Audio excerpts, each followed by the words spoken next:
Hello everyone and welcome back to Simplilearn's YouTube channel.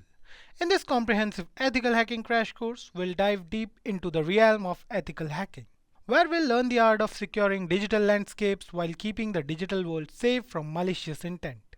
So whether you're a beginner or an experienced tech enthusiast, this course will equip you with the skills and knowledge needed to become a proficient ethical hacker. But before we begin, if you enjoy watching these videos and find them interesting, then subscribe to our YouTube channel because we bring the best videos for you daily.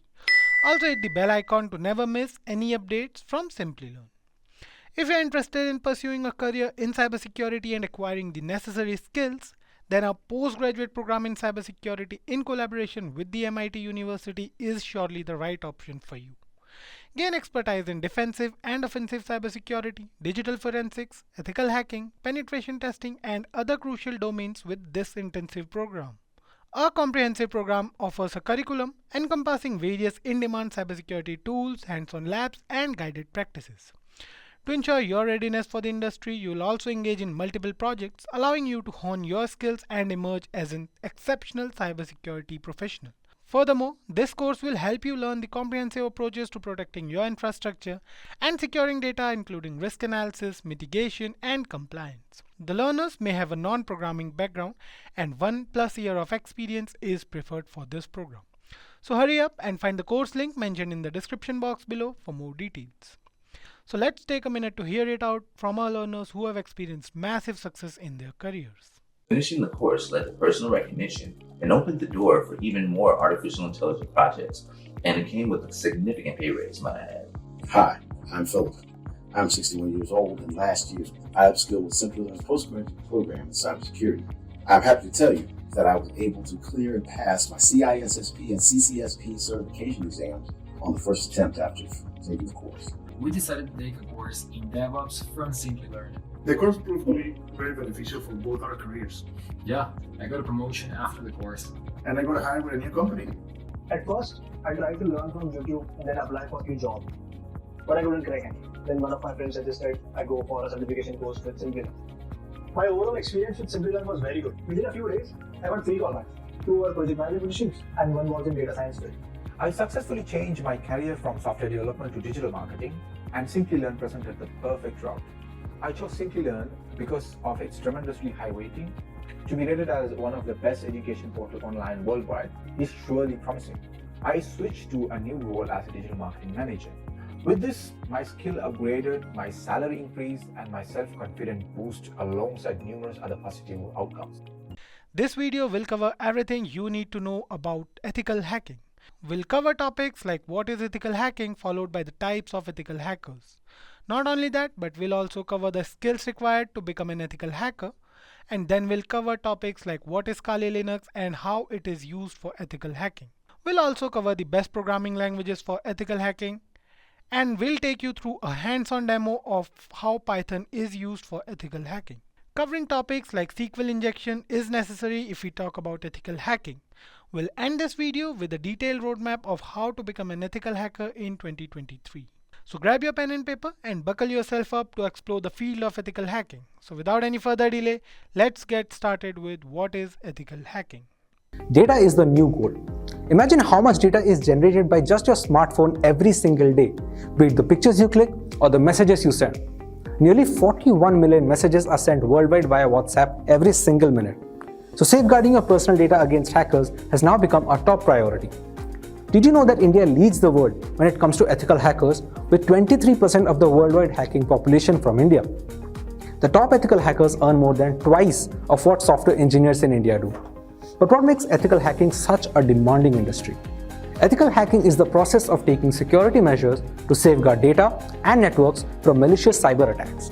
The hackers use every tool at their disposal to try and breach the security barrier and find any potential vulnerabilities. The ethical in ethical hacking denotes the lack of malicious intent, since these sessions are often permitted by the system owner or the network that is being hacked into to fix any compromised entry points before black hat hackers discover and exploit them. So what is a black hat hacker, you may ask? A hacker who exploits security vulnerabilities for monetary gains, like stealing or destroying private data, altering, disrupting, or shutting down websites and networks, is known as a black hat hacker. On the other end of the spectrum, we have white hat hackers who help people secure their networks by stress testing their platform against the most dangerous of cyber attacks. That is with their consent, of course. But the most neutral of the bunch are grey hat hackers who may not ask for consent before snooping on a foreign system, but they do inform the owner if they find any vulnerabilities, sometimes in exchange for a small fee. So security breaches have become less and less prevalent thanks to rigorous ethical hacking campaigns and corporate awareness programs.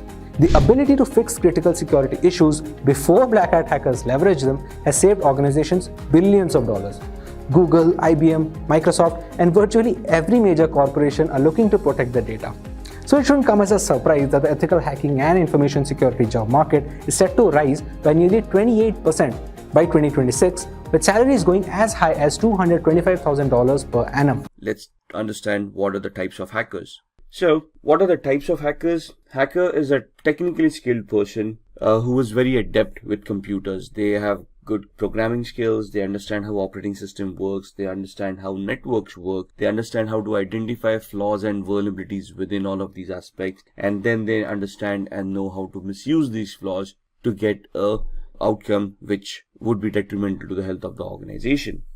So there's 6 types of hackers that have been identified: black hat hackers, white hat hackers, grey hat, script kiddies, nation-sponsored hackers, and hacktivists. So black hat hackers are basically the malicious hackers who have malicious intent and have criminalistic tendencies. They want to harm the organization by hacking into their infrastructure, by destroying their infrastructure, by destroying their data, so that they can gain from it from a monetary perspective.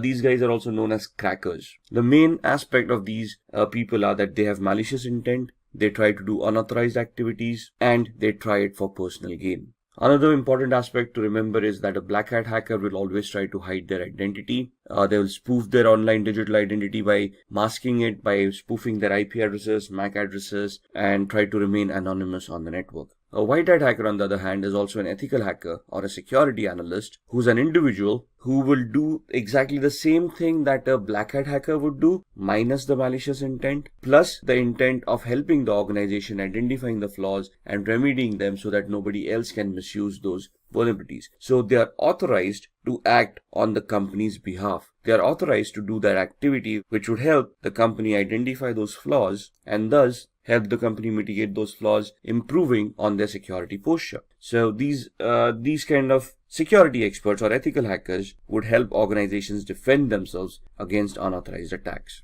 Grey hat hackers is a blend of both white hat and black hat hackers. So here they can work defensively and offensively both. They can accept contracts from organizations to increase their security posture. At the same time, they can also get themselves involved in malicious activities towards other organizations to personally gain or benefit from them by doing unauthorized activity. Script kiddies are people who are technically not much aware about what hacking is. They rely on existing tools that have been created by other hackers. They have no technical knowledge of what they're doing. It's just a hit or miss for them. So they just get their hands on a tool. They try to execute those tools. If the hack works, it works. Otherwise, it doesn't. So these people are basically who are noobs or newbies who are trying to learn hacking, or just people who with malicious intent who just want to have some fun or trying to impress people around. Then we have the nation or the state-sponsored hackers. As the name suggests, these hackers are sponsored by their government. Now, this may not be a legitimate job, but most of the governments do have hackers enrolled in their on their organizations to spy on their enemies, to spy on various countries and try to figure out the aspirations of those countries. So this is basically a spying activity where you're technically trying to get access to other countries' resources and then try to spy on them to figure out what their activities have been or what their future plans have been. And then we have the hacktivists, who is an individual who has a political agenda to promote, and they promote it by doing hacking. So these guys, what is the difference between a black hat hacker and a hacktivist? The black hat hacker may try to hide their identity. A hacktivist will claim responsibility of what they have done. So for them, it's a political agenda, a political cause, and they will try to hack various organizations to promote their cause. They would probably do this by defacing the website and posting the messages that they want to promote on these websites. So what exactly is ethical hacking then? We have discussed the types of hackers. We have identified a malicious hacker as a black hat hacker with the intent of doing harm to an organization's network for personal gain. We have discussed what the ethical hacker is. So an ethical hacker would be doing the same activity but in an authorized manner. So they would have legal contracts that they would be signing with the organization, which would give them a definite scope of what they are allowed to do and what they are not allowed to do. And the ethical hackers would function within those scopes, would try to execute those test scenarios where they would be able to identify those flaws or those system vulnerabilities, and then they would be submitting a report to the management of what they have found. They would also help the management to mitigate or to resolve those weaknesses so that nobody else can misuse them later on. They might use the same techniques and the same tools that black hat hackers do. However, the main difference here is that these guys are authorized to do that particular activity. They're doing it in a controlled manner with the intent of helping the organization and not with the intent of personal gains. So who's an ethical hacker? Again, an ethical hacker is a highly intelligent, highly educated person who knows how computers function, how programming languages work, how operating systems work. They can troubleshoot. They're technically very adept at computing. They understand the architecture. They understand how various components in a computer work. They can troubleshoot those components, and they can basically be very good with programming as well. Now, when I say programming, we don't want an ethical hacker to be a good developer of applications. We want them to understand programming in such a way that they can create scripts, they can write their own short programs like viruses, worms, trojans, or exploits which would help them achieve the objective that they have set out for. So here you can see the ethical hacker. They are individuals who perform a security assessment of their companies with the permission of concerned authorities. So what is a security assessment? A security assessment is finding out the exact security posture of the organization by identifying what security controls are in place, how they've been configured, and if there are any gaps in the configurations themselves. So an organization will hire an ethical hacker. They would give the ethical hacker the information about what information is or what security controls, what firewalls, what IDSS, IPSS, intrusion detection or intrusion prevention systems, antiviruses are already in place, and then they will ask the ethical hacker to figure out a way to bypass these mechanisms and see if they can still hack the organization. What is the need of an ethical hacker? The need of an ethical hacker is proactive security. The ethical hacker would identify all the existing flaws in an organization and try to resolve those flaws to help secure the organization from black hat hackers. So ethical hackers would prevent hackers from cracking into an organization's network by securing the organization, by improving on their security on a periodic basis. And they would also try to identify system vulnerabilities, network vulnerabilities, or application level vulnerabilities that would have been missed or have already been missed, and then try to figure out a way of plugging them or resolving them so that they cannot be misused by other hackers. They would also analyze and enhance an organization's security policies. Now, what are policies? Policies are basically documents that have been created by an organization of rules that all the employees need to follow to ensure that the security of an organization is maintained. For example, a password policy. A password policy would help users in an organization to adhere to the standards the organization has identified for a password complexity. For example, a password when a user is creating them should adhere to standards where they are using random words. They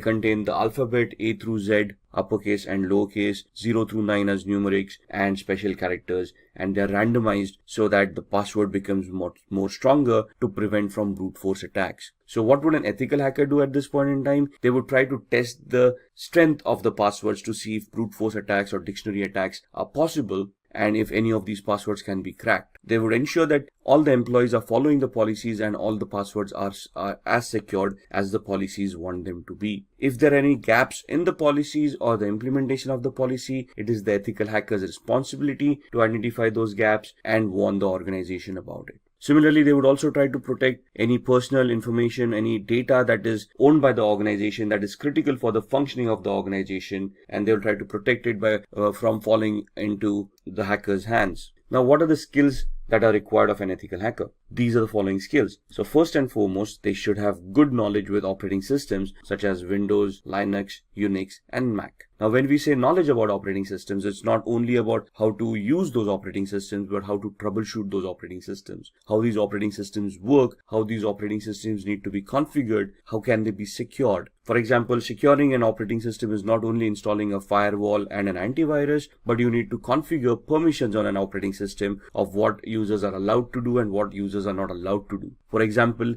limiting the installation of applications. How are we going to do that? We need to go into the system center, the security center of Windows, and we need to configure security parameters over there of what are acceptable softwares and what are not. Same with Linux and Mac softwares, operating systems. So we need to know how we can secure these operating systems. Similarly, all of these would have desktop versions and server versions of operating systems. As an ethical hacker, we need to know the desktop and server versions both, how to configure them and how to provide services within the organization on these servers so that they can be consumed in a secure manner by all the employees. At the same time, they should also be knowledgeable of programming languages or scripting languages such as PHP, Python, Ruby, HTML for programming, if you will, because web servers come into the picture. So again, they should not be great developers where they can create huge applications, but they should be able to develop scripts, understand those scripts, analyze those scripts, and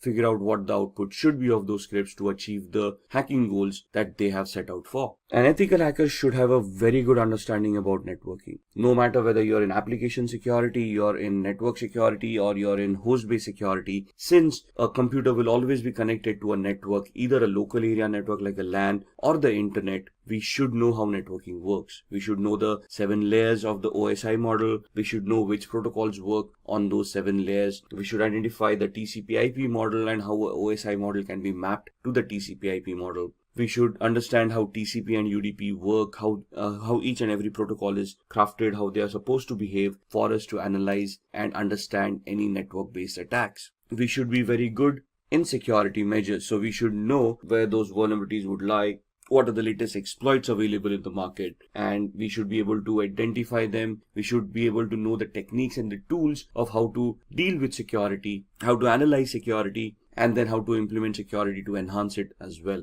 Along with that, it is important that a security analyst or ethical hacker is aware of the local security laws and standards. Why is that? Because an organization cannot do any illegal activity. Whatever responses that they have, whatever security mechanisms, whatever security controls they will implement, they need to be adhering to the local law of the land. They should be legal in nature and should not cause undue harm to any of the employees or any of the third-party clients that they are dealing with. So the ethical hackers should be aware of what security laws are before they implement security controls, or even before they start testing for security controls. And all of these should be backed up by having a global certification or a globally valid certification related to networking, related to security, ethical hacking, the law of the land, anything and everything. Maybe even programming. It's good to have a certification in PHP, Perl, Python, Ruby, and so on and so forth. Why? Because most of the organizations, when they hire ethical hackers, look out for these certifications, especially globally valid certifications, so that they can be sure, or they can be assured that the person that they are hiring has the required skill set. So let's talk about a few of the tools that an ethical hacker would utilize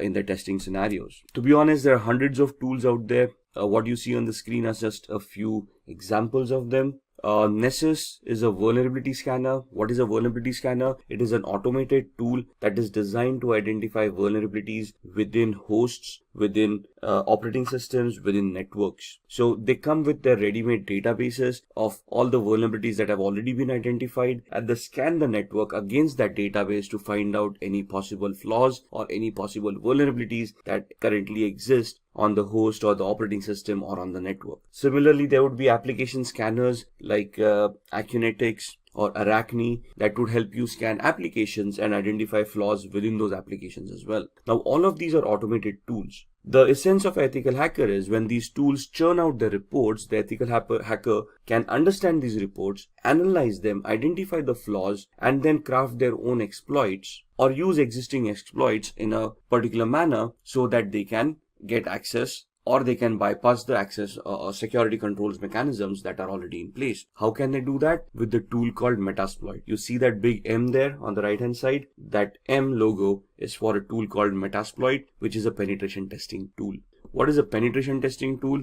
It is that tool that will allow an ethical hacker to craft their exploits or choose their exploits for the vulnerabilities that have been identified by Nessus. Since we are interacting with computers, we will always be interacting using tools, right? So the first tool, Nessus, identifies the flaws and the possible list of vulnerabilities. We do a penetration test using Metasploit to validate those flaws and to verify that those flaws actually exist, and try to figure out the complexity of those flaws. And that's where Metasploit helps us do that. Wireshark would be used in the background while we are doing both the activities using Nessus or Metasploit to keep a track of what packets are being sent and received on the network, which will help us analyze those packets. So whenever I run a Nessus scanner, I would run a Wireshark in the background. It will capture the data packets, and I can go through those data packets and analyze that data packets to identify what Nessus is actually trying to do. Similarly, when I try to attack a machine using exploit on Metasploit, I will keep on Wireshark running in the background to capture the data packets that have been sent and the responses that I've received from the victim, so that I can also go through those packets and analyze the responses and analyze the attack, whether it was successful, to what extent was it successful, and basically will also give me a validation, a proof of the activity that has happened. Nmap is another automated tool that allows me to scan for open ports and protocols. So why would I use Nmap? Because ports and protocols become an entry point for a hacker to gain access to devices. For example, when we connect to a web server, we connect through a web browser, but we automatically connect to port 80 using HTTP and port 443 is using HTTPS. So if I'm connecting to a web server using HTTPS, it is safe to assume that port 443 on the web server is open to accept those connections. Similarly, there would be other services that may be left open on the web server because nobody thought about configuring it, or they misconfigured the web server and they left unwanted services running. So Nmap will allow me to scan those ports and services and allow me to understand what services are being offered on that server, so then I can start analyzing that server, identify those flaws within those services, and then try to attack them. If the application that I'm analyzing is connected to a database and I want to do a SQL injection attack, or if Nessus tells me that there is a SQL injection attack that may be possible on that particular application, I can use an automated tool called SQL map or SQL map that would allow me to automatically craft all the queries that are required for a SQL injection attack and help me do that attack at the same time. So here I do not have to manually create my own queries. The SQL map tool would automatically create them for me. What I would do is I would use Nessus to identify that particular flaw. If Nessus reports that flaw, I would then go use the tool SQL map, configure it to attack that particular web server, and when I fire off the tool, it will then automatically start directing queries, SQL injection queries, to the database to see if those databases are vulnerable, and if yes, what data can be retrieved from those databases. So all of these tools in a nutshell would help me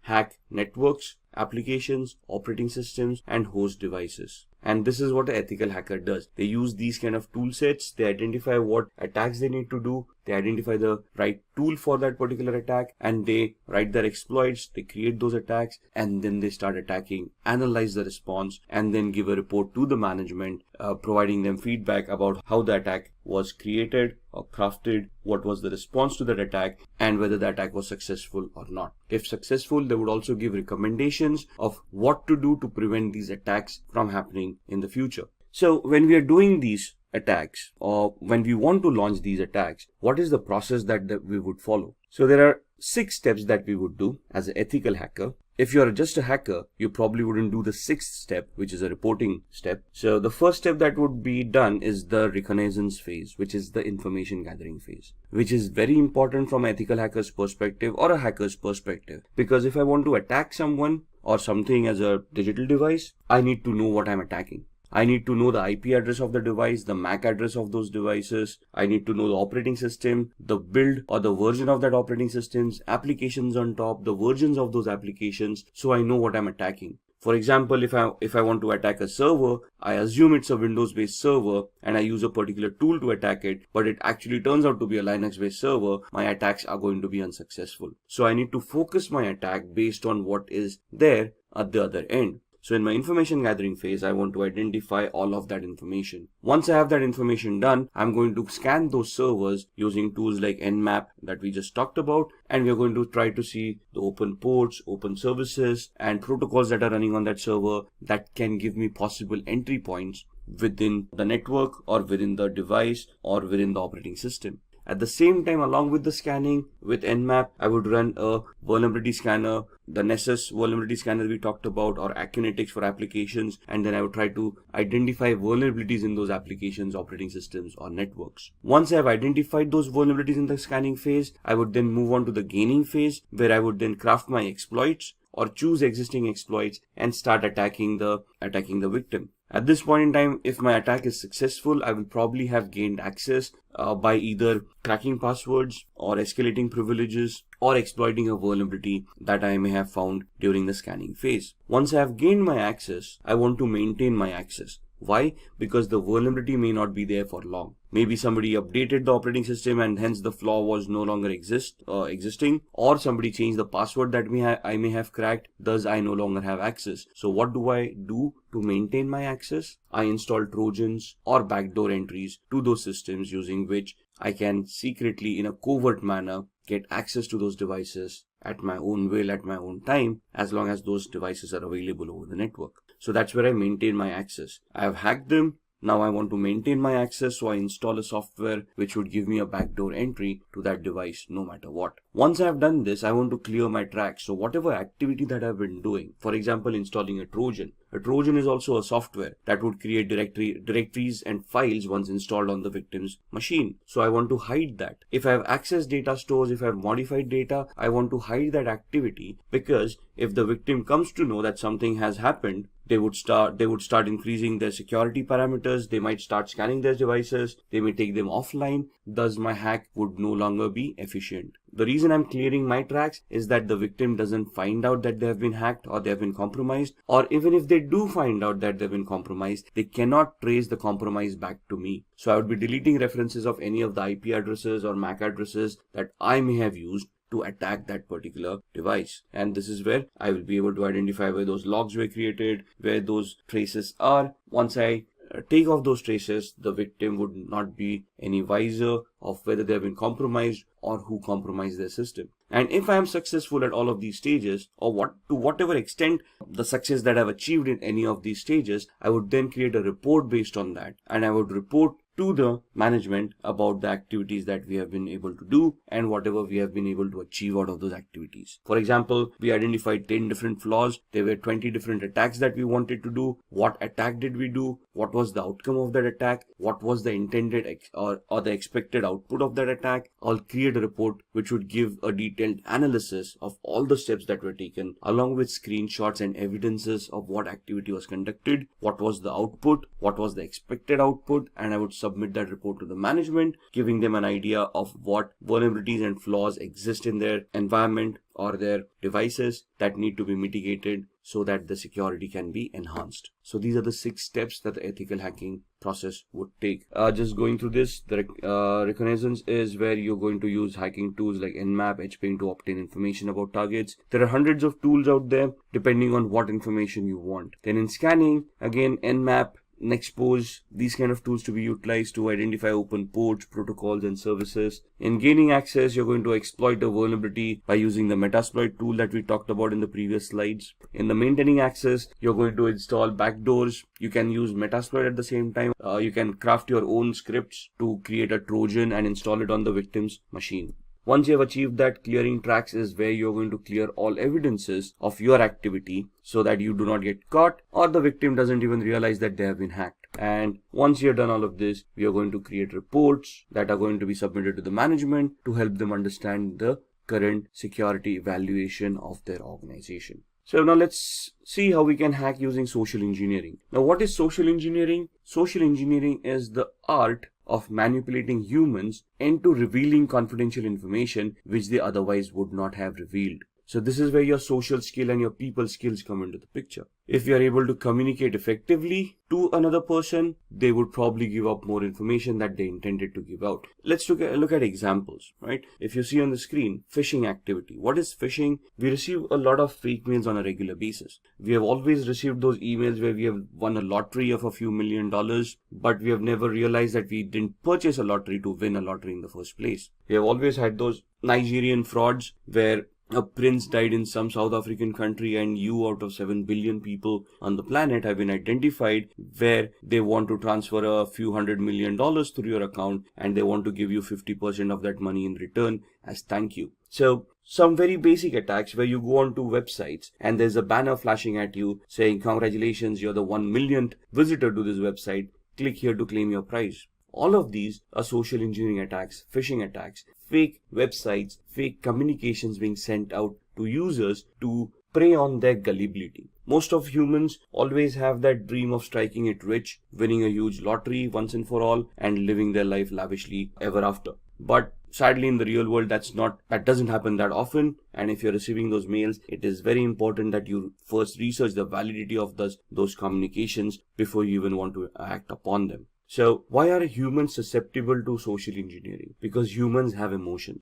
Machines do not. Try pleading with a machine to give you access to an account that you have forgotten a password to. The machine wouldn't even know what you're doing. Try pleading with a human, sympathy or empathy, where you could try to create a social engineering attack where you can plead with them saying, if I do not get access to this account immediately, I might lose my job. And then that would put my family into problems. Somebody would feel empathy or sympathy towards you and help you reset that password and give you access to that account. It's how good the attack is and how convincing you are for the success of this attack to happen. So what is a familiarity exploit? Attackers interact with victims to gain information which will benefit the attackers to crack credentials. As passwords, if we want to reset our passwords, what do we have as a mechanism to resetting passwords? We have some security questions that we set up. Those questions are nothing but personal information that we would know, but through a social engineering attack, it would be easily be able to gather the information that you have set for your security questions. The security questions can be as simple as the first school that you attended. You probably have that listed on your LinkedIn profile,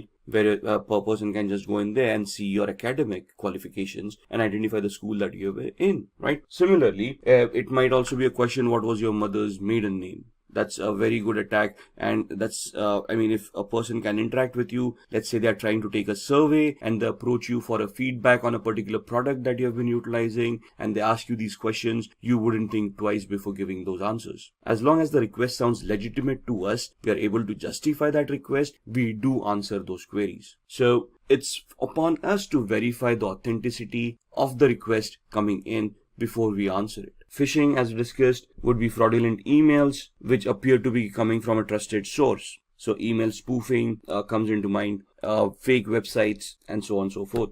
Exploiting human curiosity. Curiosity killed the cat, right? So there's so many physical attacks where hackers just keep pen drives lying around in a parking lot. Now this is a generic attack. Whoever falls victim will fall victim. So if I just throw around a few USBs in the parking lot, obviously with Trojans implemented on them, some people who are curious or who are looking for a couple of freebies might take up those pen drives, plug them in their computers to see what data is on the pen drives. At the same time, once they plug in those pen drives on their computers, the virus or the Trojan would get infected and cause harm to their machine.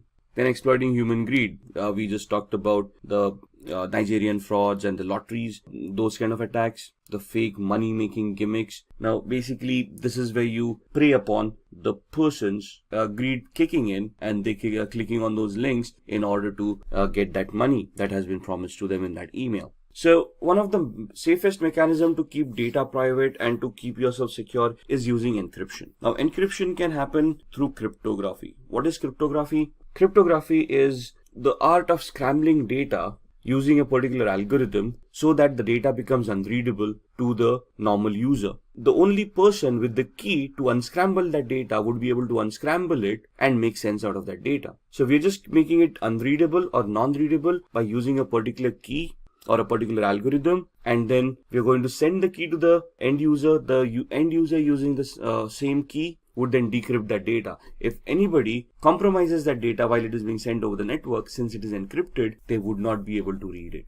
So the encryption algorithm would be something like this. Now, if you see the computer word once made into unreadable format would look like EQORXVGT. For an end user, it wouldn't make any sense, but the person who has a key to unscramble that would be able to convert it back to computer and then understand the meaning of that word. So this is just a substitution cipher that is being shown on the screen. So what is the alphabet? The key is alphabet plus 3. So C plus 3 alphabets, that becomes E. O becomes Q. M becomes O. So the key that is utilized to scramble the data is the character that you are at. The third character from there would be the corresponding key. So the encrypted message is also known as a cipher.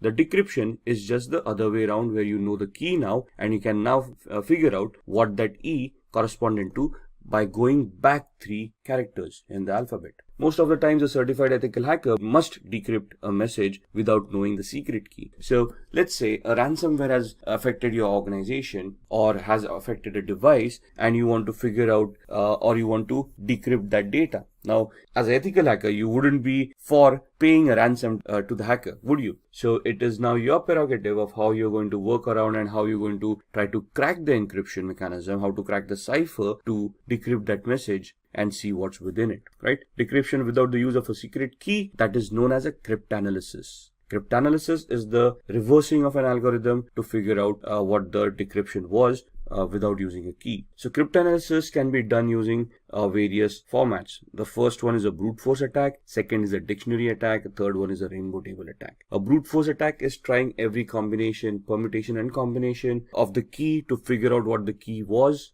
It is 100% successful but may take a lot of time. A dictionary attack is where you have created a list of possible encryption mechanisms, a list of possible cracks, and then you try to figure out whether those cracks work or not. Rainbow tables are where you have an encrypted text in hand and you're trying to figure out the similarities between the text that you have and the encrypted data that you wanted to decrypt in the first place. So in the brute force attack, you're trying every possible combination, permutation of what the key would be. In dictionary attack, you have a word list that would tantamount to the key, and if you're trying to match all the words listed in the text file or the word list to see if any of those words are going to work to decrypt that data. Here in the rainbow table, the ciphertext is compared with another ciphertext. You find out similarities and then you try to work or reverse engineer your way accordingly. So let's have a quick demo on cryptography before we end this session. So to begin with the demo of cryptography, we are on a website called spammimic.com, which will help us scramble the message that we created into a completely format which would be unrelated to the topic at hand. So if I say I want to encode a message, turn a short message into spam. So what this does is, you want to send across a secret message, you type in the secret message, a short one, and it will convert that into a spam mail. You send it across, so whoever's reading that spam mail would never get an idea of the embedded message within it. So if I want to type in a message here, hi, this is a secret message, the password is ASD@1234, and I want to send this out to people or to one of my colleagues, but I want to send it out in a secret manner so that others are not aware of this. So when I press on encode, what the algorithm will do is it will convert this message into a spam mail. So my message, hi, this is a secret message, the password is @1234 or ASD@1234, gets converted into this. Now if you read it, dear e-commerce professional, this letter was specially selected to be sent to you. This doesn't make sense. There is nowhere or no reference to the actual message that I've already said. So if I copy this entire message and I send it, let's say via email, to the recipient. Now the thing is that the recipient needs to know that I've encoded it using spam mimic. The algorithm needs to remain the same. So once they know that it is spam mimic, what they can do is, now in this instance what I'm going to do is I'm going to open up a new browser and I'm going to go to the same website. And at this point in time, I'm going to click on decode. When I click on decode, I'm going to paste the message that I've just copied. There we are. And this message is now being copied into a different browser. And if I decode this, you will see that it will convert it back to the original message that there was. So the key is there at spam mimic and it is embedded within the message. So whenever we paste the message in the decode factor, it knows what the key was and it can decrypt that message and give me the actual message that was embedded within it. There we are, the entire message. This is what we created in the Google Chrome browser and in the Firefox browser we decoded. Similarly, if I want to protect these kind of messages, there is an aspenencrypt.com website where, let's say, we use text encryption and I want to encrypt the same message. This is a secret message. The password is asd@1234, and then I give it a password to protect this message, let's say the word password, and I use the cipher to scramble this by using, let's say, AES, which is the strongest cipher right now, and I say encrypt. So this is what the encryption would look like, and basically if I don't have the password over here, if I decrypt it, you would see that the error has occurred. Now if I type in the password over here and then decrypt it, it will be able to convert that back into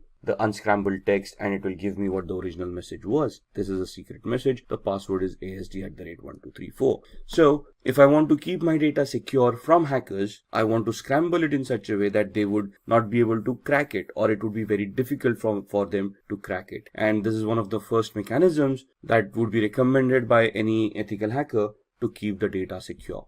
Now let's talk about downloading and installing Kali Linux. Along with that, we'll also be looking at the basic commands that are required for Kali Linux. Alright, so I've opened my browser and we want to go to the Kali website. So we want to go to kali.org. You can directly type in kali.org and go to the website. I can just do a Google search and say Kali download, and it will give you the same website, but it will directly take you to the downloads pages. So either here or you can go to the home page.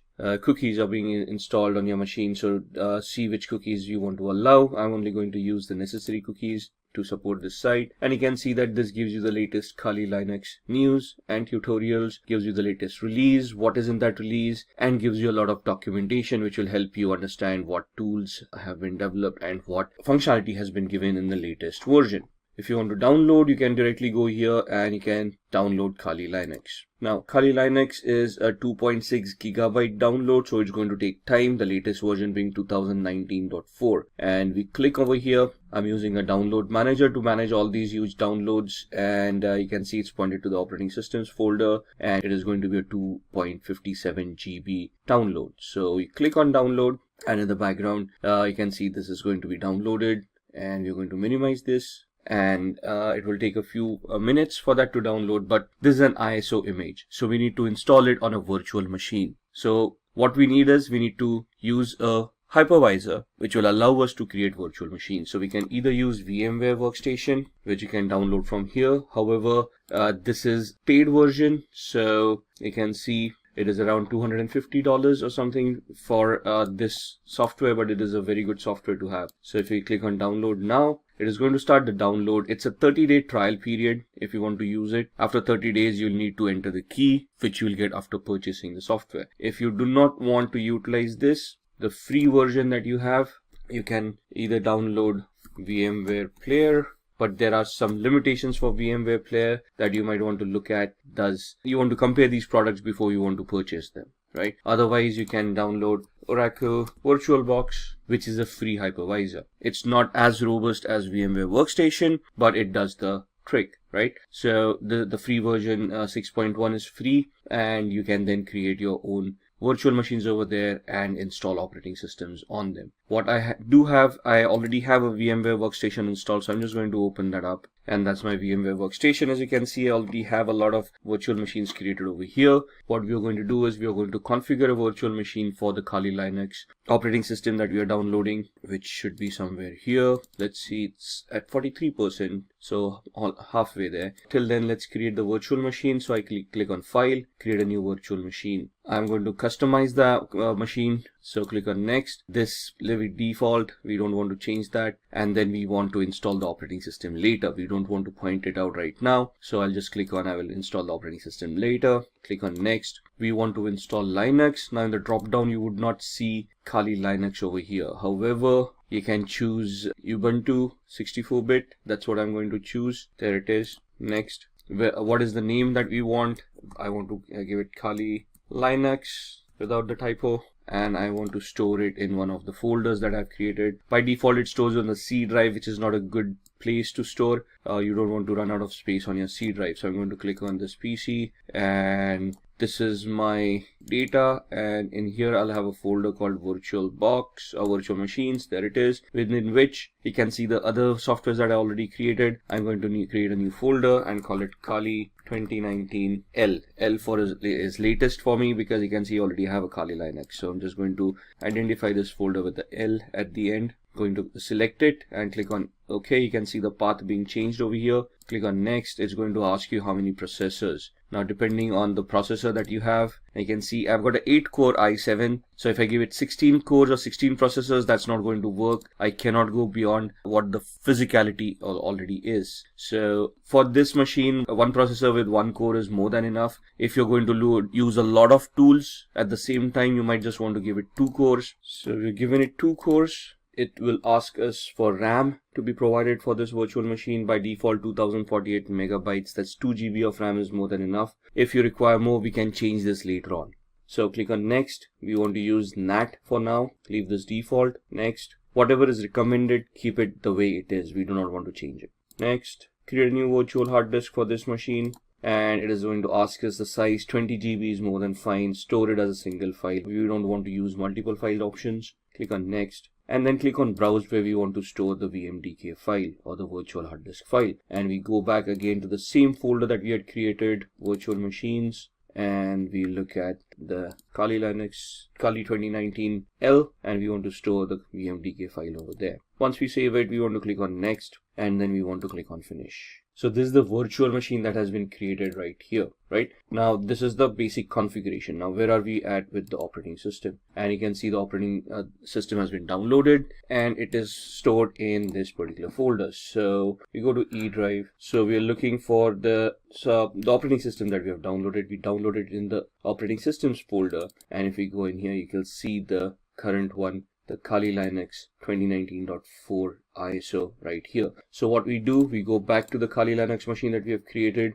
edit virtual machine settings, and we point this virtual machine using the CD DVD, and then we point the ISO, the one that we downloaded over here. So we go back to E drive, we go back to OS, and we click on Kali Linux 2019, click on open. So now when this boots up, it will boot up with this ISO, and then it will allow us to install the operating system. So click on OK. Then we click on power on this virtual machine. It will start powering on. It will boot to the ISO and it will start giving us the booting option. So I'm just going to enter the full screen mode over here for this to be better visible. And we don't want the live mode. What we want is we want to use the graphical install. And then we highlight that, we press enter, and you can see the setup starting up. We'll wait for the GUI to pop up. There it is. Which language do we want? For now we want English. Click on continue. Where are we located? Click on continue.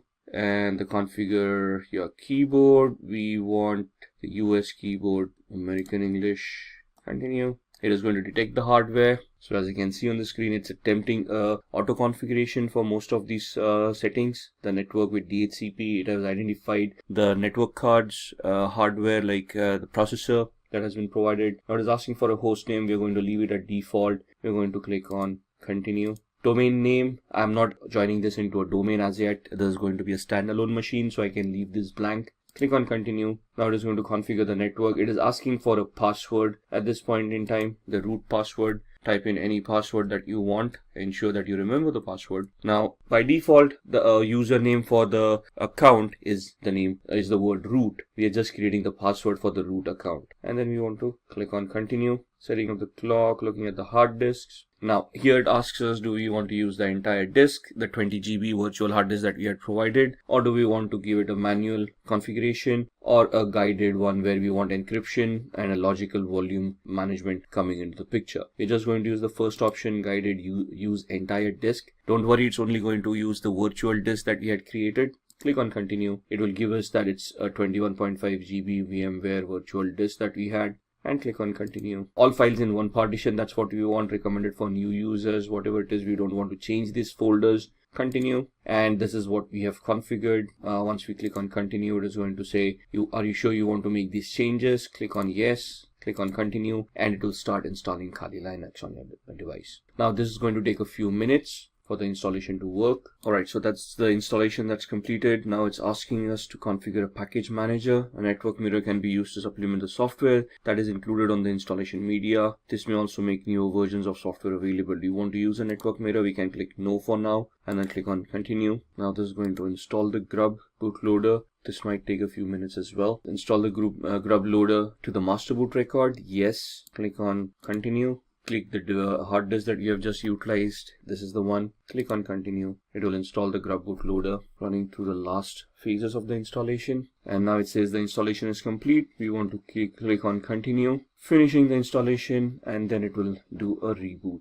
Alright, and you can see this is starting up. So we are going to you just wait out the boot, and now it started the booting sequence. Just going to maximize the screen. And you can see it's asking me for the password. This is the one that we created. Now that's not the password, that's the username, that's the root, and the password that we had created at that point in time. And then click on login. And this is your screen. Now what we need to do here is we need to install VMware tools, which will help us manage the screen and help the virtual machine to be a little bit better integrated on the system. So that's not mounted yet, so we're just waiting for it to mount. There it is. And what we want to do here is open VMware Tools Upgrader. Alright, so what we want is we want to extract, or we want to use this OpenX archiver, and once we do that, we'll see the VMware install.pl. Double click on that. Alright, we've got the VMware tools here. What I've done is we have extract to, and I've extracted that on the desktop, right? So what we just did was click on the desktop over here, open, and this is what it will do. And click on extract. Now the error is happening because I've already extracted this. Open this up. We want to run this VMware install.pl. So what do? We open up the terminal window, which is the command line interface over here. And now this is where some of the commands come into the picture. So for example, pwd, it will show us the present working directory. ls will show us the list of the folders that are there. So the folder that we have is on our desktop. So we'll just change directory to desktop, press enter, do an ls, that will show us the list, and you can see VMware tools distrib. That's the folder that we have right here. Right, so we want to go into that folder, cd VMware. At this point, you can just click on tab and it will populate everything over there. Press enter, do an ls, and we want the VMware -install.pl to be executed. Alright, so we tried executing that command. We had an error over there. So what we need to do is we need to execute this command. So /VMware -install.pl, and it will start creating. Now it will ask you for your input installing VMware tools. In which directory do you want to install the binary files? By default it is going to use /usr/bin. If I just press enter, it is going to use the default. As you can see, the input over here. What directory do you want the init directories? I'm just going to press keep on pressing enter for the defaults to come in. This part does not exist. It is going to create it. Default yes, defaults everywhere, and then it tries to start initializing it to maximize the screen, and this is where it is installing. And you can see by just installing that, it automatically adjusted the screen, and now we got a full screen of Kali Linux right here. Right, and that is what VMware tools does for us once we have installed the operating system. And now you can see the entire screen. On here you will see the tool sets that are given here. Now why are we using Kali Linux in the first place? Because this comes in with a bundle of thousands of softwares that are ready to be utilized for ethical hacking. Right, and they have been categorized over here for information gathering, vulnerability analysis, web application analysis, and so on and so forth. So you can see from forensics onwards, reporting tools, and as you scroll down, you can see your development tools, graphics coming in, internet, and the system configuration coming into the picture. These are your settings for your operating system. So these are basically your tools. We are right now in the favorites. If I click on information gathering, you will see that other tools for information gathering start appearing over here. For vulnerability analysis, we have got Sparta, Nmap, fuzzing tools, web application analysis, we have got comics, Kipfish, SQL map, database assessments, password attacks, and so on and so forth. So if you just go in the favorites, this was the terminal emulator that we utilized. This is the command line that we saw. We use the cd command we use the pwd command. We did the ls command as well to give us the list of the directory that we are in. Similarly, there would be commands like cat. So let's go to cd downloads. Let's see what's there. You can see this is case sensitive. So if I type in a capital D and then do a tab ls, there's nothing over here on download. So cd ... will take us back one directory. Now you can see we are back from downloads to root. If I want to go to desktop, this is how I go to desktop. Do a ls, you can see the VMware tools folder over there, cd VMware tools, and we go into that folder ls, where it will give us the list of all those files. Now you can see install is a file that we had edited back then. So if I do a cat install, you will see the cat basically is the command that will help us look at the contents of the file, all right, without opening up the file or without editing the file. So you can see just if I scroll up, this is where we gave the cat command. It then printed the contents of the file over here, and then it exited and gave me back to the command line right here, right? Now if I want to copy this, cp root desktop VMware install, and if you want to copy it to root downloads and press enter. Now what we are going to do is we are going to see if this file, the install file that we just edited over here, has been copied to the downloads folder. So we are currently in the VMware, on the desktop VMware tools district folder. We do a cd ... that takes us down one directory. So we are still in the desktop. Do a cd ... Now you can see we are back in the root, and now we are going to do a cd downloads, do an ls, and you can see the copied file right here. So if I do a cat install, you can see the same content of that file coming in. So these are some of the commands that we would need to learn as we go ahead. The remove command is, let's say we've got install, we do a man rm. Man is the manual page command that gives us the pages with the description of how that particular command is to be utilized. So rm is remove files or directories. Synopsis, the description, the options, -f for force, -i for prompt, capital I prompt once before removing more than 3 files, and so on and so forth. If you want to exit this, you can press Q to exit, and you come back to this page. So if I say rm install ls, you will see that the install file has now been deleted. So in Windows we use the del command. In Linux it is the rm command. So this is what we wanted to look at, the demo for Kali Linux, how to download it, how to install it, and some of the basic commands that we can utilize. Alright, let's begin with the phishing tutorial. We have the Kali Linux operating system booted up over here. What we are going to do is we are going to open up a tool called SET, Social Engineering Toolkit, which you would find in this option, and that's the tool that we want. It's a command line tool, a menu driven tool. We are going to host a fake Facebook page, and we can see how we can harvest credentials by this kind of an attack. So these are some disclaimers you might want to go through there. Do you want to agree to the terms of service? Yes. Press enter. And that's your social engineering toolkit. And we are talking about a phishing attack which comes under the social engineering attack. So like I said, it's a menu driven tool. So we just have to look at these options and then just type in the number of the option that we want. So we want to do a social engineering attack. So I type in 1, press enter. In that it is asking me whether I want a spear phishing attack, a website attack vector. We are going to choose a second option. So I type in 2, press enter, and then it asks me what I want to do. I want to take the third option here, credential harvester attack methodology, and we want to do the third attack. Now it is asking whether we want to use the in-house website templates that it already has, or do we want to clone a site, or do we have a customized site that we have prepared that we want to migrate into this tool. If you're going to do the site cloning option, so we're going to type in 2,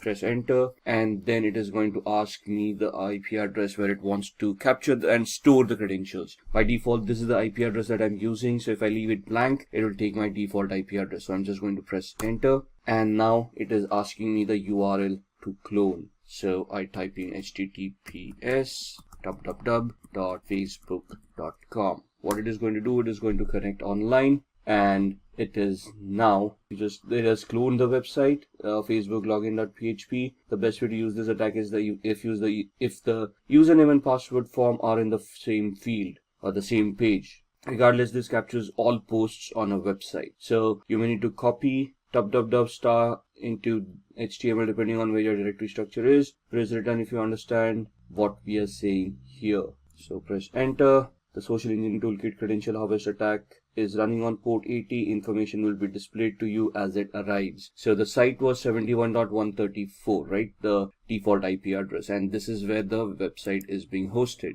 Let's check that out. So let me open up a browser on my host machine, and let me point it to the Kali Linux machine that we have just created, 192.168.71.134, and you should see a login to Facebook coming up right here. Looks genuine. It is genuine because we just went online and downloaded this. Let's just have a recap. Let's have an explanation of what we are trying to do. I am trying to host fake Facebook page on my server, which has an embedded script in it, which is going to do credential harvesting. So the attack here is, let's say if I'm now hosted this, I can craft a fake email, send it across to a victim saying your Facebook account has seen some unforeseen activity, create a hyperlink using HTML coding. Within that, click here to access your account and verify that the account is secured. And when they click on that link, they will be redirected to my fake page, which is here. You can see the IP address is my virtual machine's IP address, but I'm seeing a Facebook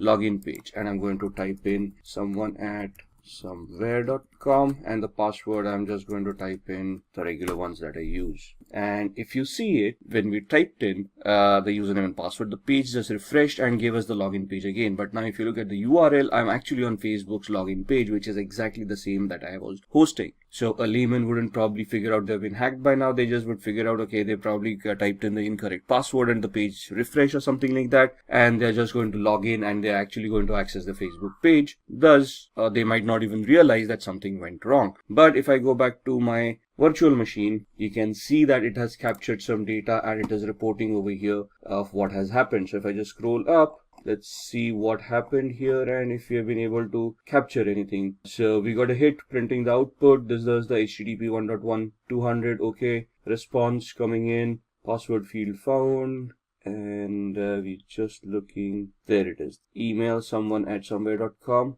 and password that I typed in ASD@1234. So it has captured the username and the password right here. Once we are done, I mean, this is the way attackers work. Now, this is a very basic attack. Again, in the actual trainings, you would then look at how you would host this on a real website, make it a global attack. Right now, it's a virtual machine with a class C IP address. So here, the thought process is, where can we get a free hosting where we can host this kind of sites? Maybe I'll have to purchase a domain, which looks like similar to Facebook or the victim that I'm trying to attack. So this is just a POC. So we just wanted to find out if we can, how phishing is done. And this is exactly how it is done, right? So pressing Control C would exit this tool and takes you back to the actual menu. Press 99 to exit, and there it is. Close the window, and that's the phishing practical. After phishing, let's talk about SQL injection. SQL injection stands for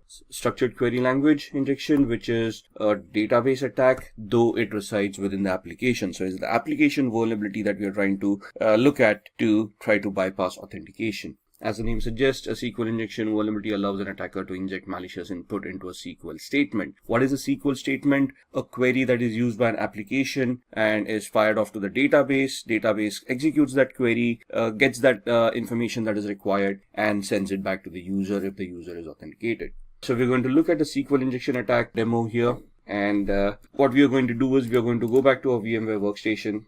And I've got a tool over here called OWASP, Broken Web Application, which is a utility that has been created for people like us to test our skills, to learn on how we can develop our skills further. So this has a lot of vulnerable applications built within it. We're just going to try to access it, and we are going to see if we can create a SQL injection attack. Just waiting for it to boot up. Once it boots up, it will give us an IP address. There we are. So we need to connect to 71.132. So I can just use the same browser I was using, close up Facebook, and now go to 192.168.71.132. And this is the OWASP Broken Web Application project. What we are going to do is we are going to go to Mutiliday, and this is an application that has a lot of information within it. You can see it gives you links about what you should do, help me, video tutorials, listing of vulnerabilities that they have, and so on and so forth. So you can see we are not logged in right now. I'm just going to do this as a demo. So what we are going to do is we are going to look at this and bypass authentication. So we are taken to the login page where you need a username and password to log in. I'm going to type in test as the username and test as the password. Click on login and you can see that account does not exist, so the authentication mechanism works. Now what we want to do is we want to create a query. Now what does a query look like? When I type in a username and a password, if I just type in a single quote here, it is going to create an error, and this is what a SQL query looks like. Select username from accounts where username is a single quote, and then the exception error happened, so it's not showing the rest of the query to us. Now what I'm going to do is I'm just going to craft a query here, single quote, and give it a condition or 1 equals 1 space hyphen space. What happens, hyphen space is comments out anything after that. So the password field is being commented out at this point in time, and I'm just giving it a condition where the condition is true. 1 does equal 1. And if this condition is true, it is going to allow me to log in. So you can see right now we are not logged in. This bypasses the authentication mechanism, and you can see user authenticated, and we are now logged in as admin. So in the training, what we need to understand as a whole is how SQL works, what are the queries that are structured with, how you can, what are the testing operators. Now, the single quote that we used, that was an operator in the SQL syntax, what these operators are, how they function, and then how you can leverage these attacks. There are different tools that are given to you in Kali as well that you can utilize. So in Kali Linux, you can just open up a command prompt, and there's a tool called SQL map. You need to give it a particular site. So SQL map -u for the URL and whatever the URL is. Now URL here, and then once you're here, you just press the enter key. This tool will craft all the queries in the background for you. You don't even have to know SQL query or SQL languages. This is a very easy tool to utilize. Sadly, I cannot demo this on a live website because that would be illegal, but you can see how you can operate this yourself. That's what SQL injections are all about. Moving on, we now talk about VPNs, virtual private networks. And a virtual private network is basically a secure network that allows me to anonymize myself over the internet. So what I'm doing is I'm connecting from here to a server that encrypts my channel, encrypts my connection, and thus allows me to keep my data secure. Now, the basic essence of a VPN or a virtual private network is to allow me this encryption mechanism where I can encrypt and safeguard my data. The added advantage that nowadays a VPN gives is that they can allow us to spoof our IP address or obfuscate our IP address so we can actually become anonymous on the internet. It can allow us to use multiple IP addresses and thus secure ourselves on the internet. For example, I use VPN called CyberGhost. And what this allows me to do is it allows me so many servers over here.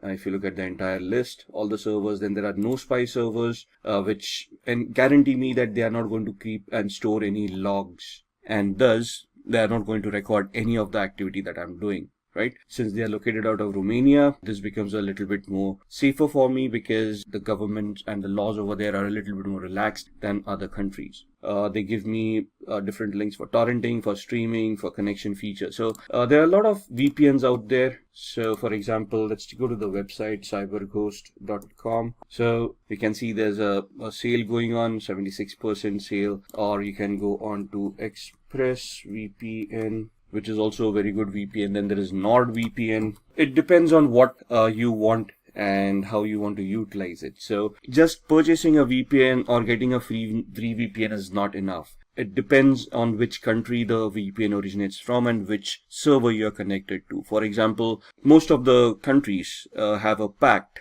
where they share information amongst themselves even if you're connected to a VPN. That means that these companies that provide these services have to generate and store logs, and these logs have to be reported to the government if they ask for it. Now, if there's a list of 14 countries that actually focuses on this practice, so you have to find out VPN that and a server that is not a part of those 14 countries and ensure that those logs are not going to be reported to the government. And these are 3 VPNs basically are something that which are good, and I personally use CyberGhost. I have used the others. I just keep on rotating them just to get an idea of which one is better. So these are VPNs that can allow you to anonymize yourself on the internet. Moving on, these are the ones that we talked about. There are others: Safer VPN, Hide My Ass, ExpressVPN, and so on and so forth. From our terminologies, let's now talk about VPS. VPS is basically virtual private server, where you can rent a service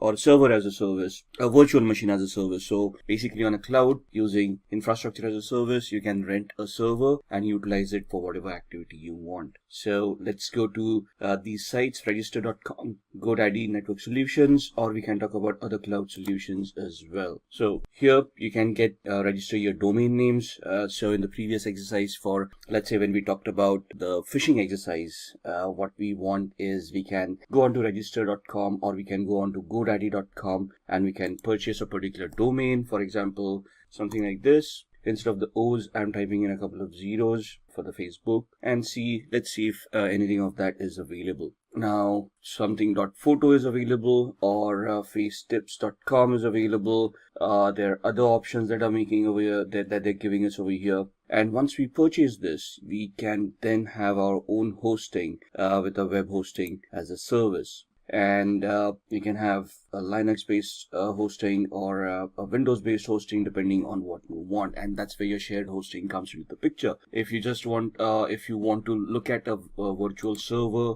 and you want to rent a server over there itself, you can move on to rackspace.com, and here in your services, you can have physical server or a virtual server in a public cloud. Your other cloud providers, for example, would be Amazon, AWS, and on AWS, you can basically look at EC2, Elastic Compute Cloud, which is basically virtual servers in the cloud. And over here, you can rent out a server with whatever capacity you require. You'll obviously have to pay the rent for what those servers are going to cost. But once you have those servers, you can then launch any services on top of it. Looking at other services that we have, we talked about Tor. Tor is a onion routing software that allows users to browse the web anonymously. So we can just go online and we can try to spoof our identity, and I'm going to show you how. So I've got a VMware workstation right here, so we're just going to pull that up, and we're going to power on a Windows 7 machine where we're going to look at the onion routing. So our Windows machine has booted up. We're just going to log in, and this is my Windows 7 machine. Now I've got a Chrome browser right here, and we're going to go to a website called seemyip.com, which is going to give the IP address that I'm currently using. So right now I'm not connected to any VPN or anything, and you can see that's my IP address that I'm utilizing. Now if I want to anonymize myself, what I'm going to do is I am going to use Tor, and that's the Tor browser that's set up right there. If I click on it, it's going to open up the software, and it's going to create a new network, and it's going to connect to the Tor network and allow me to anonymize myself. Right, so that's the Tor browser opening up and giving me a new browser over here. So I've got one, which is the old one, which is my current IP address. If I just refresh that, you'll see that I'm still on the same IP address as far as this browser is concerned. There's a refresh, and it's still showing me the same IP address. Where if I go on to Tor right now, and if I go to seemyip.com, you will see that it is going to give me, and you can see the amount of time it is taking to reach that site. That's because I am using a VPN, and there's a lot of encryption running off, and you can see now I'm suddenly connected via Hong Kong. And even to reach this site, what Tor does is it gives me a proxy chain. A proxy chain is where it creates multiple hops to hide my identity, and before I reach seemyip.com, I am using 3 different IP addresses over here. One in France, one in Germany, and one in Hong Kong. So if I do something over here to trace back my steps to my actual IP address, the law enforcement agencies or anyone who's going to search, like a forensic investigator, would have to go through these IP addresses before they come back to me. Now it's not impossible, but the effort and time that's going to be taken to come across 3 different countries is going to be phenomenal. So it may just defeat the purpose of having so much resources spent to identify who did what. So that's what Tor does for us. Alright, moving on from Tor, we are going to look at keyloggers. Keyloggers are basically softwares that run in the background and record all the keystrokes of the user. So if I've got a keylogger installed right now, whatever I type will be stored in a text file for the hacker so that they can look at it later on. And just to give you an example of that, we go back to my VMware workstation and we open up another Windows 7 machine. I'm going to power this on, and I'm going to close this one till then. So this virtual machine has booted up. We are going to use user 1. log in as user 1. Just close all these softwares which are not required. And once this machine is booted up, what we're going to do is I'm just going to open up a random websites and see what we're doing. Basically, there's a keylogger that's there in the startup that's going to record our keystrokes. And we just want to see what it actually does. Now, Firefox is getting updated, so let's hold on. Now, this is the latest version of Firefox, right? And we're just going to go to, let's say, facebook.com. Wait for the website to open up. Alright, let's try opening it up again. And that's facebook.com. And we're just going to type in some random username and password someone@somewhere.com, and the password being again asd@1234567890. Login, obviously that login is not going to work. User probably doesn't exist, or if it does, the password probably is incorrect. And so we're going to close this. We're going to, let's say, open up another browser window, go to another site, rediff.com, and then go to rediff mail. Try the same thing over here, someone@somewhere.com, password asd@12345678, whatever it is. Don't say, we can see the combination is incorrect. Now there's a keylogger running in the background, and what we want is we now want to open up the keylogger. Now it is visible here because I've kept it visible. You can hide it in the start menu, and there's a shortcut key for you to pull it up later on. So this completely becomes invisible. And what it can do is it basically creates a record of whatever you have been doing so far. So you can see these things populating on the 25th of December. So if I look at the visited websites, you can see I opened up Mozilla Firefox, the first where there was a problem loading the page. Then we opened up Facebook, then we opened up rediffmail.com, and so on and so forth. So it just gives me the list of visited websites. Whereas if I look at keystrokes and clipboard, you will see whatever we have typed in. So we first typed in facebook.com. Then again, the second time I try to type in, then I hit backspace, then I type in facebook.com, and then you can see I typed in someone@somewhere.com, and in tab asd@1234567890. We closed up the browser, we opened up a new one, and we went on to rediffmail.com, and then you can see me typing this one, then going back one space, then the rest of what I typed, and then the password coming in. So that's what a keylogger does. If you look at the taskbar, it's not going to show you a keylogger running in the background. It's in the processes, you're not going to see anything at all, but it's going to mask itself as a service. So if you look into the properties, you can see that icon coming in over here, which matches this one. And so you can see that this is masking itself as a service.exe. If this gets hidden as well, it would be very difficult for a user to even identify this. Alright, so that's what a keylogger is. Moving on, let's see what else we want to talk about. So we've talked about Tor, we have talked about keyloggers, and now we want to talk about firewalls. Now, for keyloggers to be prevented, we need antiviruses, right? So we need a good antivirus program that's going to be installed, updated, and run on a regular basis to protect ourselves from malwares. But what about network connections? And you need a firewall and a system to prevent or to detect what kind of connections are going on in the first place.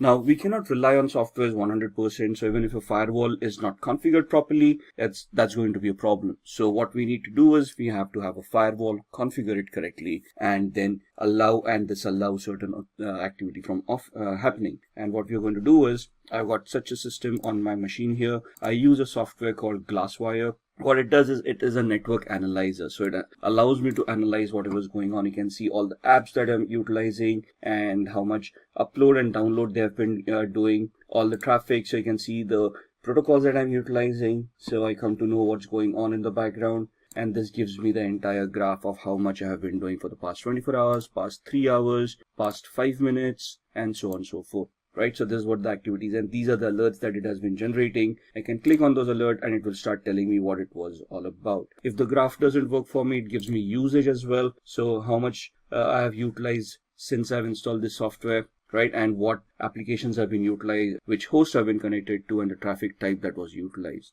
And then the things on my network. So these are the devices that I have currently on my network that have been identified. And then comes the firewall. So on the firewall is clicked on. You see all those services that have been identified, and you can just click on a particular service to lock that service. So this becomes a discovery tool, identifies whatever networking is going on, gives me all that information, and then I can look at and I can just click on any of these services that I find it as malicious and block them. I can create different profiles for different applications as and when I want them. And these are the alerts. So you can see that this was the first time a network connection was looked at from VMware. And what this allows me to do is whenever I execute a file, it can upload it to virustotal.com and scan it as a third-party antivirus to ensure that there is nothing malicious on it. So I already have an antivirus over here, but if this ever gets compromised, I still can rely on a third-party service where in real time when I execute my applications, they would be verified and I would be assured that nothing is wrong with my system. And this software that I'm utilizing, Glasswire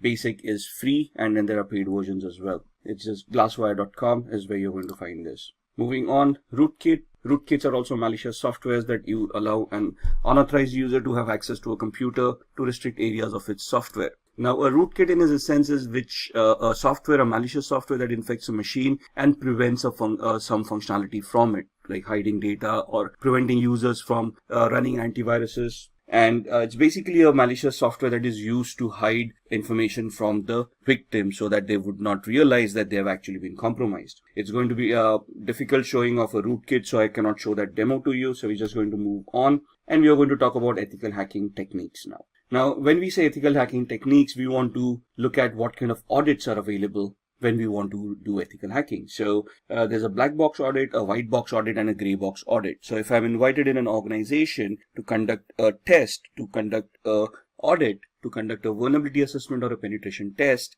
to identify vulnerabilities and then try to plug them out, they are going to give me 3 different variations. In a black box audit, they're not going to tell me about the infrastructure. They're not going to give me any information, and they want me to start from the basics of gathering information, identifying the systems, and based on the information that I gather, whether I'm able to develop any hacks and compromise their infrastructure. So it will be a simulation of a hacker who's sitting outside the organization and trying to find a way in. Whereas a white box audit is where full infrastructure knowledge is given, anything and everything that is required for an audit is given. And this is a simulation of an insider attack, a person sitting inside the organization misusing their permissions and then trying to compromise, trying to get access to data that they do not have access to. So the simulation is from a malicious insider. A gray box is where some partial knowledge is available, and from that partial knowledge, you're going to try to build up more information, and then you're going to try to get access to those resources. What are the tools that we utilize? So we have already had a couple of demos on keyloggers, SQL Injection, SQL Map, and so on and so forth. Metasploit is a very much used tool for penetration testing, and having knowledge on Metasploit is very much necessary as far as ethical hacking is concerned. Nmap, this is a tool used for network discovery. Nessus, a vulnerability scanner. Wireshark is a packet capturer that allows you to capture packets and analyze whatever is going on. SQL Map is something that we have seen, a SQL Injection attack tool which generates its own queries. And John the Ripper is a password cracking tool. Backtrack used to be an operating system that was utilized for penetration testing. However, Backtrack has now been replaced by something called Kali Linux, and that's the operating system that we have utilized in all our demos where we try to look at SQL Map and those injection attacks that we did. So what are the areas of ethical hacking?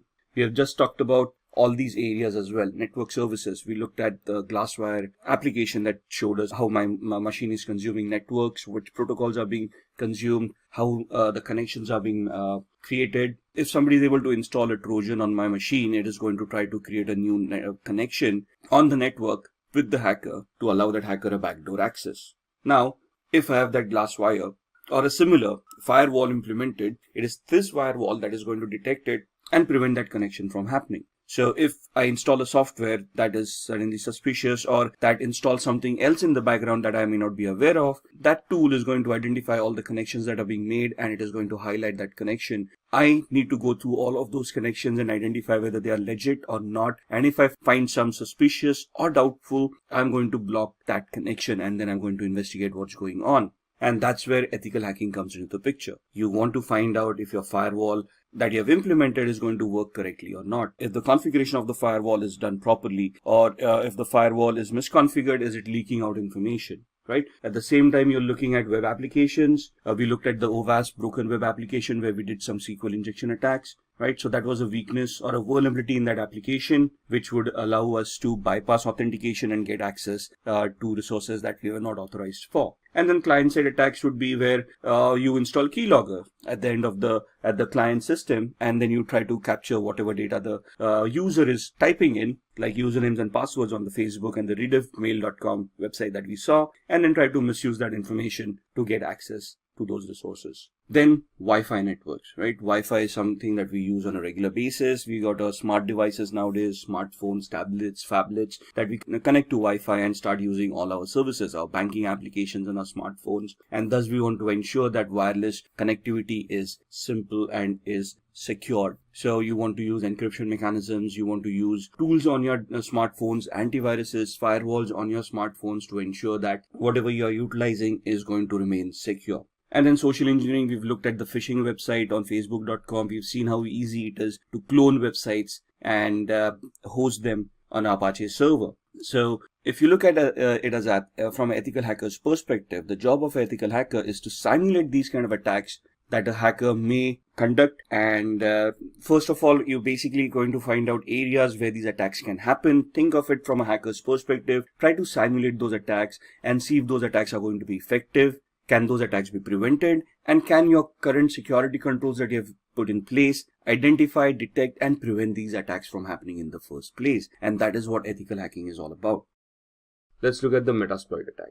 Metasploit is a framework of penetration testing that makes hacking very simple. You just need to know how to utilize the tool. You need to identify the vulnerability associated with a particular exploit and then run the exploit on Metasploit. We'll be demoing this during the practical. So there are active exploits and passive exploits. In active exploits, it exploits a specific computer, runs until execution and then exits, uses brute force and exits when an error occurs. In a passive exploit, these exploits wait for incoming requests and exploit them as soon as they connect. They can also be used in conjunction with emails and web browsers. So in passive exploits, we create a payload, like a reverse connection payload. We send it to the victim. Once the victim installs that software, the machine will then initiate a connection to us. Our machine will be in a listen mode, and then we will, once the software is executed at their end, we would then try to connect and exploit that particular vulnerability. This is the practical that we'll be doing on Metasploit. So let's move on with the demos, and then we'll see what we can discuss amongst them. Alright, let's have a look at some of the demos that we had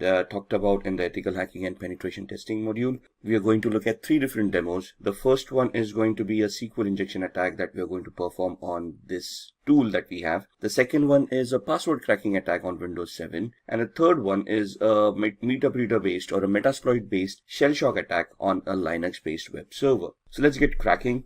I've powered on this virtual machine, which is the OWASP Broken Web application. It is a tool that is provided for people who want to enhance their skills, and they can practice how to do these attacks in a legal manner.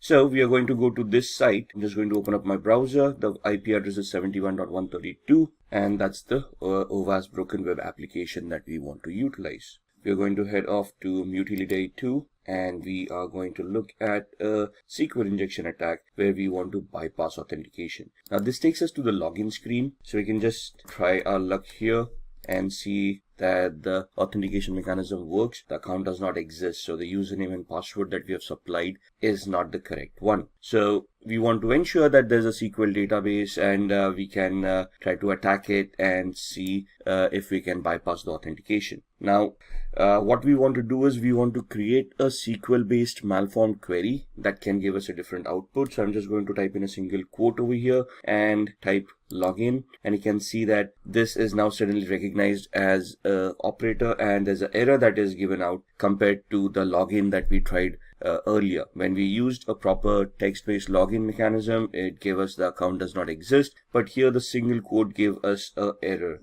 and it shows us how SQL works. This is the query that we had created. Now in the trainings that you have for ethical hacking, there would be explanations of what these queries are all about, how the syntax works. Here we're just going to see if we can create a malformed query to log in as a user in this case. So what I'm going to do is create the query over here, and we're going to give it a comparison. So we're going to give it a OR 1 equals 1 space hyphen hyphen space, And if you now click login, you should be able to bypass authentication, and you can see user has been authenticated, and we now have admin access to this application. Now here the SQL queries need to be crafted in such a perspective that they're going to work. So there would be a lot of exercise in identifying what the database is. There's a Microsoft database, an Oracle database, and so on and so forth, and then you have to choose those proper commands. But identifying that would come in the training. Right now we're just looking at a demo. This is how a SQL injection attack works. Now let me log out here. Similarly, now we are in a login page. The same query worked wonders where it allowed us to bypass authentication. So it also depends on what kind of a page I am and what query would be accepted at this point in time. So here application understanding would also come into the picture, where which function we are calling upon when we are connected to a particular page. Now this is a user lookup function, right? So again, here we try the same method, test. That's not going to work. Authentication error, bad user on password. And if we type in the same query over here, single quote or, and give it a condition, single quote or 1 equals 1 space hyphen space. Now here it is not going to log us in because this is not a login page. This is a user lookup form. So here it will instead give us a dump of all the databases that it has. So you can see all the usernames and passwords coming in that are stored in the user lookup field. So this is where the understanding comes in of which query to create at what page, we are depending upon the function that is being called, right? So that's the SQL injection attack that we wanted to look at. Let's move on to password cracking. Now this is a Windows 7 machine that we have. I'm just going to do a very basic password cracking example. We're just going to log in. Now here the assumption is that we are able to log in. We have access to a computer and we want to check out other users who are using this computer and see if we can find out their passwords, so that we can log in as a different user, steal data if required, and we wouldn't be to blame if there are any logs that are created. So here we've got a tool called Enable that is installed right here. Now I'm already an administrator on this machine. I'm checking out other administrators who share the same privileges, or any other user who may be on this system whose password I can crack, and thus I would be able to get access through their account and then do any malicious activity, right? So this allows me to go into a cracker tool, and it allows me to enumerate this machine and identify all the users and passwords that are there in this particular machine, right? So I'm just going to click on the plus sign and I'm going to import hashes from a local system. So where are these files stored? Where does Windows store its passwords? In what format are they stored? And what this tool does to retrieve those? That's something that we all need to know as an ethical hacker, right? So import the hashes from the local system, click on next. It's going to enumerate that file and it is going to give you a list of all the users that are there. So you can see the users are hacker admin, test, the one that we are logged in as, and then there's a user called virus as well. And you can see that this is the hash value of the password that is being utilized. Now there's a particular format for a hash value for Windows and how it stores. But once we have these hash values, let's say if I want to crack this password, there are various attacks that we can do. For example, a dictionary based attack or a brute force attack. Let's try a brute force attack, right? NTLM is the hashing mechanism that is used by Windows. So we are going to try to create an NTLM hash attack. And here we are going to use a predetermined rule set. For example, we are not sure what characters are being utilized over here. So we just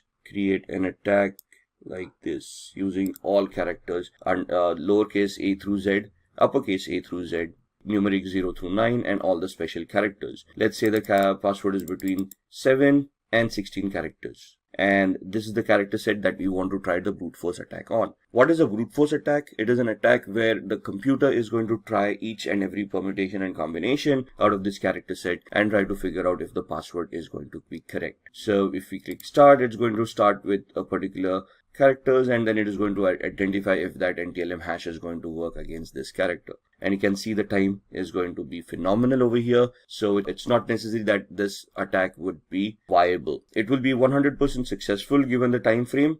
However, the time frame is huge enough for this attack to become a little bit redundant. There are other attacks that we can do which can easily identify this data for us as well, but that is something that we will look on in future videos. So that's how we can get access to users and passwords. There are different mechanisms where, let's say, we don't have login access. Then what are we going to do? How we can create a fake user, login, or how we can remotely access a machine and then try to get the same access. And that is what we are going to try to do in the next demo on a Linux machine. So what we are doing in a Linux machine could also be doable on the Windows machine with a different exploit. So what I'm going to do is, this is the Linux web server that I have that I'm going to power on. I'm going to use a Kali Linux machine to hack that device, and I'm going to just power off my Windows 7 machine. Give it a minute till it boots up. Now this is also a demo machine that we have, which has its own pre-configured vulnerabilities. So here we've got something from the pen testers lab and has a shell shock vulnerability implemented inside. Shell shock vulnerability affects Linux, Mac, and Unix based operating systems for a particular version of the bash shell. Bash is the born again shell,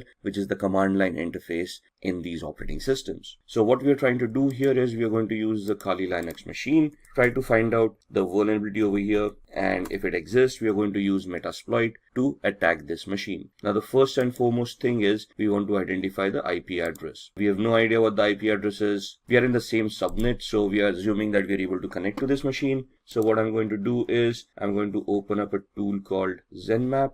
I'm going to open up a command line interface, find out what my IP address is, and my IP address is this with a subnet mask of 255.255.255.0. So I want to see if there are any other machines that are live in the same subnet, and we are doing a ping sweep over here to identify which machines are live. In a minute we'll get all the IP addresses. 71.1, 2, 133, 254, and 128. We know that we are 128 at this point in time. 254 is the DHCP server. So we are assuming that 133 is the machine that we want to look at. And let's then try to see if we can scan that machine. 133, and we're going to do an intent scan to find out which ports are open, what services are running over there, and if it is whether the pentest machine that we were looking for. You can see off the start port 22 and port 80, and somewhere here it's going to give us the ports that are open and the details about those ports, and somewhere here it will tell us that this is the pentester lab machine that we wanted, which is correct. So now we want to do a vulnerability analysis on this. What we are going to do is I'm going to use another GUI based tool called Sparta, which I can just find out from here.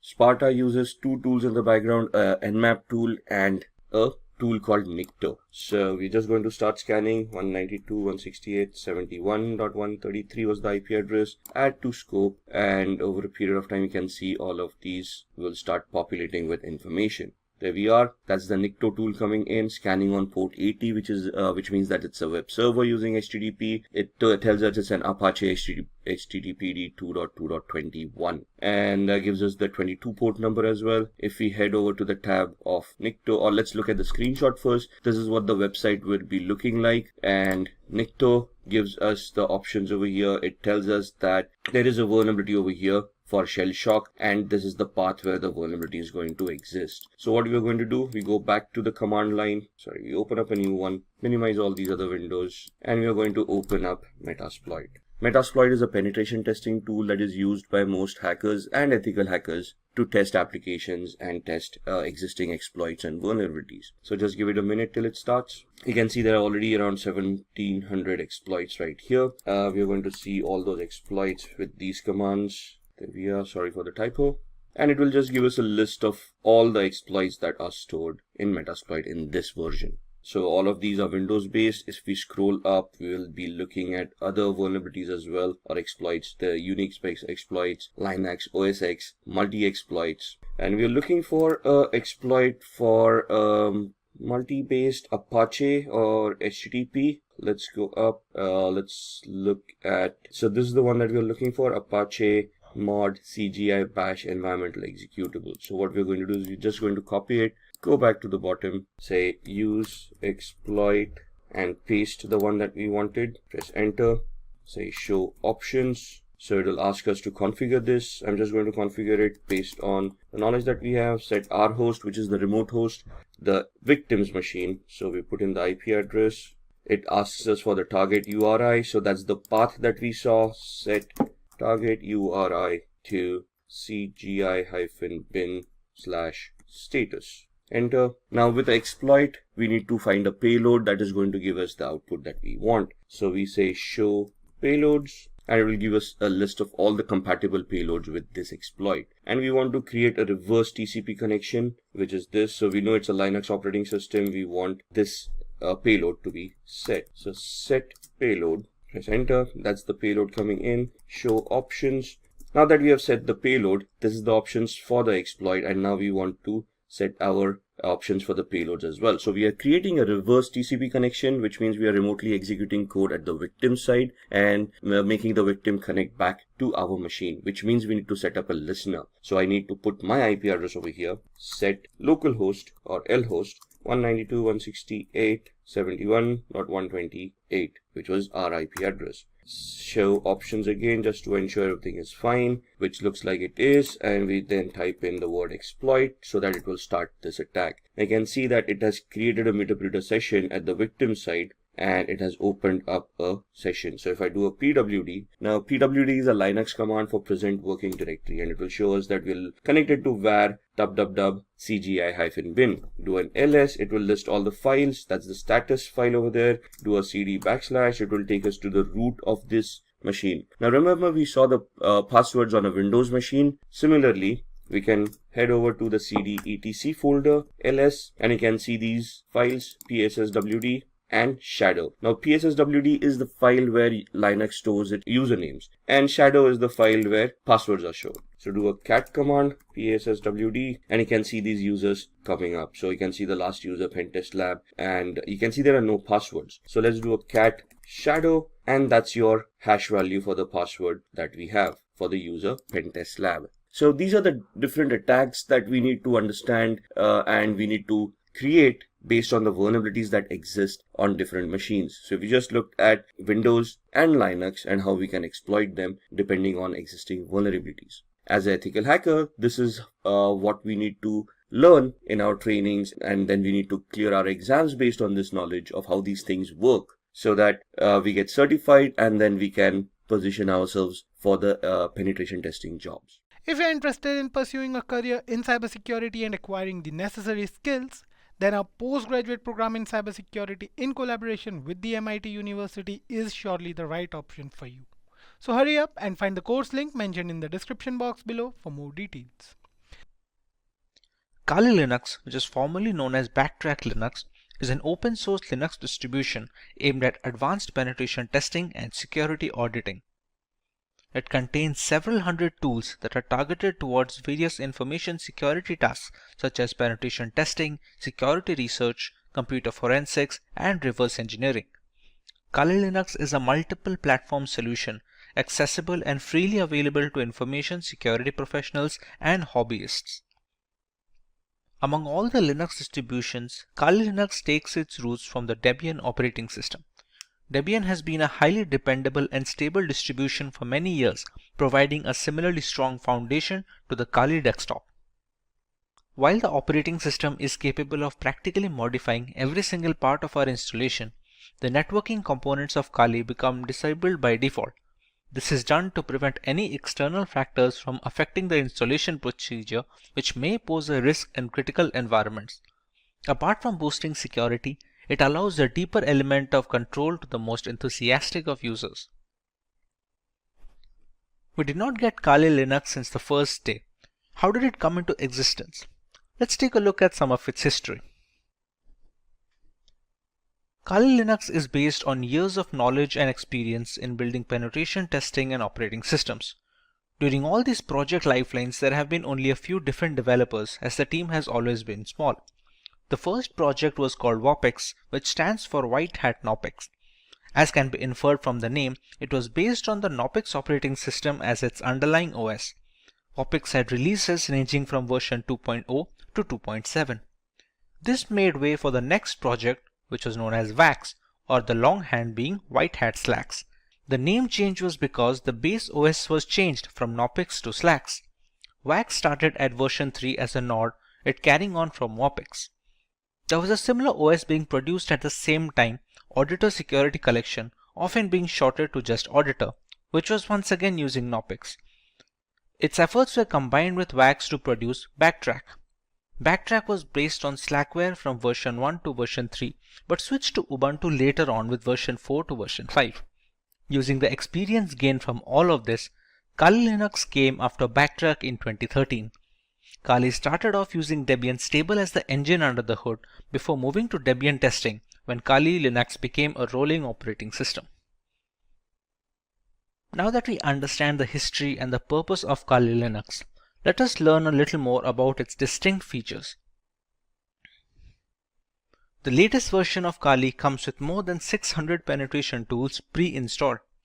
After reviewing every tool that was included in Backtrack, developers have eliminated a great number of tools that either simply did not work or which duplicated other tools that provided the same or similar functionality. The Kali Linux team is made up of a small group of individuals who are the only ones trusted to commit packages and interact with the repositories, all of which is done using multiple secure protocols.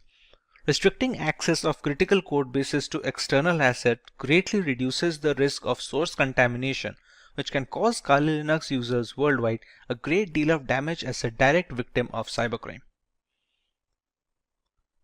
Although penetration tools tend to be written in English, the developers have ensured that Kali includes true multilingual support, allowing more users to operate in their native language and locate the tools they need for the job. The more comfortable a user feels with the intricacies of the operating system, the easier it is to maintain a stronghold over the configuration and the device in general.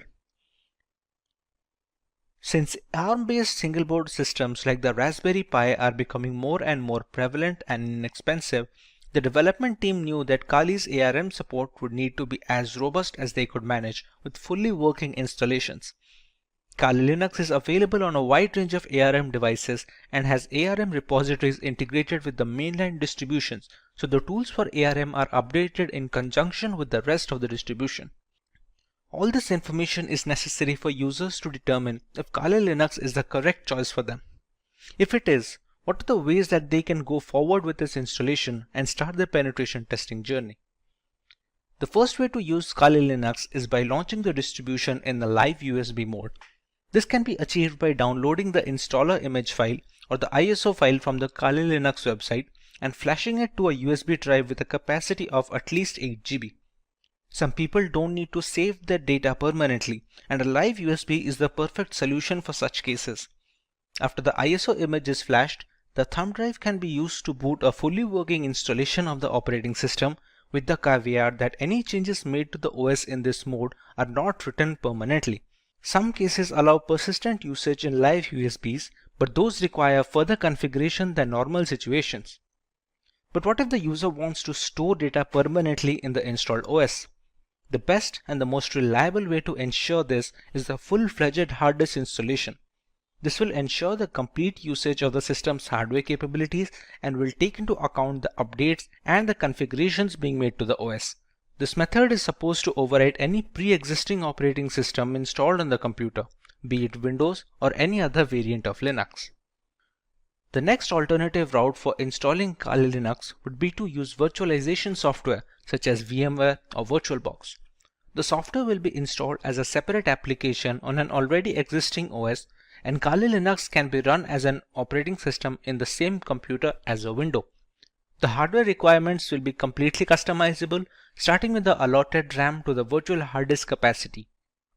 The usage of both a host and guest operating system like Kali Linux allows users a safe environment to learn while not putting their systems at risk. If you want to learn more about how one can go forward with this method, we have a dedicated video where Kali Linux is being installed on VMware while running on a Windows 10 operating system. You can find the link in the description box to get started with your very own virtual machine. The final way to install Kali Linux is by using a dual boot system. To put it in simple words, the Kali Linux OS will not be overwriting any pre-installed operating system on a machine, but will be installed alongside it. When a computer boots up, the user will get a choice to boot into either of these operating systems. Many people prefer to keep both the Windows and Kali Linux installed, so the distribution of work and recreational activities is also allotted effectively.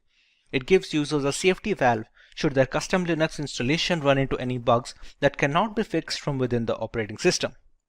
Professionals in security testing penetration testing, and ethical hacking utilize Linux as their preferred operating system. It provides several configurable distributions that you may configure based on your end use. Kali Linux and Parrot OS are two popular penetration testing distributions. While these operating systems each have unique offerings, the overall choice can differ between personnel thanks to their various tools and hardware specifications. Today we will look at both these distributions and settle on the perfect choice for each type of user. Let's go through the agenda for this video. We will learn about Kali Linux and Parrot Security OS from scratch, while understanding their primary selling points as a Linux distribution catered towards penetration testers. Next, we know about some features of these operating systems that stand out of their package. Finally, we directly compare Kali Linux and Parrot Security OS, thereby making a clear-cut conclusion on which OS is perfect on a per-requirement basis. So let's start by learning about Kali Linux from a ground level. Kali Linux, which is formerly known as Backtrack Linux, is an open source Linux distribution aimed at advanced penetration testing and security auditing. It contains several hundred tools targeted towards various information security tasks such as penetration testing, security research, computer forensics, and reverse engineering.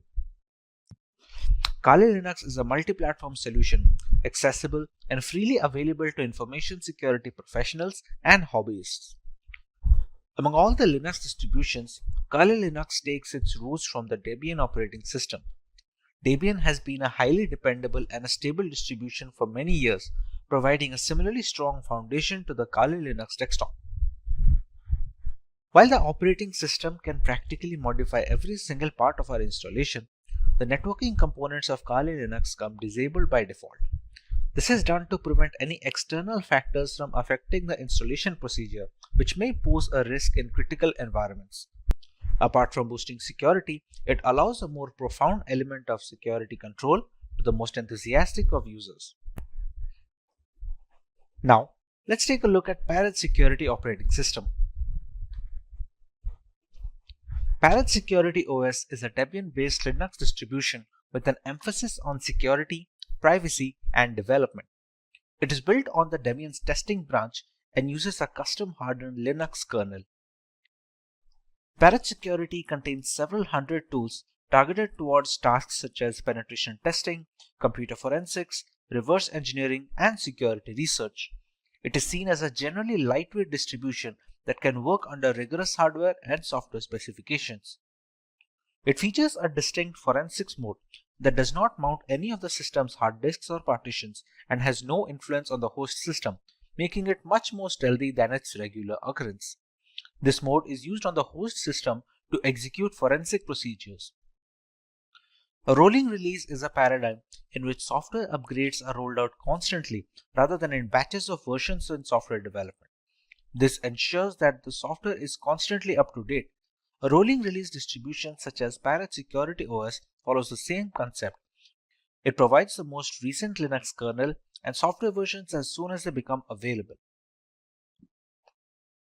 With the basic introduction to the operating systems out of the way, let us take a look at the unique features of both Kali Linux and Parrot Security OS.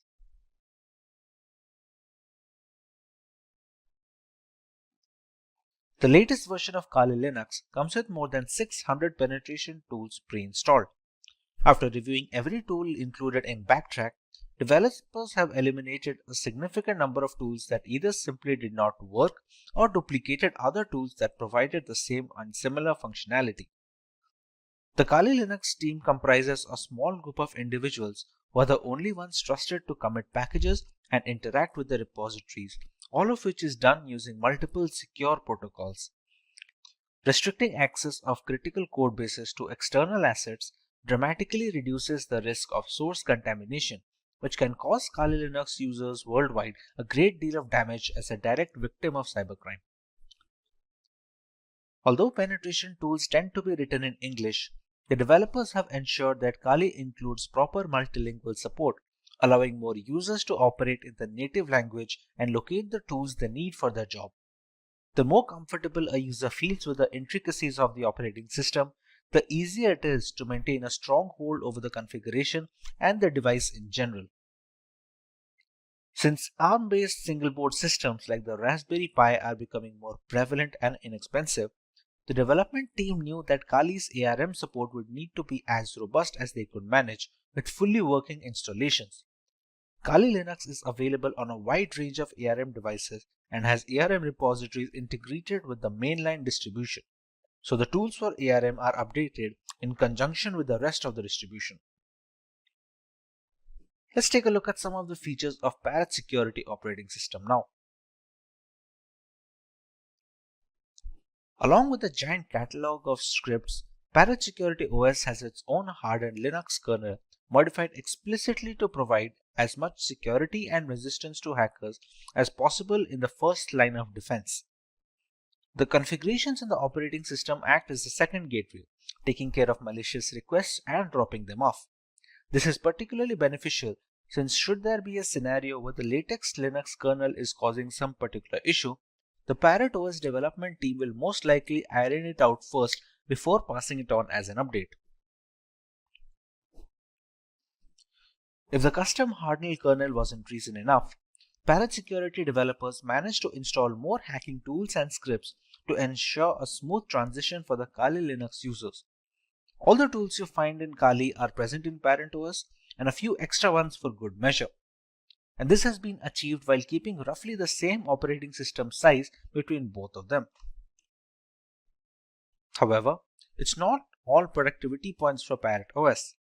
They provide a choice between two different desktop environments, Mate, which comes pre-installed by default, and KDE. For those unfamiliar with Linux terminology, you can think of desktop environments as the main UI for a distribution. Being highly modular in nature, one can use Parrot Security OS while adding another desktop environment that they find appealing. While Kali Linux has only a single option, Parrot Security has provided two optimized builds with Mate Desktop and KDE Desktop. One of the primary advantages of Parrot OS over Kali Linux is that it's relatively lightweight. This implies that it takes significantly less disk space and computing power to function correctly, with as little as 320 MB of RAM required. In reality, Parrot OS is designed to operate successfully off a USB stick, but Kali Linux does not work well from a USB drive and is generally installed in a virtual machine. Parrot OS is more of a niche distribution if you're searching for something lighter than Kali Linux. Features are great, but what about performance? Real-world metrics. Let us compare both these operating systems directly with respect to their hardware specifications and usability. In the end, we can decide on what distribution is fit for each type of user.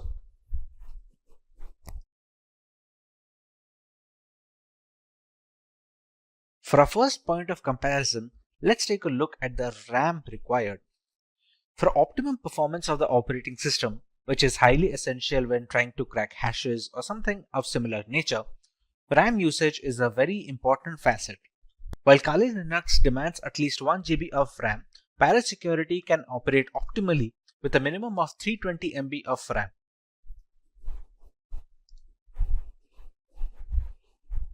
For correctly displaying graphical elements, Kali Linux requires GPU-based acceleration, while this is not the case with Parrot Security OS, which doesn't require any graphical acceleration needed from the user side. Once these operating systems are installed on VMware using their live boot ISOs, they take up a minimum amount of hard disk storage. Both of these operating systems have a recommended disk storage of minimum of 20 GB in Kali Linux and a minimum of 15 GB in Parrot Security, so they can install all the tools necessary in the ISO file. When it comes to the category and the selection of tools, Kali Linux has always been the first in securing every single tool available for hackers in the penetration testing industry. Parrot Security, on the other hand, has managed to take it up a notch. While specializing in wireless pen testing, Parrot Security makes it a point that all the tools that Kali Linux provides has been included in the ISO, while simultaneously adding some extra tools that many users will have to install from third-party sources in Kali Linux. Being a decade-old penetration testing distribution, Kali Linux has formed up a very big community with strong support signature. Parrot Security, on the other hand, is still growing, and it is garnering much more interest among veteran penetration testers and ethical hackers. A primary drawback of Kali Linux is the extensive hardware requirement. To perform optimally, it requires higher memory than Parrot Security. It also needs graphical acceleration while demanding more virtual hard disk storage. Parrot Security, on the other hand, was initially designed to run off a USB drive directly, thereby requiring very minimal requirements from a hardware perspective, like just 320 MB of RAM and no graphical acceleration needed. This means Parrot Security is much more feasible for people who are not able to devote massive resources to either their virtual machine or on their laptop hard disk directly. With the comparison done between both of these operating systems, let's take a look at the type of users both of these are catered to.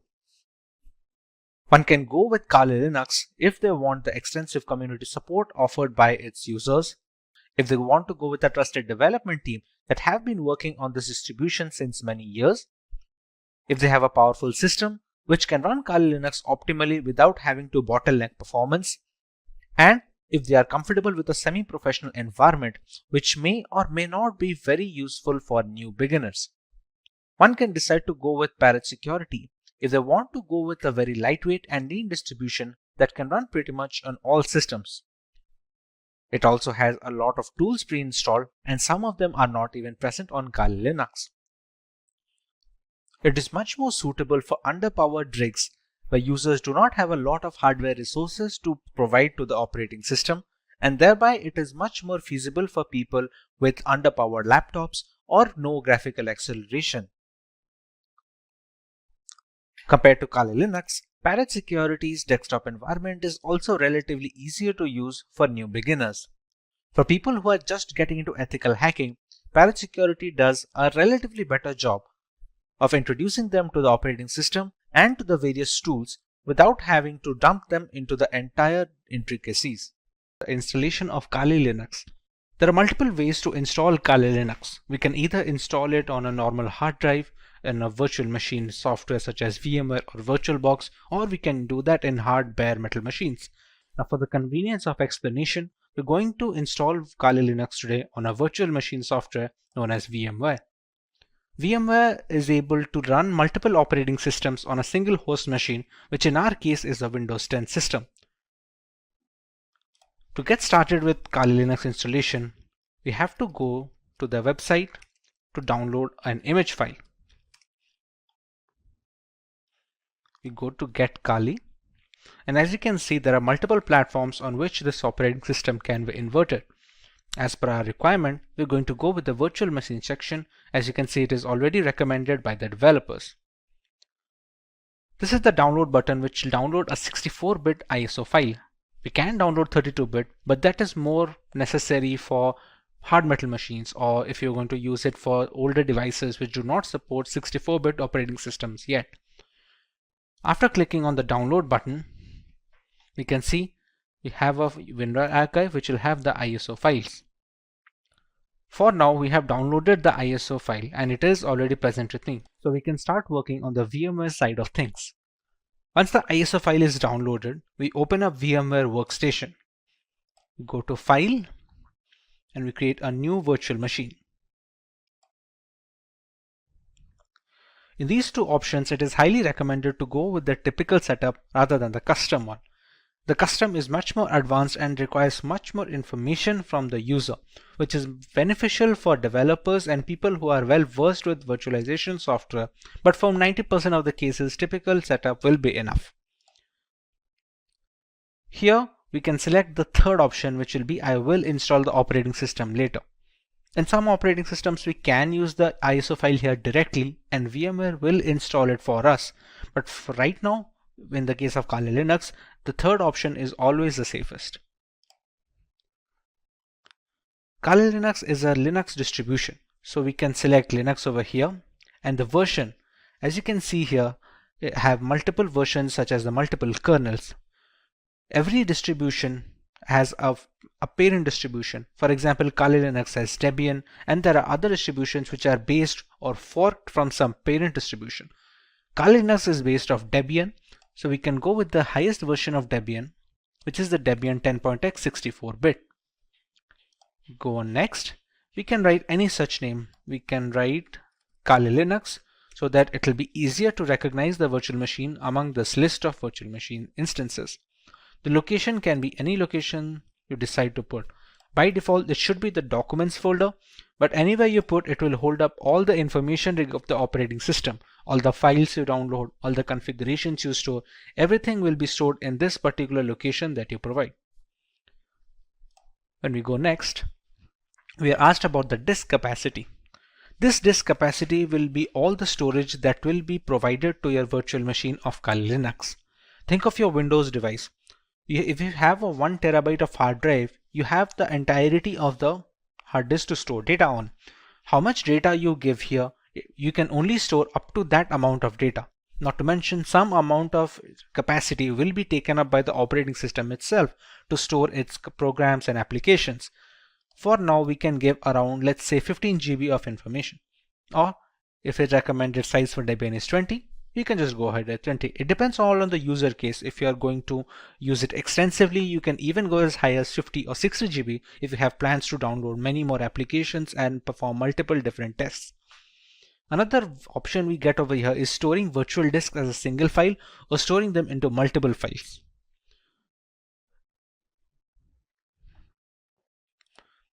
As we already know, this virtual machine runs entirely on VMware. Sometimes when transferring these virtual machine instances, let's say from a personal computer to a work computer, we're going to need to copy up the entire folder that we had mentioned before over here. Instead, all virtual machines have a portability feature. Now this portability feature is possible for all scenarios, except it is much easier if they split the virtual disk into multiple files.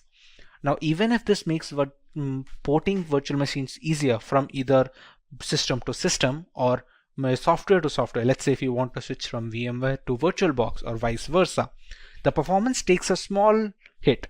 It's not huge, but it's recommended to go with storing the virtual disk as a single file if you have no purposes of ever moving the virtual machine. Even if you do, it's not a complete stop that it cannot be ported. It's just easier when using multiple files. But in order to get the best performance out of the virtual machine, we can store it as a single file over here. This is a summary of all the changes that we made and all the configurations that have been settled until now. Now at this point of time, we have not provided the .iso file yet, which is the installation file for the Kali Linux that we downloaded from this website. As of right now, we have only configured the settings of the virtual machine. So we can press on Finish. And we have Kali Linux in the list. Now, to make the changes further, we press on Edit Virtual Machine Settings. The memory is supposed to give the RAM of the virtual machine. The devices with RAM of 8 GB or below that, giving high amount of RAM will cause performance issues on the host system. If the memory has some amount of free storage left, let's say on idle storage, my Windows machine takes about 2 GB. So I have 6 GB of memory to provide. Although if you provide all of the 6 GB, it will be much more difficult for the host system to run everything properly.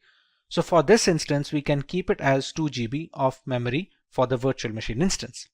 Similarly, we can use the number of processors and we can customize it according to our liking. Let's say if we want to use one processor, but we want to use 2 different cores, we can select them as well. Hard disk is pre-set up as the SCSI hard disk and it does not need to be changed for the installation of this operating system at all. CD-ID DVD. This is where the installation file comes. You can think of the ISO file that we downloaded as a pen drive or a USB thumb drive which is necessary to install an operating system. To provide this, we're going to select Use ISO image file. We're going to click on Browse. Go to Downloads and select the ISO file over here. Select Open and we can see it is already loaded up. Next, in the network adapter, It is recommended to use NAT. This helps the virtual machine to draw the internet from the host machine settings. If your host machine is connected to the internet, then the virtual machine is connected as well. There are some other options such as host only or custom segments or LAN segments, but those are not necessary for installation. Rest of them are pretty standard, which do not need any extra configuration and can be left as it is.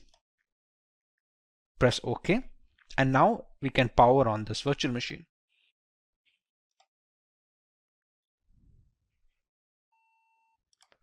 In this screen, we can choose how we want to proceed with the installation. We have a Start Installer option over here. So we're going to press Enter on that.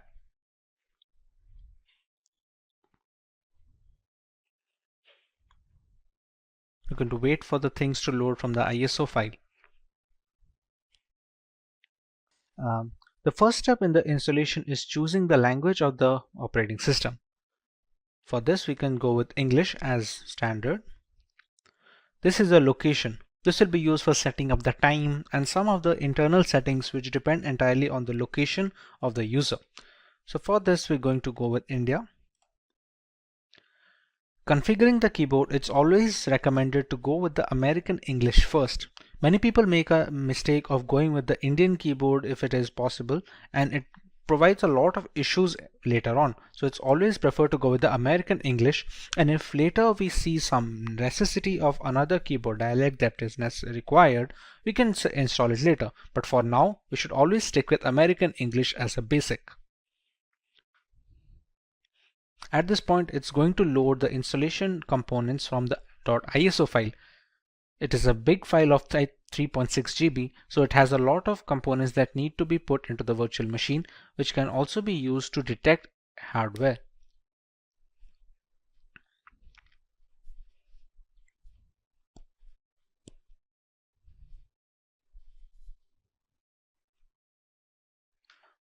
Once the hardware and the network configuration is done by the ISO file, we want to write a host name for the system. This host name can be anything which is used to recognize this device on a local network or a LAN cable. Let's say if we use the name Kali. Domain name, we can skip it for now. It's not necessary as such for the installation. This is the full name for the user. Let's say we can provide the name as Simplilearn as a full name. Next, we're going to set up a username. This username is going to be necessary to identify the user from its root accounts and the subsequent below accounts. For now, we can give it as something as simply123. Now we have to choose a password for the user. Now remember, since this is the first user that is being added onto this newly installed operating system, it needs to be a password for the administrator. We can use whichever password we like over here and use the same password below and press on continue. At this point, it's going to detect on the components on which the operating system can be installed. Like here, there are multiple options like the use entire disk and set up LVM, use entire disk and set up encrypted LVM. For newcomers, it is recommended to just use the first one, since LVM encryption is something that you can learn afterwards when you're much more hands-on with the Linux operating system. For now, we're going to use the use entire disk guided installation and press on continue. When we set up the virtual machine on VMware, we had set up a disk capacity. There we gave a purpose 20 GB. That is the hard disk which is being discovered here. Even though it is a virtual disk, on VMware it acts as a normal hard disk on which an operating system can be installed. So we select this one and press on continue. Here there is a multiple partition system. All the operating systems that are installed have different components. One is used for the keeping of the applications, one for the files, other for the RAM management and other things. For newcomers, it is always recommended to keep it in one partition. And we're going to select that and press on continue. This is just an overview of the partition it's going to make. As you can see, it has a primary partition of 20.4 GB and a logical partition of 1 GB used for swap memory. Now these kind of naming can be confusing for people who are not well versed with Linux operating systems or in general virtualization, but for now you can go ahead and press on continue, as this will be fine. We can press on finish partitioning and write changes to disk and continue. It's just a confirmation page. As you can see, it's wrote that SCSI3 is our virtual hard disk of 20 GB disk capacity. We write the changes to the disk, we press yes and click on continue. At this point the installation has started. Now this installation will take a while depending on the amount of RAM provided, the processors provided, and how quickly the performance of the system is being hampered by the host machine. On quicker systems this will be rather quick, while on the smaller ones this will take a while. Since this is going to take some time to install, as it is being run on a virtual machine with only 2 GB of RAM, we're going to speed up this part of the video so we don't have to waste any more time just watching the progress bar.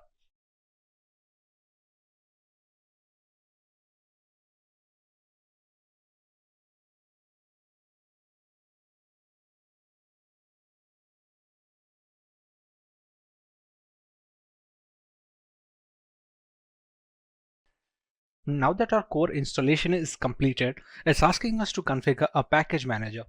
The work of a package manager on Linux operating systems is similar to the Google Play Store on Android mobile devices and on the App Store for the Apple devices. It's an interface to install external applications which are not installed by default. Let's say for Google Chrome or any other browser which can be used to browse the internet. At this point of time, it's asked us to select a network mirror. We're going to select as yes and move forward with this. Next, it's going to ask us for an HTTP proxy, which we can leave it as blank and press it as continue forward. At this point of time, it's looking for updates to the Kali Linux installation.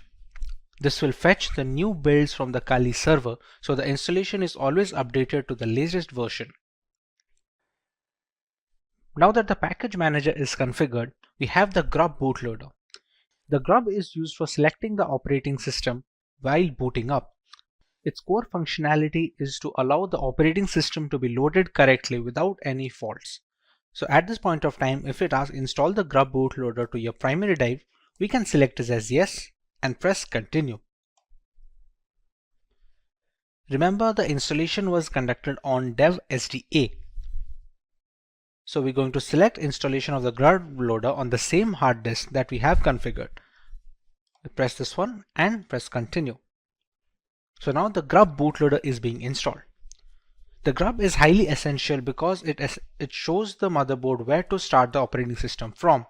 Even if the operating system is installed correctly and all the files are in correct order, the absence of a bootloader will not be able to launch the OS properly. As you can see, the installation is finally complete. So now we can press on continue and it's going to finalize the changes.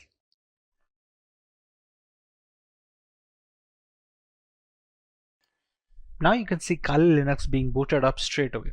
It doesn't check for the ISO file anymore since the operating system is now installed onto the virtual hard disk storage that we had configured before.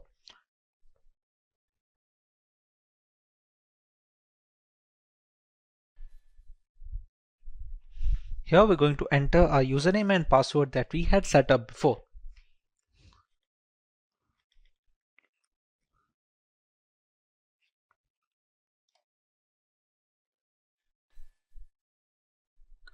And we have the Kali Linux system booted up.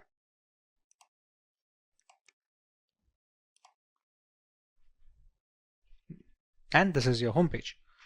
We can see the installed applications over here, which are being used for penetration testing by multiple security analysts worldwide. All of these come pre-installed with Kali Linux, and others can be installed using the apt package manager that we had configured. We can see a full name over here. And with this, our installation of the Kali Linux is complete. It's no secret that the vast bulk of our internet usage is vulnerable to hacking, whether it's through hazardous messaging apps or faulty operating systems. Penetration testing has become the norm for vulnerability assessment in order to fill this vacuum in digital security. Kali Linux is a well-known operating system in this fight against hackers. Kali Linux, a distribution designed specifically for penetration testers, has layers of features that we will go over in today's lesson and take a look at some of the tools and features that the operating system has to offer. Let's take a look at the video's topics and features that the operating system has to offer. Let's take a look at the video's topics. We start by learning the requirements of an operating system like Kali Linux. We learn more about the core features of the OS and its intricacies. Moving on, we take a look at the 5 distinct stages of penetration testing that dictate the flow of vulnerability assessment in general. Next, we learn about some important tools that can be found on Kali Linux which are geared specifically for ethical hacking purposes. And finally, we have an extensive demonstration where we work on some basic terminal commands, proxy tools, and a couple of highly regarded software from the crux of the operating system. Choose from over 300 in-demand skills and get access to 1,000 plus hours of video content for free. Visit SkillUp by Simplilearn. Click on the link in the description to know more. Let's start by learning why one should learn Kali Linux in the first place. In today's world, an organization's most valuable asset is its information or data. This is true for all kinds of businesses, be it public or private. On a daily basis, they all deal with enormous amounts of sensitive information. As a consequence, terrorist groups, hacking teams, and cyber thieves often attack them. To ensure this safety and protection, businesses use a variety of security measures and regularly update their index. Organizations must be proactive in this age of digitalization by regularly assessing and updating their security. Every day, hackers discover new methods to breach firewalls. Ethical hackers or white hat hackers provide a fresh perspective on security. They conduct penetration tests to validate security measures. Generally, they will penetrate your networks and give you relevant information about your security posture. Once an organization has this knowledge, it may upgrade its security procedures accordingly. The latest version of Kali Linux comes with more than 600 penetration tools pre-installed. After reviewing every tool that was included in Backtrack, developers have eliminated a great number of tools that either simply did not work or which duplicated other tools that provided the same or similar functionality. Occasionally, when conducting penetration testing or hacking, we must automate our activities since there may be hundreds of conditions and payloads to test, and manually examining everything is time-consuming. To improve our productivity, we utilize tools that come pre-packaged with Kali Linux. These tools not only save us time, but also accurately capture and process the data. The Kali Linux team is made up of a small group of individuals who are the only ones trusted to commit packages and interact with the repositories, all of which is done using multiple secure protocols. Restricting access of critical code bases to external assets greatly reduces the risk of source contamination. Although penetration tools tend to be written in English, the developers have ensured that Kali includes true multilingual support, allowing more users to operate in their native language and locate the tools they need to do for the job. Since ARM-based single board systems like the Raspberry Pi are becoming more and more prevalent and inexpensive, the development team knew that Kali's ARM support would need to be as robust as they could manage with fully working installations. Kali Linux is available on a wide range of ARM devices and has ARM repositories integrated with the mainline distribution, so tools for ARM are updated in conjunction with the rest of the distribution tools. Now that we understand the necessity for an operating system like Kali Linux, let us take a look at some of its core features and offerings to the ethical hacking world. Kali Linux, formerly known as Backtrack Linux, is an open source Linux distribution which is aimed at advanced penetration testing and security auditing. It contains several hundred tools targeted towards various information security tasks such as penetration testing, security research, computer forensics, and reverse engineering. Kali Linux is a multi-platform solution accessible and freely available to information security professionals and hobbyists. Among all the Linux distributions, Kali Linux takes its roots from the Debian operating system. Debian has been a highly dependable and stable distribution for many years, providing a similarly strong foundation to the Kali Linux desktop. While the operating system is capable of practically modifying every single part of our installation, the networking components of Kali Linux come disabled by default. This is done to prevent any external factors from affecting the installation procedure, which may pose a risk in critical environments.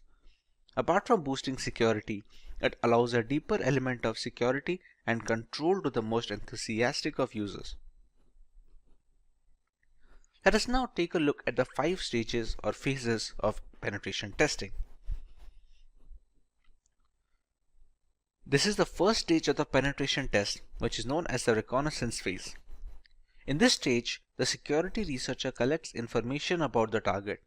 It can be done actively, which means you are collecting information without contacting the target, or even both. It helps security firms gather information about the target system, network components, active machines, open ports and access points, operating system details, etc. This activity can be performed by using information available in the public domain and using different tools.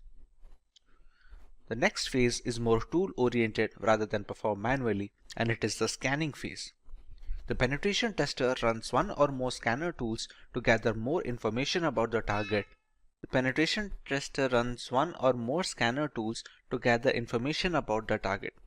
By using various scanners such as war dialers, port scanners, network mappers, and vulnerability scanners, the tester collects as many vulnerabilities which help to turn an attack in a more sophisticated way. The next stage is known as the gaining access phase. In this phase, the penetration tester tries to establish a connection with the target and exploit the vulnerabilities found in the previous stage. Exploitation may be buffer overflow attacks, denial of service or DOS attacks, session hijacking, and many more. Basically, penetration tester extracts information and sensitive data from servers by gaining access using different tools. In the maintaining access phase, the penetration tester tries to create a backdoor for himself. It helps him to identify hidden vulnerabilities in the system and can later act as a gateway to retrieve control of the system. In the final phase of covering tracks, the penetration tester tries to remove all logs and footprints which help the administrator identify his presence. This helps the tester to think like a hacker and perform corrective actions to mitigate those activities. Now that we understand the basics of penetration testing and how ethical hackers go about their way, let us take a look at some notable tools which can be used on Kali Linux.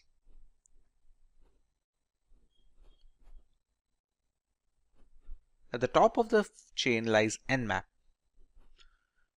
Nmap is a free and open source utility port scanner which can be used for network discovery and security auditing.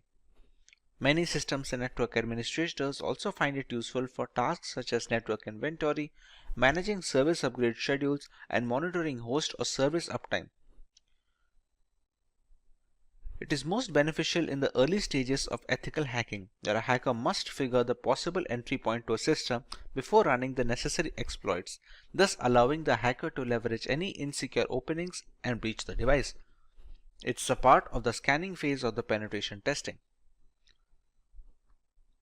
Nmap uses raw IP packets in novel ways to determine what hosts are available on the network, what services these hosts are offering, what operating systems they are running and their versions, what type of packet filters and firewalls are in use, and dozens of other characteristics. It was designed to rapidly scan large networks but works fine against single hosts as well. Since every application that connects to a network needs to do so via a port, the wrong port or server configuration can open a can of worms which lead to a thorough breach of the system and ultimately a fully hacked device. Next on the list we have Metasploit.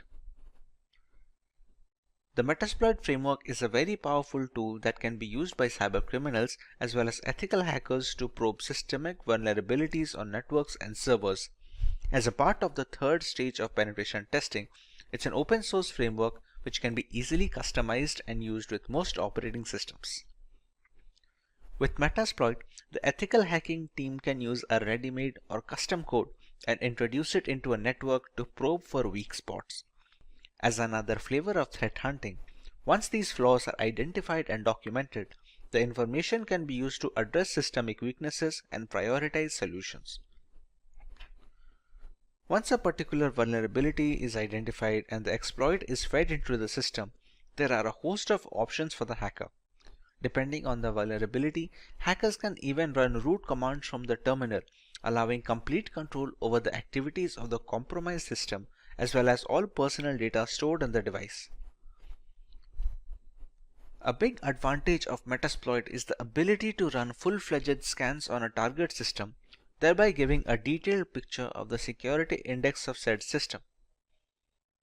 This also provides the necessary exploits that can be used to bypass the firewalls and the antivirus software. Having a single solution to gather almost all the necessary points of attack is very useful for ethical hackers and penetration testers, as denoted by the high rank in this list. At number 3, we have Wireshark. Wireshark is the world's foremost and widely used networking protocol analyzer. It lets you see what's happening on your network at a microscopic level and is the de facto standard across many commercial and non-profit enterprises, government agencies, and educational institutions. Wireshark is a popular open source tool to capture network packets and converts them to human-readable binary format. It provides every single detail of the organization's network infrastructure. It consists of devices designed to help measure the ins and outs of the network. The information collected through Wireshark can be used for various purposes, such as real-time or offline network analysis, identification of the traffic coming onto your network, its frequency, and its latency between specific hops. This helps network administrators generate statistics based on real-time data. Wireshark is also a cross-platform tool that can be installed on Windows, Linux, and Mac systems to enable hackers in all ecosystems to monitor network traffic irrespective of the operating system. The development team is determined to maintain this level of freedom for their users in the foreseeable future. The next tool on our list is AirGarden, which is a part of the third phase of penetration testing. This is a multi-use bash script for Linux systems to hack and audit wireless networks like our everyday Wi-Fi router and its counterparts. Along with being able to launch denial of service attacks on compromised networks, this multi-purpose Wi-Fi hacking tool has very rich features which support multiple methods for Wi-Fi hacking, including multi-field WPS hacking modes, all-in-one WEP attack, handshake file capturing, evil twin attacks, pixie dust, and so much more. It usually needs an external network adapter that supports monitor mode, which is necessary to be able to capture wireless traffic traversing the air channels. Thanks to its open source nature, AirGarden can be used with multiple community plugins and add-ons, thereby increasing its effectiveness against a wide variety of routers, both in the 2.4 GHz band and 5 GHz band. The next tool is John the Ripper. John the Ripper is an open source password security auditing and password recovery tool available for many operating systems. John the Ripper Jumbo supports hundreds of hash and cipher types, including for use of passwords of operating systems, web apps, groupware, database servers, network traffic captures, encrypted private keys, file systems, and document files. Some of the key features of the tool include offering multiple modes to speed up password cracking, automatically detecting the hashing algorithm used by the passwords, and the ease of running and configuring the tool, making it a password cracking script of choice for novices and professionals alike. It can use dictionary attacks along with regular brute forcing to speed up the process of cracking the correct password without wasting additional resources. The word list being used in this dictionary attacks can be used from the user's end, allowing for a completely customizable process. Now that we have covered the basics of Kali Linux, Let us take a look at the agenda for our demo today. We start out with a few terminal commands that are a basic part of a Linux operating system. We configure our own proxy chains to maintain anonymity while running penetration testing attacks on our victims. Next, we run a few Nmap scans on a local Windows 10 machine to find out the type of information that can be gathered in such a scenario. Moving on, we use Wireshark to monitor internet traffic and understand the importance of encryption and security when browsing the World Wide Web. Next, we learn about Metasploit and its various applications in the line of vulnerability assessment of a device. And finally, we use Metasploit to take root access of a fully updated Windows 10 computer system. Let's begin with some terminal basics on Kali Linux. When most people hear the term Linux, they envision a complex operating system used only by programmers. However, the experience is not as frightening as it appears. Linux is an umbrella term for a collection of free and open source Unix operating systems. There are many variants like Ubuntu, Fedora, Debian. These are distributions, will be a more precise term. When using a Linux operating system, you will most likely utilize a shell, which is a command line interface that provides access to the operating system services. The majority of Linux distributions ship with a graphical user interface, also known as GUI, as their primary shell. This is done to facilitate user interaction in the first place. Having said that, a command line interface is suggested due to its increased power and effectiveness. By entering the commands into the CLI, tasks that require a multi-step GUI procedure may be completed in a matter of seconds. You can start the terminal by clicking on the prompt icon here on top. Once the terminal is opened, we can put up our commands. The first command that we are going to look into is pwd. pwd stands for present working directory. As of right now, what you are seeing is the terminal window by default. If I write pwd and press enter, this shows the directory in which the terminal is being run on. As of right now, it's in the NF folder of my desktop, which is specifically this folder. If I open up this folder, you can see it is currently empty, as in it has no contents.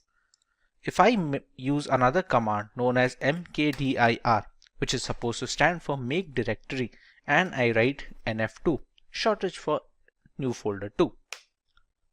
If I open up the nf, you can see the new folder is created. This is how the pwd command works. Another important command to change directories, it's called the cd command. Let's say right now if I am in nf, I want to create a new file in nf2 folder or something else in the nf2 folder. I have to shift to cd nf2. Now if I write pwd, it will show the present working directory of home, Simplilearn, desktop, nf, and inside that I am in nf2 right now. It is done to navigate through the Linux files and directories. It requires either the full path or just the name of the directory. If we have to move a completely different folder on a completely different file, then we can use the entire path like this. For now, cd works. Another few commands is we can write cd ... and it will come back one folder. Now the pwd will be just nf and not nf2. Let's say we are in this folder and we want to go a different file. Let's say if we just go for cd home, Simplilearn. That's it. Right now, these are the folders in our current present working directory. We have the desktop, the documents, downloads, etc.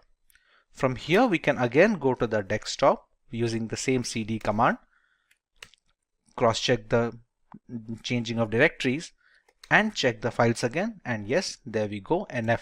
How do we know this? What are the commands that are used to show the files and folders? That folder is known as the ls command. ls can be used to view the contents of a directory. By default, this command will display the contents of your current working directory. If we add some other parameters, we can find the contents of other directories as well. There are some hidden files as well in Linux which cannot be showed just with ls. For example, if we just go to cd etc, which is a configuration folder for Linux, if we write ls now, these are the files that can be seen.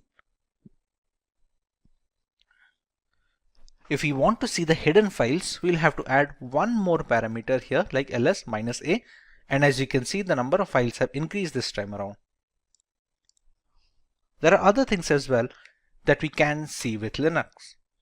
ls-al will show the hidden files along with some of the parameters and some of the permissions that has been provided for each file. As you can see, many of these files have root access. Some of them can write, some of them can read. It differs file to file, and the ls-al command is used to check each of these files' permission and change them accordingly if needed.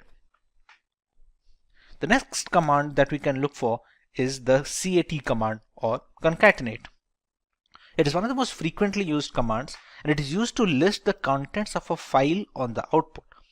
For example, let's say if I have a file at the desktop. In this nf2 folder, I will create a document, create an empty file, e-file. I'll open up the document and I'll write it as hello Kali. I will save this up. Now, to change the directories from etc to nf2, we have already discussed how to use the cd command using just the folder name. Now, if we want to go to the entire directory, we can write cd home. As you can see, it is already prompting us to complete the name of the directory. At this point, we just have to press tab and it completes it for ourselves. Next, we already know we have to enter the desktop, nf and nf2. And this brings us to the current working directory. Here, if we press ls, we can find a file over here. Now, as discussed for the concatenate, it is used to show the contents of a file. So right now, if we press cat, which stands for concatenate, e-file. As you can see, we have written hello Kali in the text file and we can see the output right now. We can also use it to create new files. For example, if we write cat, any file name such as e-file2. Here we can write anything. Hello Kali again.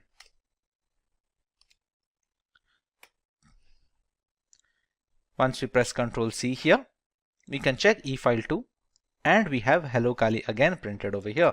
We can see the same using the concatenate command as well. If I press ls, you can see we have two files here and I can go with cat e-file2 and I have hello Kali again. This is how the concatenate command works. Apart from this, it can be used to copy. There is a different command like called cp, which is used to copy the files from one place to another. Mind you, this is not moving. This is only going to copy the command. For example, currently our pwd, which is the present working directory, is in the nf2 folder, as you can see over here. Let's copy the e-file2 to the nf folder. We can write cp e-file2 and give the path of the nf folder, which will be home, Simplilearn, desktop, and nf. Now if I press ls, I'll find both the files in nf2 since I copied. To go back to the nf folder again, we can again use the same command of we can again use the home, Simplilearn, desktop, and just nf. No nf2 this time, just nf. As you can see, this will change back our present working directory. Now when we press ls, we will find the e-file2 file and the nf2 folder. And we can confirm this using the GUI as well. This is the nf folder and you can see the nf2 folder and the e-file2 document. If I write cat e-file2,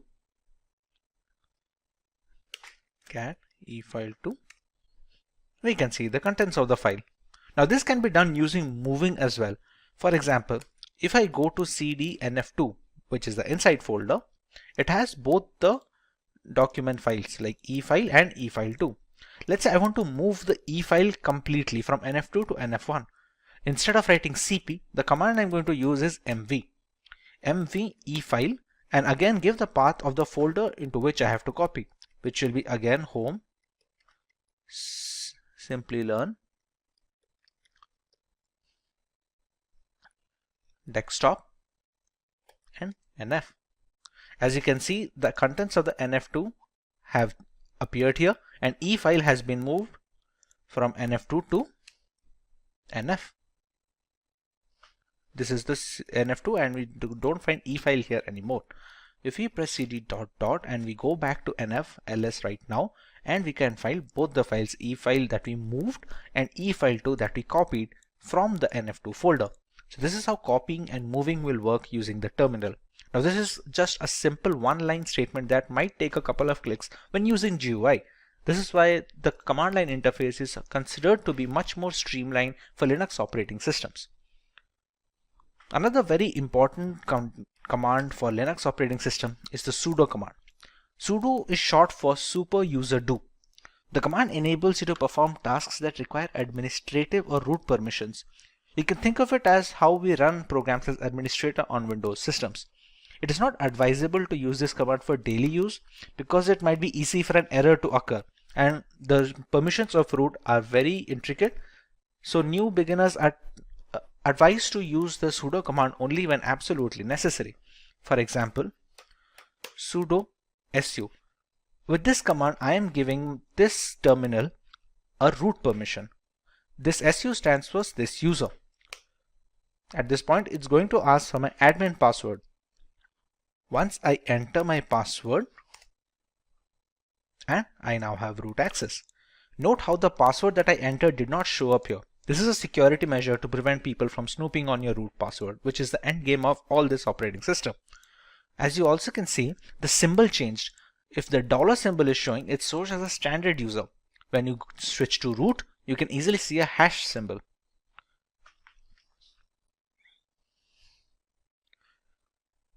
This opens up a separate shell inside this terminal command. For example, we can exit out of the root user to the standard user using the command exit. And once again, we have the dollar sign and the root has vanished over here. There are some commands that will only work with administrative access.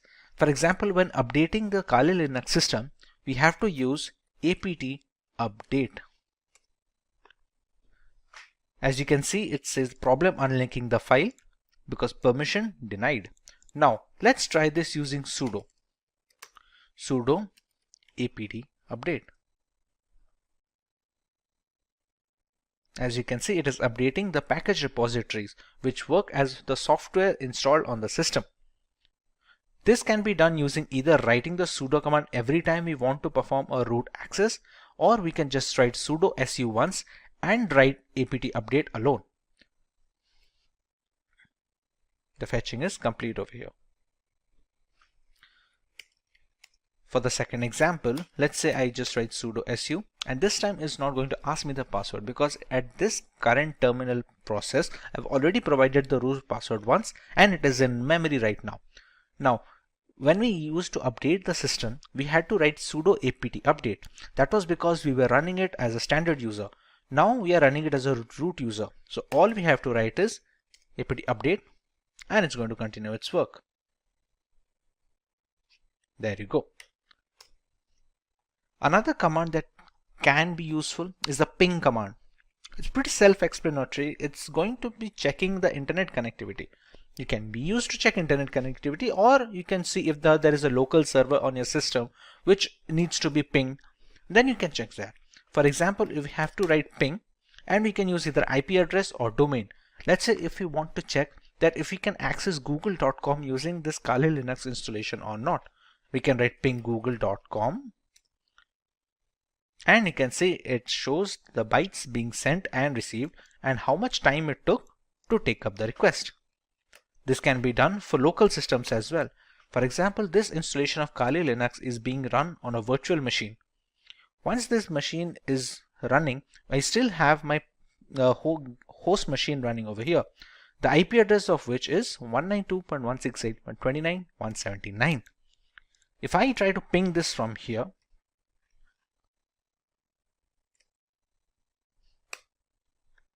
as you can see, the time to complete the request is drastically low compared to a website on the internet, considering this is on the local network.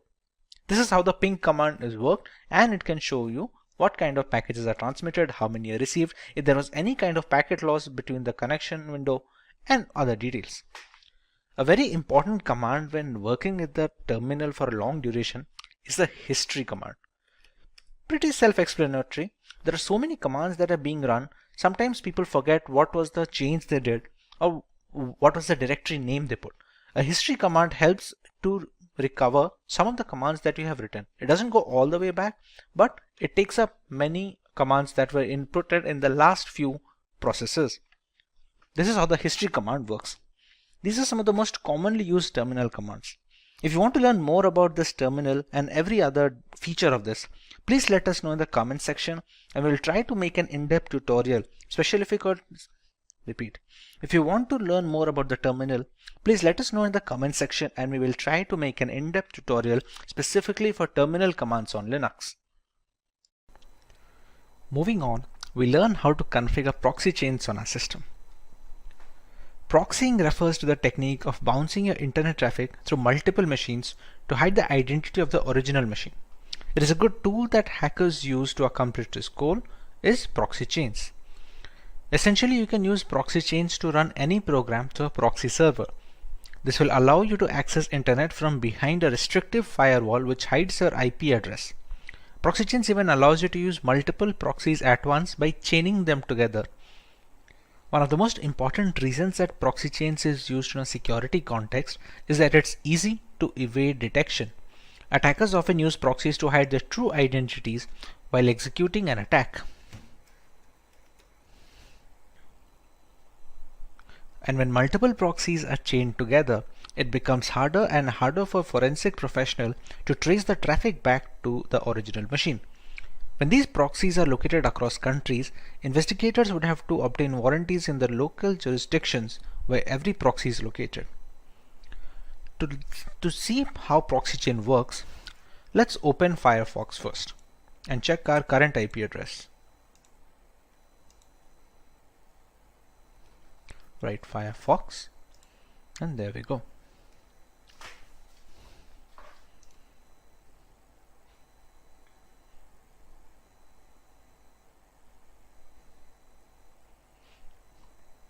As we can see, Firefox is now open. Let's check our current IP address right now. If we go to an address called myip.com, and you can see it easily detects our country is in India and this is a public IP address. Now, if we move to the terminal again, here we can now write proxy chains -h. What this -h does is it finds a help, it stands for the help file. This is for help file. What we found out using this is proxy chains has a config file here, etc proxychains4.conf. This is the config file found. Using this config file, we can customize how our proxy chain should work. If we want to open that, we have to use it in a text editor. On Windows, we have Notepad and other things like that, Microsoft Word to edit documents. On Linux, we have a tool called Nano. To access the Nano, we use the command nano and give the path of the file that we want to check. As of right now, the proxy chains config file is located over here. So we're going to follow the path there.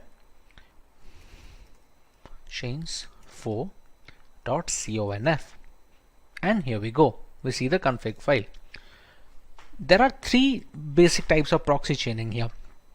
We have a strict chain where all the proxy in the list will be used and they will be chained in order. We have a random chain where each connection made through proxy chains will be done by a random combo of proxies in the proxy list. And you have a dynamic chain. It's the same as strict chain, but dead proxies are excluded from the chain. And here we can set up whichever type we want. To enable or disable a particular type, we use the hash symbol here. As you can see right now, all the lines have a hashtag symbol at the front, except this one, a dynamic chain. This is the current one being used. Let's say if I want to use a strict chain method, so I can add a hash value here and remove the hash here. At one point of time, any one of these 3-4 types should be enabled. Let's go for the dynamic chain. We can disable this strict chain by putting the hashtag in front and removing the dynamic chain. As you can see below, we have few commands to how to handle the nano text editor. This symbol is known as the control button on your keyboard. Now if we want to write out, which is synonymous to saving the file, supposed to go with Control O. So if I press Control O on my keyboard, it says file name to write, and we have to press enter here since we want to overwrite the proxy chains 4.conf file. We don't want to create a new file over here. So just press enter and we get a permission denied. This permission denied we're getting is because we have opened this using a standard user. etc is a system folder. To be able to make some changes, we have to use it using a sudo command. To exit this nano, we have to use the Control X command. We use Control X. We're going to clear, and this time we're going to use the sudo command. Sudo nano etc proxy chains 4.conf, and we have the same file open up again. Now this time if we want to make a change, let's say we're going to add a strict chain instead of a dynamic chain, we remove the hashtag from strict. We're going to use Control O for the save file option. We're going to press enter and it says wrote 160 lines. Again, if we want to reverse this change, we put the hashtag over here, enable dynamic chain, we press Control O, press enter, and it says wrote 160 lines. Now we can exit straight away using the Control X format. Right now we have not provided any file or a proxy chain. We can have proxy IP addresses from the internet, but we have to make sure that they are safe and they don't snoop on our data. When there is no proxy chains being provided personally, it's going to use the Tor network, but for that we have to start Tor. Tor is a service in Linux. To know more about this Tor, we can write sudo systemctl, which is used to know the status of services on the Linux operating system, and status of Tor. Systemctl, sorry, instead of stl, it should be systemctl status Tor. As you can see, it is a Tor service, anonymizing overlay network for TCP connections, and it's currently inactive. Now to start this up, we have to write sudo systemctl start Tor. Now if we repeat the same sudo systemctl status Tor, as you can see, it's active now. You can see the green logo over here. Okay. To integrate the Firefox and the browser, we can use the proxy chains command directly over here. We can write proxy chains. We can use Firefox to launch our web browser, and let's say if we want to visit google.com. We press enter and the Firefox window is launched, and it should open up google.com next. And there we go. If we go to myip.com once again, as you can see, we have a different IP address and the country is unknown as well. So this is how we can use proxy chains to anonymize internet usage when using Kali Linux. Next on our agenda is the ability to scan networks using Nmap. At its core, Nmap is a network scanning tool that uses IP packets to identify all the devices connected to a network. You can learn more about Nmap using their help file. As you can see, these are some of the parameters that can be used when scanning ports of a system. You can see the version and the URL of the service over here. The primary uses of Nmap can be broken into 3 core processes. First, the program gives you detailed information on every IP active on your network, and then each IP can then be scanned. Secondly, it can also be used to providing a lot of live hosts and open ports, as well as identifying the OS of every connected device. Thirdly, Nmap has also become a valuable tool for users looking to protect personal and business websites.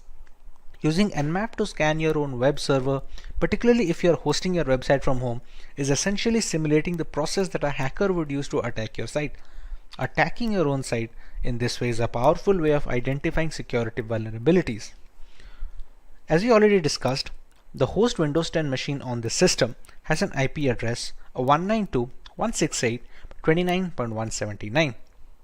If you want to test the OS scan of this system, we're going to first get the root permission over here. We use the sudo command, and now we are a root user. We're going to launch the command nmap -o, which is supposed to be an OS detection scan. The IP address we can use of the host system 192.168.29.179. In a legitimate penetration testing scenario, we can use the IP address of the vulnerable device over here. We are going to let it scan for a while, and it's going to give us some guesses on what can the OS be.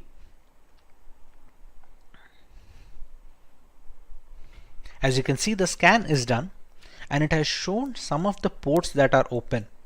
You can see the MSRPC port open, the HTTPS 443 port open, which is used to connect to the internet, and it has some aggressive OS guesses as well. For example, it thinks there's a 94% chance that it's going to be a Microsoft Windows XP Service Pack 3. That's partly because a lot of the Windows XP update packages are still prevalent on Windows.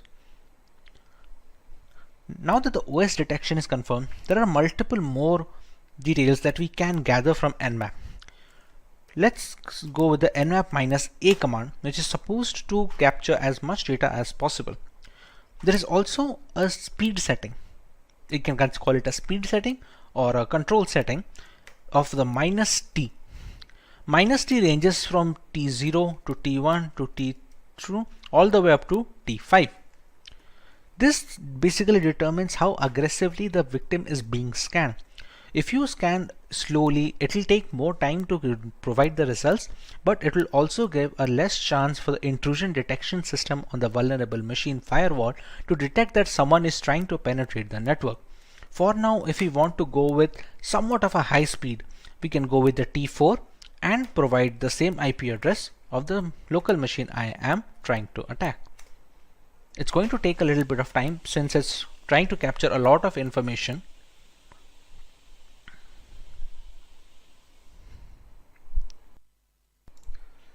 As you can see, the results are now here. It launched a scan and took a few top ports that are most likely vulnerable from a Windows XP perspective, and it showed a few ports over here. It has not shown 991 filtered ports, which could not be attacked anyway since they were closed for outside access. It shows a few fingerprint settings like the connection policies and the port details. It shows an HTTP options, some other intricate details that can be used when you attacking its servers. It shows a VMware version that it's running and some few other ports over here. Apart from that, we also have the aggressive OS guesses over here, just like we did with the -o, and you can see this time it is showing Windows 7 as 98%. No exact OS matches, since if there was any exact OS matches, we could have seen 100% chances over here. This is a trace route. A trace route will be the time and the path a connection request takes from the source to the destination. For example, this request went from 192.168.72.2 to a destination address. Since this is a local machine, it took only a single step. On multiple occasions, if you're trying to access a remote system, it's going to be a number of trace routes when it jumps from firewall to firewall and router to router. This is how we can use Nmap to find information about a system and find some vulnerable ports we can access. Moving on, we have a tutorial on how to use Wireshark to sniff network traffic. To start using Wireshark, we're going to have to open the application first. Now, during installation of Wireshark, there is an option to enable if non-root users can be able to capture traffic or not. In my installation, I have disabled that, so I will be launching Wireshark when using the root user itself. Also, to capture data, we need an external Wi-Fi adapter. You can see it over here in the VM tab, removable devices, RE-Link 802.1 and WLAN. This is an external Wi-Fi adapter which is inserted into my USB system. You can see it over here. If I write iwconfig, this is the one, WLAN 0. This is absolutely necessary because we need to have a monitor mode required. We won't need it for sniffing data on Wireshark right now, but it's going to be necessary later on in this tutorial as well, as we will see. For now, we can just start up Wireshark by writing its name on the command line, and it should start the program. Here we go. Here it's going to check which of the adapters we want to use. For example, right now the ETH0, which is supposed to stand for Ethernet 0 port, you can see data is being transmitted up and down. We're going to select ETH0.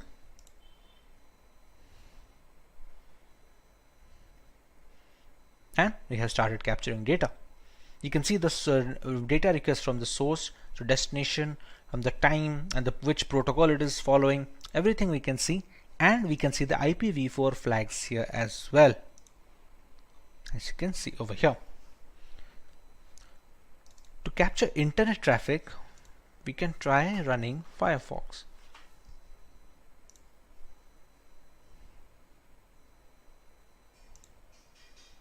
If we just write wikipedia.com,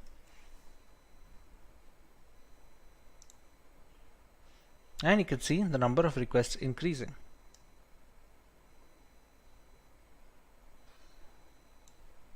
Okay, this is a spelling mistake. Wikipedia. Here you can see the application data of all these requests going up, and they're connected to a destination server of 102.166.224. Now even if we check the transmission control protocol flags over here and so many more things, we cannot find anything beneficial. As you can see, the information over here is gibberish, which is supposed to be, since it's supposed to be encrypted. Now this is possible due to this being an HTTPS website, hence you can see the log symbol over here, and connection is supposed to be secure. Now what about HTTP ports? We have seen many people recommend to not visit HTTP ports. Repeat. We have seen many people recommend to not visit HTTP websites, and even if we have to visit, to not provide any critical information. For example, let's go to a random HTTP page over here. As you can see, this is saying connection is not secure, and this is an HTTP page and not HTTPS. Now let's check for some of the information that is passing through this. This is a login form. Let's say I have a legitimate account over here. If I write my account name, and my password is supposed to be password 1234.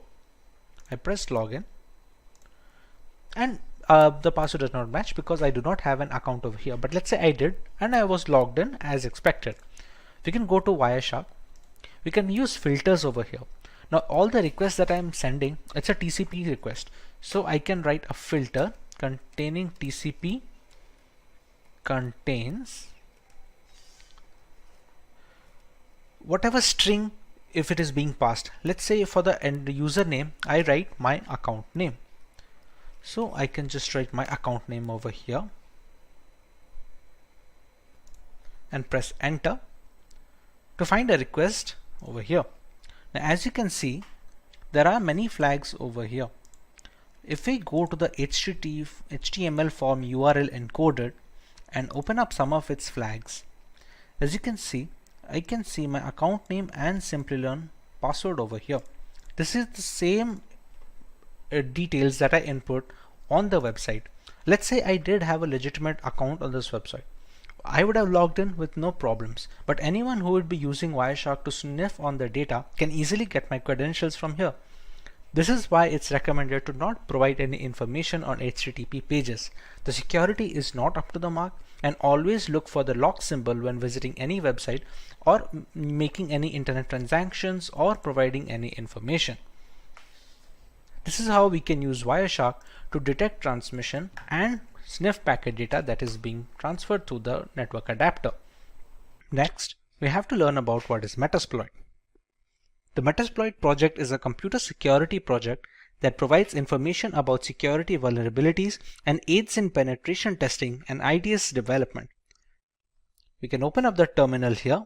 We're going to allow root access. And to open up Metasploit, the keyword is MSF console. It's going to take a little bit of time to start it up. Now the Metasploit console has been loaded. From here, we can decide what type of attack we want to launch and what kind of exploits we can launch against vulnerable targets.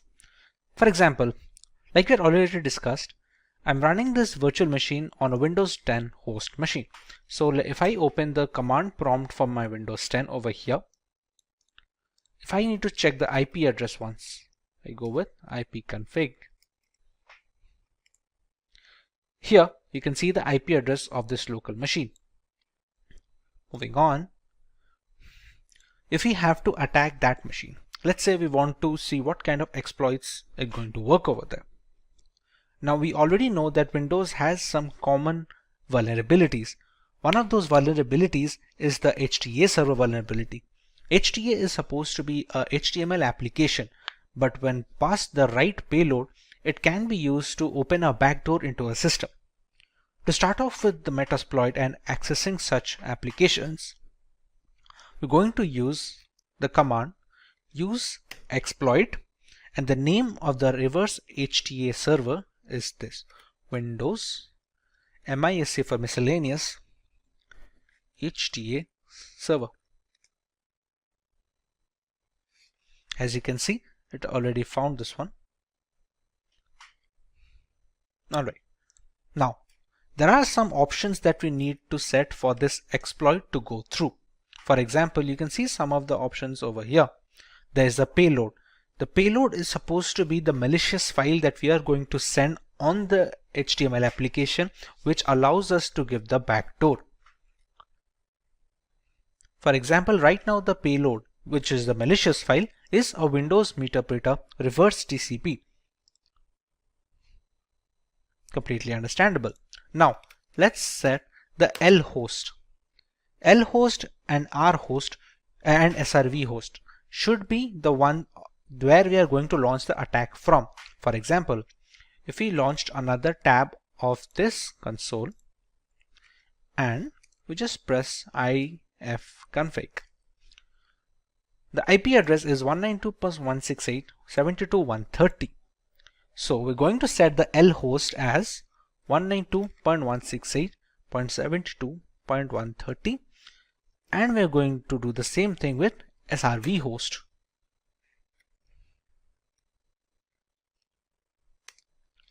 We're going to set a port where we need to capture the backdoor access.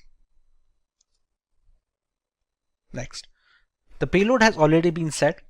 This payload will launch a backdoor and give us Meterpreter access to the system. Meterpreter can be considered as an upgrade of a normal command prompt shell. We will look into it once we get the access in the first place. Now that we have set the commands, we can press on exploit and press enter. Now you can see we have a URL over here. We're going to copy this URL .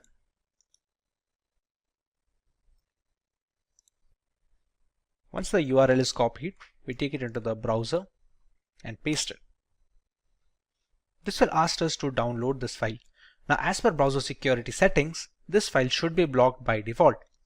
We can decide to keep it, and with the correct formulation of this malicious package, even the website browser antivirus softwares will not be able to detect good payloads.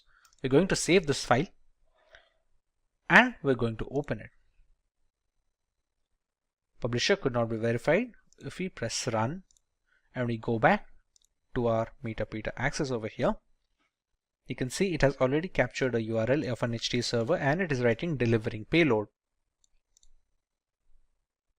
Just have to wait for a few seconds till the payload is delivered. It has sent this much amount of data. Meterpreter session 1 is opened and we should get the access soon. There we go. Now, to understand where is the session set, we can write sessions -i. As you can see, it has a metadata over here. We're going to write sessions -i. The session ID is 1, so we're going to write 1. And we have the metadata access. Now to get a fair idea of the system, we're going to write sysinfo, and it's going to the computer name, the OS, architecture, all these things. We can write the help command to see what are the things that we can get out of the system. We can take screenshots, we can control the webcam and start a video chat. We can take a lot of things over here. There are other commands as well where we can change the file directory, like the cat command, cd command. There are so many things that work in the normal CMD which we can run on the metadata as well. Now if we want to access this command prompt of the system directly, we can go with this. We have to write shell, and there we go. We are in the downloads folder right now. To see if this is the same computer or not, we're going to write ipconfig. As you can see, it is our victim machine with 192.168.29.171. We can just press exit, and we're back with the metadata access. This is how we can use metadata and Metasploit to gain access to a Windows 10 machine. Next, let's take a look at how we can get root access from a Windows 10 system. We just learned how we can get a metadata access from a system. We can background this metadata session by writing background and pressing enter. We can still see the sessions -i. It's still present over here. Now, these kind of access are not administrative access. These are the kind of backdoors that can be created for standard users. But to get a complete access of a system, including the program files, the Windows documents, we need to have root access or administrative access. To do that, we're going to use another exploit. Reminder that the metadata session of the standard access is already present and we're not messing with it right now. We're going to set up another session, albeit with the same machine. That exploit name is use exploit Windows local bypass UAC event viewer. And there we go. Now, if we check the options that we can put in the system, we have to choose an exploit target. We need to put a session as well. Let's say we're going to use the session 1. This is the session that has the metadata access with the standard user. It doesn't have the system user. We're going to write set session 1 and we're going to run exploit. Run a few commands and it opened a second metadata session. As you can see, it is the session 2. If I write sysinfo, you can still see I'm not the system user right now. I'm still just a normal user. How can we check that? If you go to shell, I can still see user Shinabi downloads, all these things. If I press exit, go back to the metadata. There is a command on metadata, get system. It attempts to elevate your privilege to that of the local system, which basically means you get promoted into root access. So if we write get system, and due to pipe impersonation, we now have the system root access. As you can see, now it has become x64 and we are the admin users. Now if I go to shell, I can easily go back, Windows, and I can easily access these things. This kind of control over the Windows folders and the program files folders, these kind of things are not possible if you are not an admin access or the command prompt has not been run with admin permissions. This is how we can use privilege escalation to get into an admin access system. We use the second exploit, which was the bypass UAC event viewer exploit, and essentially used it with the first session. As you can read here, Windows escalation UAC protection bypass. It was first disclosed on 2016, but it still works on some systems. This is how we can get root access on a Windows 10 installation. Kali NetHunter is the very first Android penetration testing framework for Android smartphones. Because NetHunter is an open source project, developers can freely utilize it without fearing copyright infringements or other threats. The project grants access to the Kali toolkit to compatible Android devices, which allows penetration testing. Furthermore, NetHunter provides several unique capabilities unavailable on other hardware platforms. A userland refers to space outside of an operating system kernel, meaning anything that doesn't have root access. We can use an app to systems supported on Nexus or OnePlus and rooted Android phones. While this is pretty incredible, there are some limitations to this. In general, you can communicate with the instance of whatever Linux device you want via SSH or VNC using Kali NetHunter. The best device for hackers is an Android phone installed by Kali Linux because mobile phones are more convenient and portable than laptops for personal purposes. The NetHunter interface also allows users to work easily with complicated configuration files through a local web Apache interface. Aside from this functionality, modified kernels that handle 802.11 wireless injections and securely link pre-configured VPN services comprise a strong network security breakthrough and a separate Dropbox with Kali Linux constantly at your disposal. We now have a basic understanding of what Kali Linux NetHunter is. However, there isn't a single distribution to learn about here. Kali Linux NetHunter has multiple different versions depending on the device at the hands of the users. Let's cover them in more detail.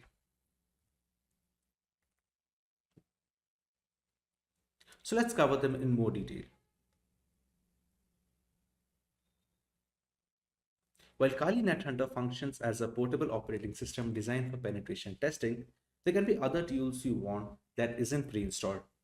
To solve this problem, there is a NetHunter store at the address store.nethunter.com. This functions the same as a Google Play Store on Android or app stores on iPhones. Except the difference is that the tools in this repository are more in line with ethical hacking and network penetration. The first of the three versions that NetHunter provides is the NetHunter rootless. This works on almost all devices without any issues. The number of tools available in this version is the lowest among the three. We then have NetHunter Lite, which requires root privileges to work properly. It doesn't need any custom kernel flashing to power up and has comparatively more tools than NetHunter rootless. Finally, we have the original NetHunter package with all the tools available at its disposal. However, your device must have root privileges and the custom NetHunter kernel to install this version. As we can clearly see, the more open our device settings and preferences are, the more tools Kali NetHunter can work with. Root privileges provide administrative access to many functionalities that NetHunter can leverage and ultimately perform network penetration with. Some tools are exclusive to the original NetHunter core and NetHunter Lite, so you may have to cross-check your requirements before installing any version on your device. Now that we have covered the different versions of Kali NetHunter, let us cover its different components and how they help in the working of this distribution.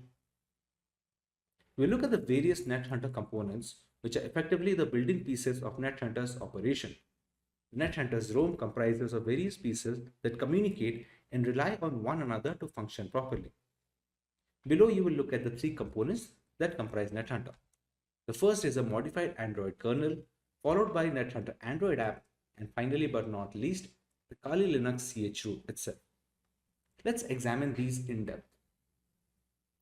The program that provides a UI to simplify the user's tasks is a graphical component of NetHunter, which is its Android app.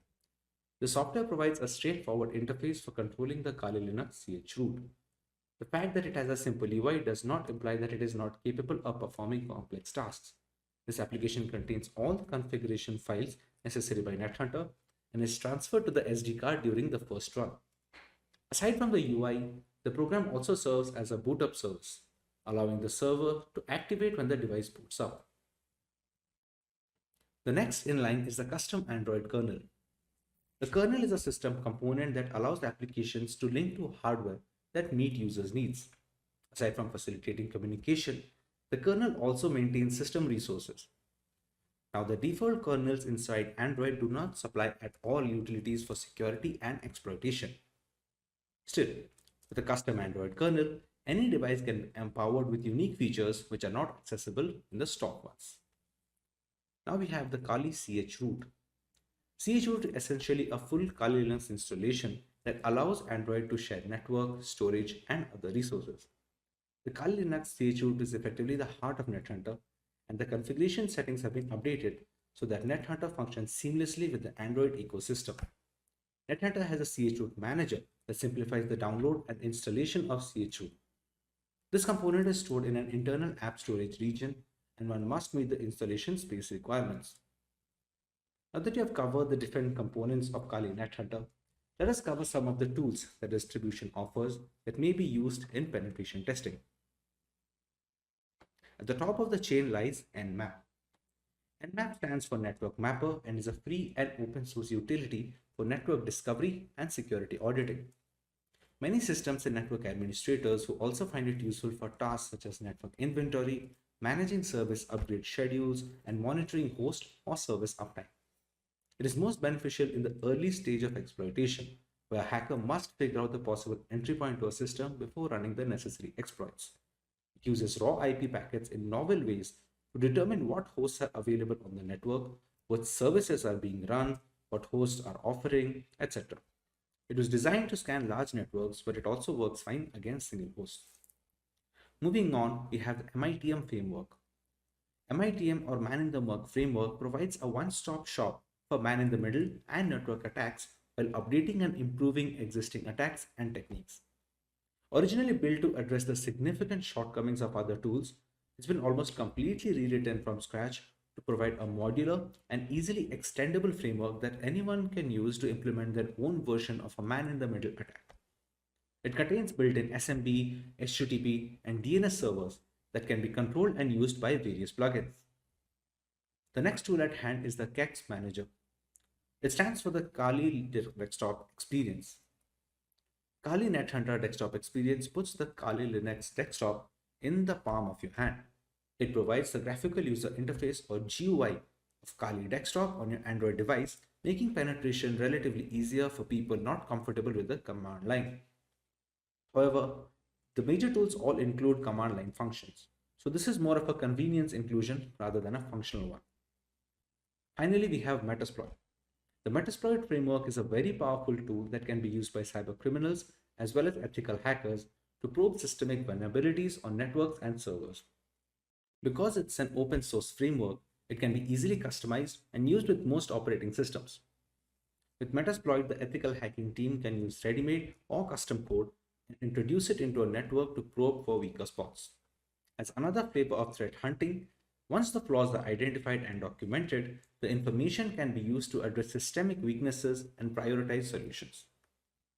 We now have a very clear understanding of what Kali NetHunter is and its features. Let's cover some of the pros and cons of this particular framework.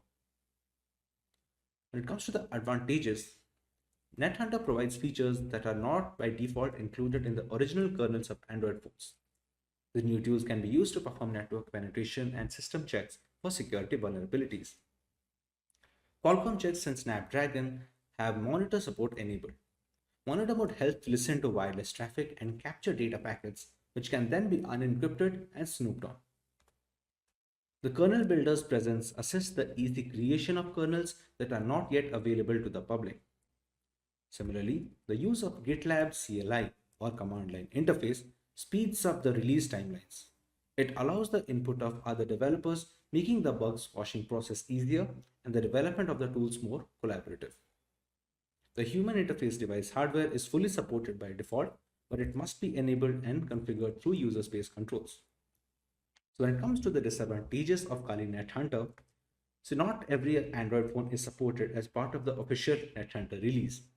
Therefore, be cautious while downloading and running them, since the wrong NetHunter may break the phone in some very rare circumstances.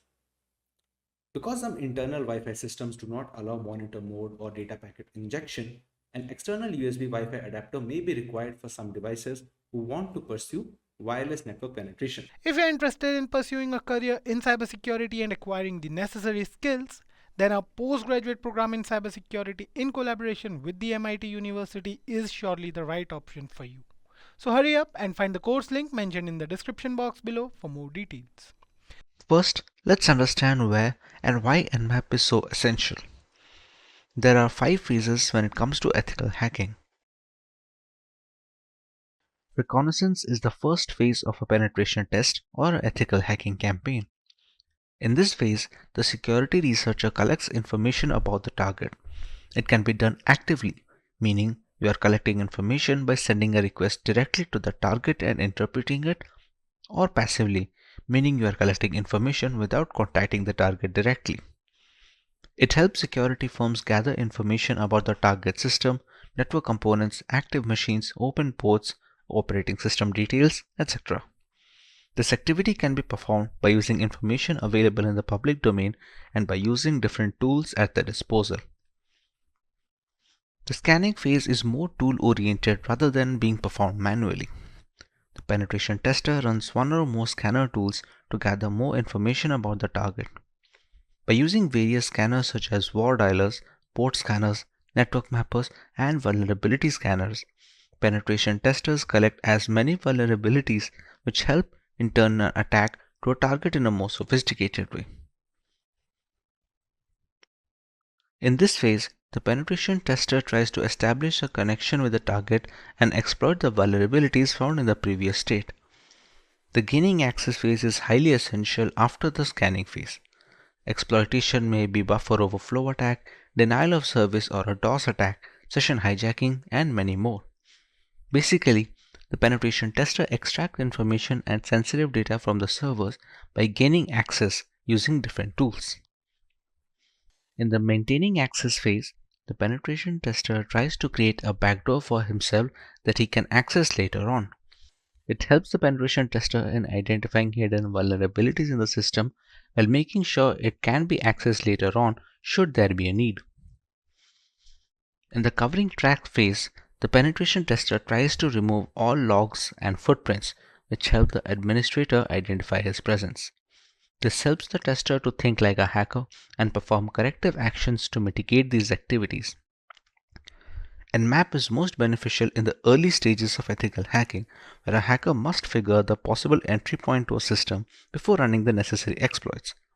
This allows the hackers to leverage any insecure openings and breach the device. So the reconnaissance and the scanning phases are the points where Nmap finds most use at. Let us understand what Nmap is from a layman's perspective. Nmap, which stands for Network Mapper, is a free and open source utility for network discovery and security auditing. Many systems and network administrators also find it useful for tasks such as network inventory, managing service upgrade schedules, and monitoring host or service uptime. The program is most commonly used via command line interface and is available for many different operating systems such as Linux, FreeBSD, and Gentoo. Its popularity has also been bolstered by an active and enthusiastic user support community. It is most beneficial in the early stages of ethical hacking, where a hacker must figure the possible entry point to a system before running the necessary exploits.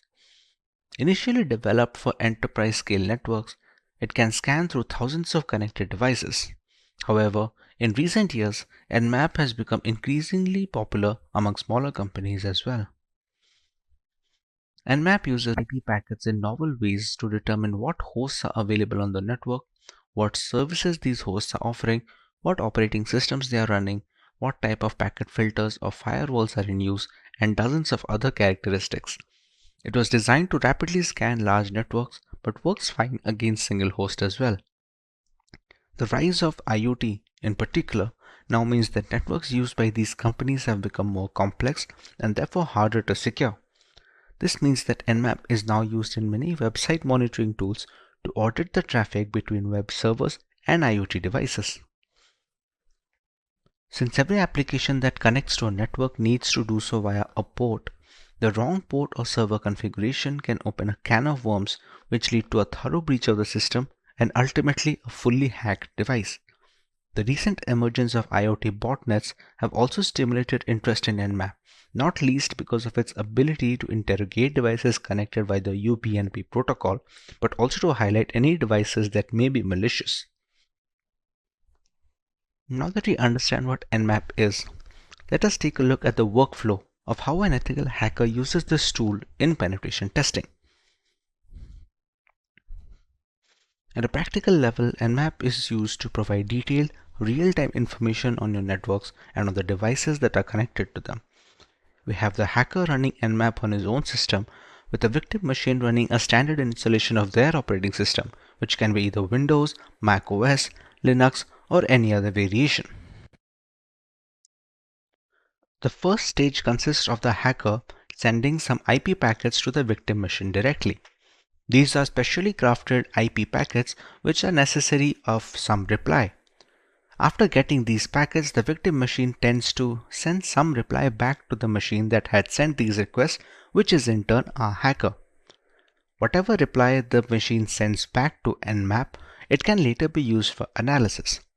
Depending on what kind of requests are being sent and the manner of the replies that are received, one can determine easily what kind of machine we are taking up. It can be used to determine the life of the host, which basically means if the host is alive or currently if the server is shut down.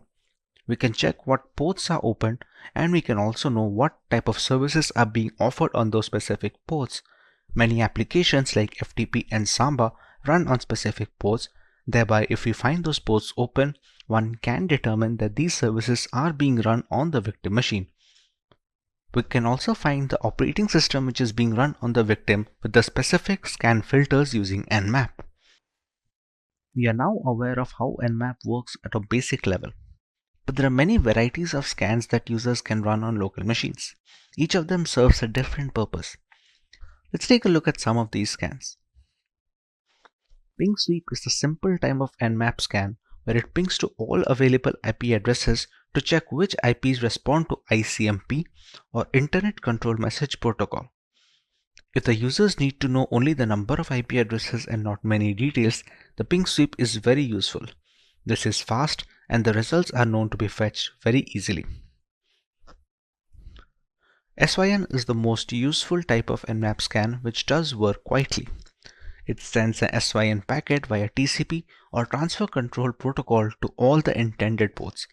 If an acknowledgement pack is received back to the system, it is sure that a port is opened there. No response means that the port is either closed or not available. Here the acknowledgement pack is not sent back to the system, assuming that the connection is not valid. Thus the full connection is not scanned as per the system. And a TCP connect scan is similar to SYN scan in many aspects, as it uses the TCP layer to send packets and it is passed on to all the ports. Here, the difference is that the full connection is done by sending the acknowledgement packets back. The logs can easily find the TCP scan, but need more power from the machines to do the work. This is more accurate than SYN scans too.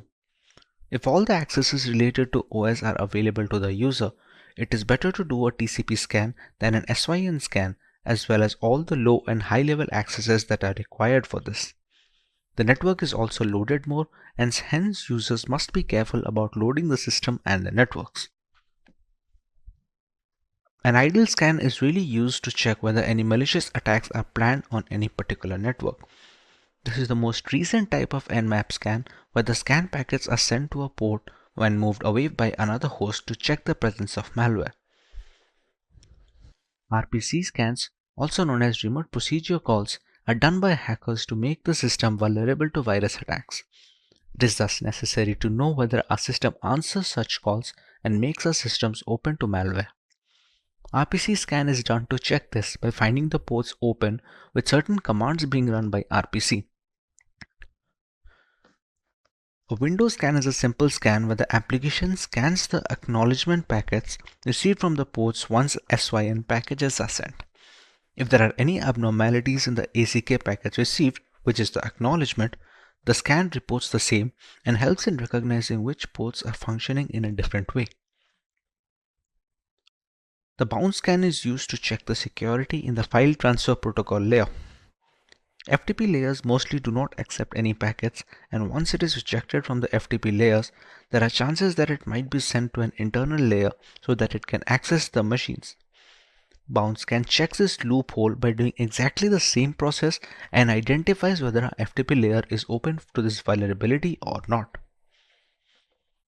The UDP scan is most useful in the Windows system to know whether the UDP layer is open to attacks. It is not always possible to get a response from the UDP layer, but it helps to know whether the layer is having any Trojan attacks running in it. The responses can be a bit slower than other scans, but it is useful to do this scan to protect it. It responds to packets when the port is closed, which might make the sender believe that there is a presence of Trojan, so it is good to double check the same. The FIN scan is similar to SYN scan, where the system that sends the package receives a response back, and it will be mostly TCP FIN packets. If the system sends an RST packet, it is a false alarm and users need not be worried about the same. Null scan is useful for other systems than Windows, where the systems can easily identify what kind of packets they have received and respond back with either TCP packets or null responses. Null scans are not useful for Windows as they may not always produce the desired results. There is a wide range of free network monitoring utilities as well as free open source vulnerability scanners which are available to admins and security auditors. What makes Nmap stand out as the tool IT and network managers need to know is its flexibility and power. There are some alternatives to Nmap, but most of them are focused on providing specific niche functionality that average system administrator does not need frequently. MassScan, for instance, is much faster than Nmap, but it provides much less detail as well. In reality, Nmap provides all the functionality and speed that the average user requires, especially when used along with other similar tools. We also have Netcat, which can be used to manage and control network traffic, and ZenMap, which is basically a graphical user interface for Nmap. But as an all-rounder solution to network scanning, nobody can go wrong with Nmap as their tool of choice. Let us now take a tour of Nmap based on all the things we have covered today. We start by learning of how to install an Nmap on a fresh operating system that doesn't come pre-installed with the tool. We also cover some different types of scans that can be run on local machines, along with checking the multiple inferences an ethical hacker can gather based on the scan output of Nmaps. Finally, we run scans on vulnerable machines to get an idea of how to proceed with the outputs we gather using this tool. The first step in our demonstration is installing Nmap. Now it depends heavily on what Linux distribution you're going to use to perform ethical hacking. Right now I'm using Parrot Security operating system. If you're not aware of what Parrot Security is or even what Kali Linux is, we highly suggest that you check out the videos of those two operating systems on our YouTube channel so that you can get a fair idea of what they serve. Now, if you are using any of these two operating systems, Nmap should come pre-installed by default. To check if Nmap is pre-installed or not, you can just press on Applications over here, go to the Pen Testing section, go to this Information Gathering tab, and you should be able to see Nmap right here. Now let's say you do not have Nmap pre-installed. Maybe you're using a Linux distribution like Ubuntu or Linux Mint or something that is based on Debian operating systems. One thing you have to make sure that Nmap should be in the distribution repository.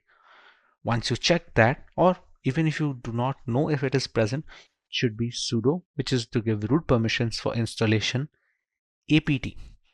apt is the package manager of all Linux distributions that are based on Debian.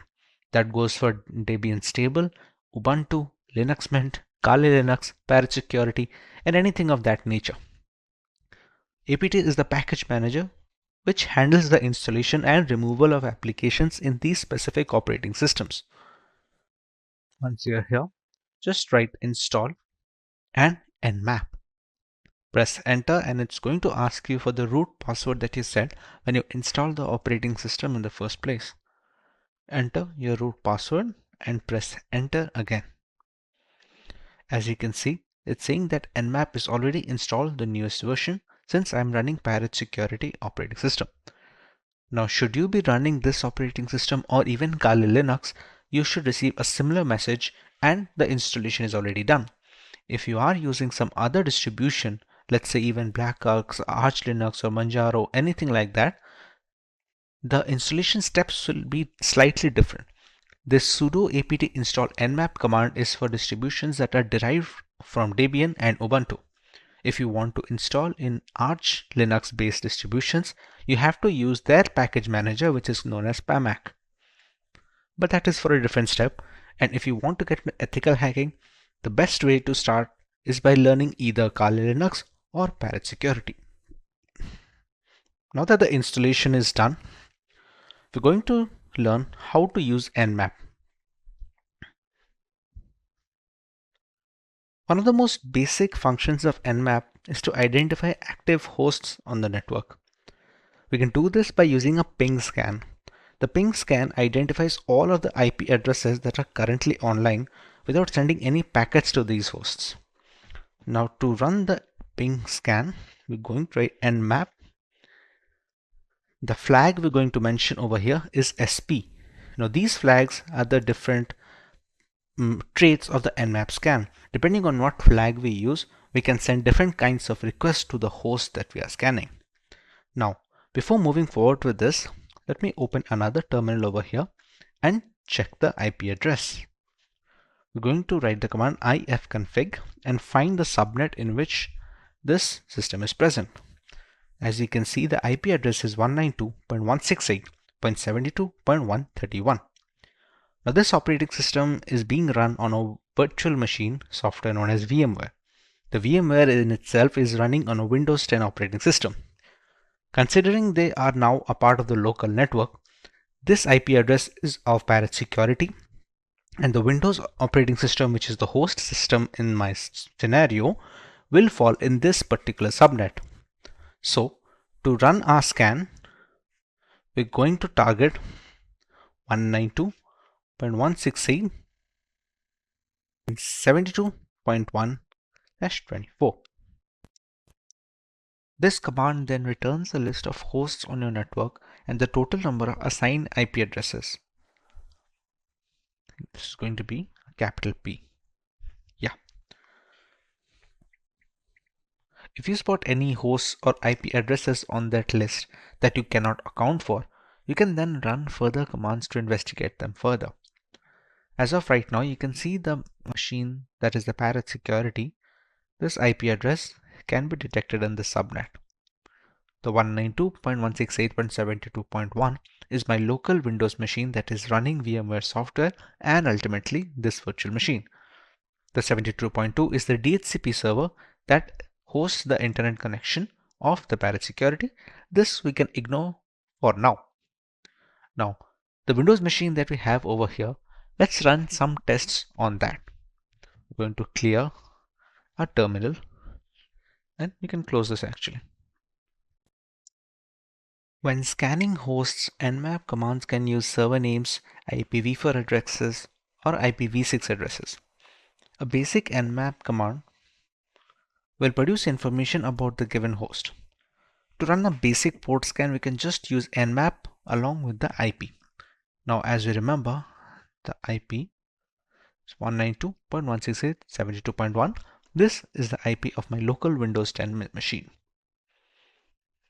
As you can see, it shows the ports that are open and the particular servers that these ports are running. Now, we can also have a detection of the operating system. Now, mind you, this is not 100% correct, and the reliability depends on the installation and what kind of fingerprinting measures are available. Now, since this does TCP/IP fingerprinting, it needs some extra permissions. The flag that we are going to use is nmap -o along with the same IP address. Like I said, since this does TCP/IP fingerprinting, it requires root privileges. Now, to provide root privileges, we're just going to add the nmap and sudo keyword. Going to repeat the same command that we wrote above.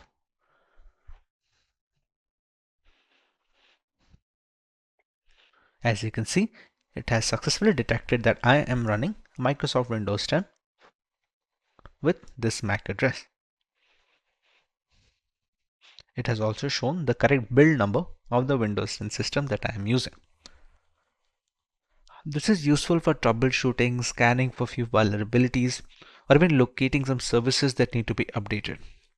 Now, to get the necessary information about these services, for example, what versions they are using, we have a command known as SV, which stands for service version.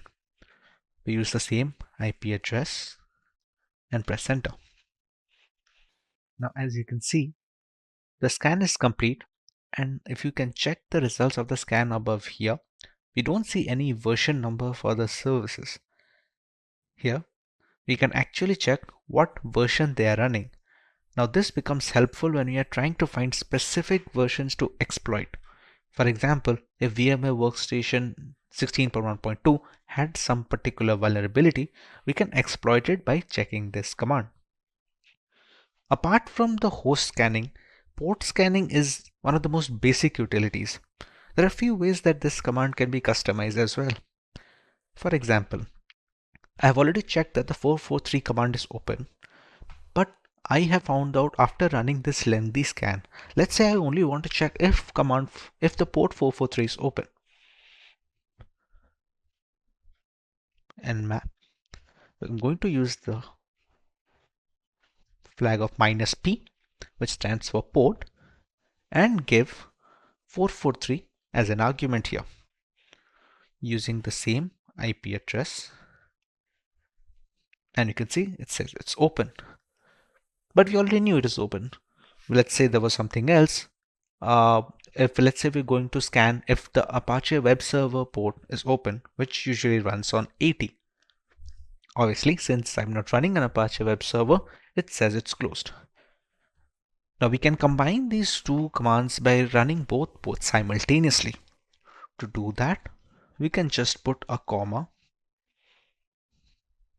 and complete the rest similarly. As expected, 80 is closed and 443 is open. Another feature of Nmap for port scanning is showing of ranges. Now, ranges can be beneficial when you're trying to see up to a certain limit. For example, Nmap -p, we're going to check what ports are open between 100 to, let's say, 2000. This acts as the range. Everything else is the same. And it checks all ports in the range of 100 to 2000. Whatever ports is open in between that range, it can be mentioned over here. We're going to clear the screen now. Another flag that can be used with Nmap is the SS command. This runs a stealth scan, which is a little harder to detect if you're the IT admin of the system that is being scanned. The results will more or less be the same, although this will need elevated root privileges. 2.1. As you can see, this is more or less similar to a port scan. It just adds an extra MAC address as well for good measure. But like I said, it's more about the stealth. The normal scans usually are easier to detect when the logs are being checked. Stealth scans are relatively tougher to check. On much more intricate systems, this takes longer as well. Now that we're done with port scanning, let's look at a vulnerable machine. The system that you're scanning right now is my own personal system, with everything is pretty locked down as much as it can be. There is an attack box running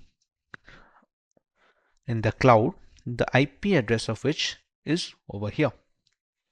Now, to be able to get into this network, we need to connect to their personal network using a VPN. So what I'm going to do is switch to a different workspace over here. I'm going to open a terminal, and if you can see over here, there is a hacktest.ovpn file. I'm going to connect to their VPN network using this OVPN file.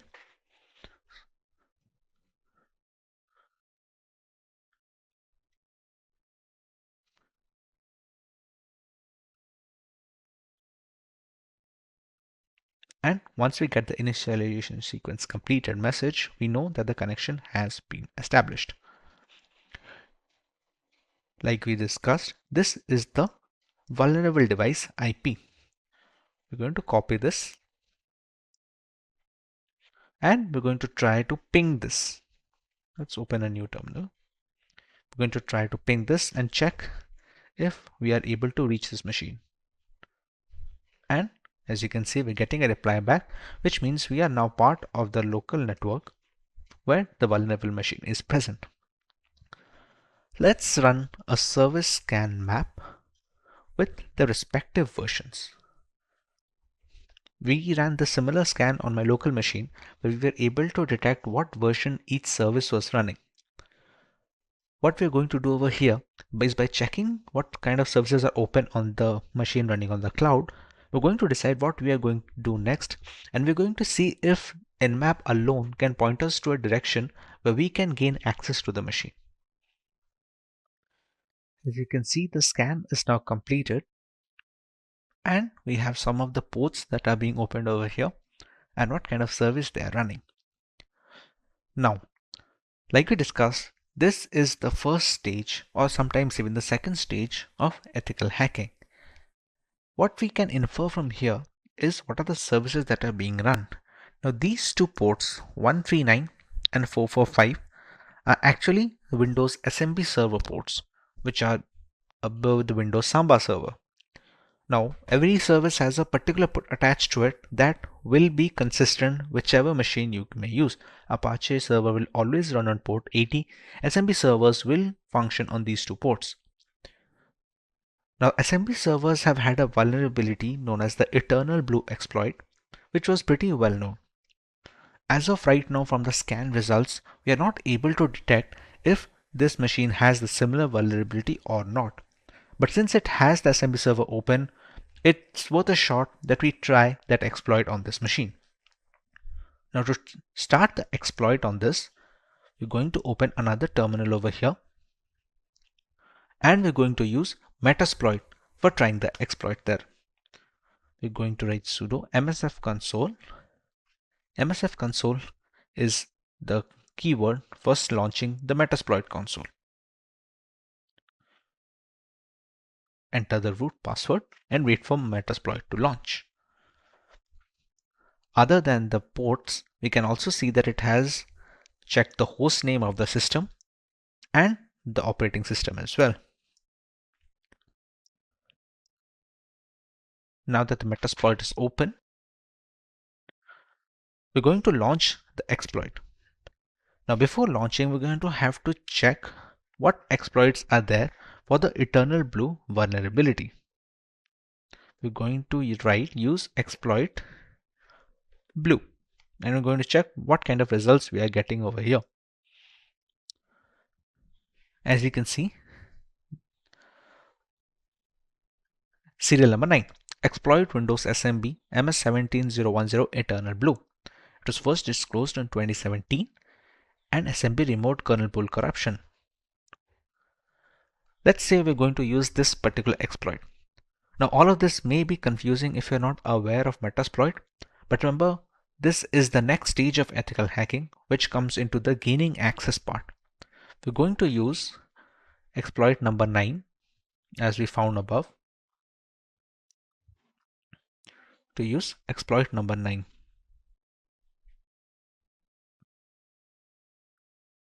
We're going to set a payload, which is our malicious code that will run on the victim machine.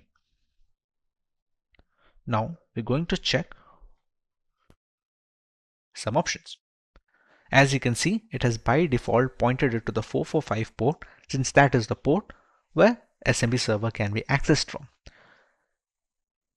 The parameter that's missing over here is R host. The R host is the IP address of the vulnerable machine, basically the machine in which we want to attack. Now I'm going to use the set command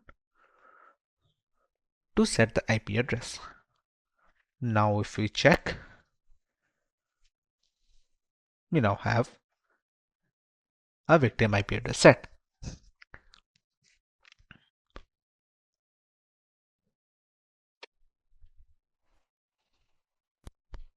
Another parameter that we can change is the L host. This is basically the IP address of our own system where we are going to gain access. Now, if you remember, we had connected using a VPN. So we're going to be assigned a new IP according to the VPN. So if we write ifconfig and check this one, TUN0 is the VPN adapter. This is our IP address that we have been assigned in the server, in the network where the vulnerable machine is present. So we're going to copy this IP address. We're going to move over this workspace. And we're going to set lhost with that IP address. With that, our options are set. Now we're going to run exploit, and it's going to check if Samba server vulnerability is present. As you can see, it has written that the target is vulnerable to this particular exploit. It's going to send the malicious code, and the malicious code is set in the payload that we sent above.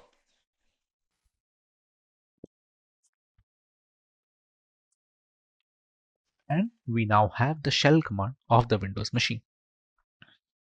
As you can see, C Windows System 32. To be sure that this is in fact this Windows machine that is being used, we're going to write ipconfig, which is a Windows only shell command. As you can see, this is the IP address that was assigned to the victim machine. Now, while the major part of this process was done on Metasploit, we would not have reached this stage had we not found out that the 139 and 445 ports are open, which basically pointed us that we can try the Eternal Blue exploit of the Windows Samba servers. Similarly, all the scans that we run serve as a preface to the actual stages or the actual hacking stages of the campaigns. This SV command was necessary because we could check what are the exact services that are being running. In some cases, if an Apache server is being run, there are particular versions which have particular exploits. Those exploits will not work on other versions. So we're going to have to check what particular version is being run and accordingly apply the exploit. That can be done in the Metasploit, or you can run some other tool. But what exact exploit we have to run and which vulnerability we have to target, that is where Nmap comes to help. First, let's understand the importance of knowing programming for hacking. You might wonder if programming is a necessity to become a hacker. As you might be aware, hacking involves breaking the protocols and exploiting a network. Thus, being a hacker requires you to understand the languages of the software that you are focusing on. Hence, it is required that a hacker knows coding. Having zero coding knowledge will definitely limit your opportunities in the future. Knowing different programming languages is undoubtedly an asset for hackers. Everyone wants to become a hacker today, however, it is not as easy as it is shown in numerous movies. It takes plenty of practice and programming knowledge to become an ethical hacking expert. If you want to become a hacker, it is imperative that you have a knack for programming languages. It is a known fact that some of the world's best hackers started off as programmers. If you know how to program, you will be able to dissect a code and analyze it. You can write your scripts or malware that can be used on the victim. Yes, there are several ready-made scripts available today. However, you might need to apply your skills in case the available scripts don't work well for you. Sometimes when script modification is required, you should be in a position to do that. In such a scenario, zero knowledge of the respective programming language will definitely be a hindrance. Programs can also help you automate multiple tasks which would normally take a lot of time. Codes allow you to penetrate different fields you want to hack. It will help you identify the plan behind an attack and defend against deadly hacking techniques and make your cybersecurity career worthwhile. It will help you understand the working of the target system or application before carrying out an exploit. Now that we have an idea as to why programming is important for hackers, let us understand which programming languages should a hacker learn. There are several programming languages for hacking, and it might be overwhelming to choose from the endless list. Here we are to help you with that. Do keep in mind that your choice of programming language will also depend on the type of system you are targeting and your strategy. Let us now move on to the list of the top programming languages that are extensively used by hackers around the world. As you see on your screens, here we have the top 5 programming languages for hackers. Let us go through them one by one. Number 1 on our list is one of the most popular programming languages today, that is Python. Python is a general-purpose programming language, and in the field of hacking, it is mainly used for exploit writing. It is referred to as the de facto hacking programming language. It plays a crucial role in writing hacking scripts, exploits, and malicious programs. One great feature that makes hacking easy with Python is the availability of ready-made modules. For example, OS modules are available if the target is a native operating system. For networking, there is a socket module and a lot more. Python socket programming can be used for discovering vulnerabilities in a system, since Python code helps in checking the security integrity of systems, and it can also be used to exploit them. Python has a massive community that helps with third-party plugins every day. It is also an easy-to-read language with a simple syntax. This will be helpful for beginners. You can easily write automation scripts using Python, and it also makes prototyping much faster. Moving on to our second programming language, we have JavaScript. Currently, JavaScript is one of the best programming languages for hacking web applications.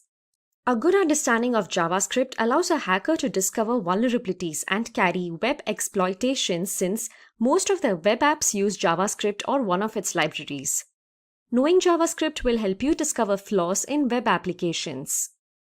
JavaScript can be used to read saved cookies, and security experts also use JavaScript to develop cross-site scripting programs for hacking. JavaScript is known for carrying out attacks like cross-site scripting. JavaScript can also be used to spread and reproduce malware and viruses easily. Initially, JavaScript was a client-side scripting language. However, with the release of Node.js, it now supports back-end development. This implies a larger field for exploitation. A hacker can now use JavaScript to snoop the typed words, inject malicious code, and track browsing history, to name a few. Number 3 on our list is PHP. Hypertext Preprocessor, or PHP, is a dynamic server-side programming language that is used to build websites. Hackers should understand PHP, as it will help them understand web hacking techniques better. Especially if you're into web hacking, then getting your hands on PHP would be an asset. PHP is used in server-side scripting. Using PHP, you could write a custom application that modifies settings on a web server and makes the target server susceptible to attacks. With the help of PHP, you can also eliminate any vulnerabilities in your code. PHP is one of the most powerful server-side languages used in most of the web domains. This shows how learning PHP can help you with web hacking and also help you fight against malicious attackers. Popular content management systems run on a foundation of PHP. Hence, having a strong knowledge of PHP can help you protect or compromise such websites. Next on our list of the best programming languages for hackers is SQL. SQL is the acronym for Structured Query Language. Although SQL is not a traditional programming language, it is a language used for only communicating with databases. Several systems like MySQL, PostgreSQL store their data in databases. SQL is used to interact with such databases in order to organize, add, retrieve, delete, or edit data from a database. Having an in-depth knowledge of SQL lets you comprehend the structure of a database, thereby helping you decide which scripts or tools to deploy. SQL is used for the purpose of web hacking. SQL is undoubtedly the best programming language when it comes to hacking into large databases. It will be impossible to counteract database attacks without a good understanding of SQL. Using SQL, hackers can perform an attack known as SQL Injection attack. Such an attack enables hackers to access confidential information from databases. SQL is used by hackers to develop various hacking programs based on SQL Injection. SQL Injection is used to bypass web application login algorithms that are weak. Such an attack can also help a hacker view and modify confidential information from databases. Finally, at number 5, we have the C programming language. It is no surprise that we have C, the mother of all programming languages, on our list. It is used massively in the security field.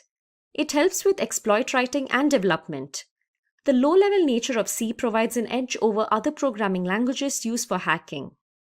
A hacker can use the C programming language to his or her advantage when it comes to accessing low-level hardware components such as the RAM.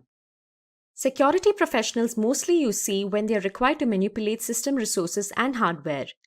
C also helps penetration testers write programming scripts. Most operating systems and computer programs are coded in C language. Hence, learning C, you will help hackers get an overview of the structure of operating systems. C is also used to create shellcodes, rootkits, exploits, build undetectable malware, keyloggers, and much more.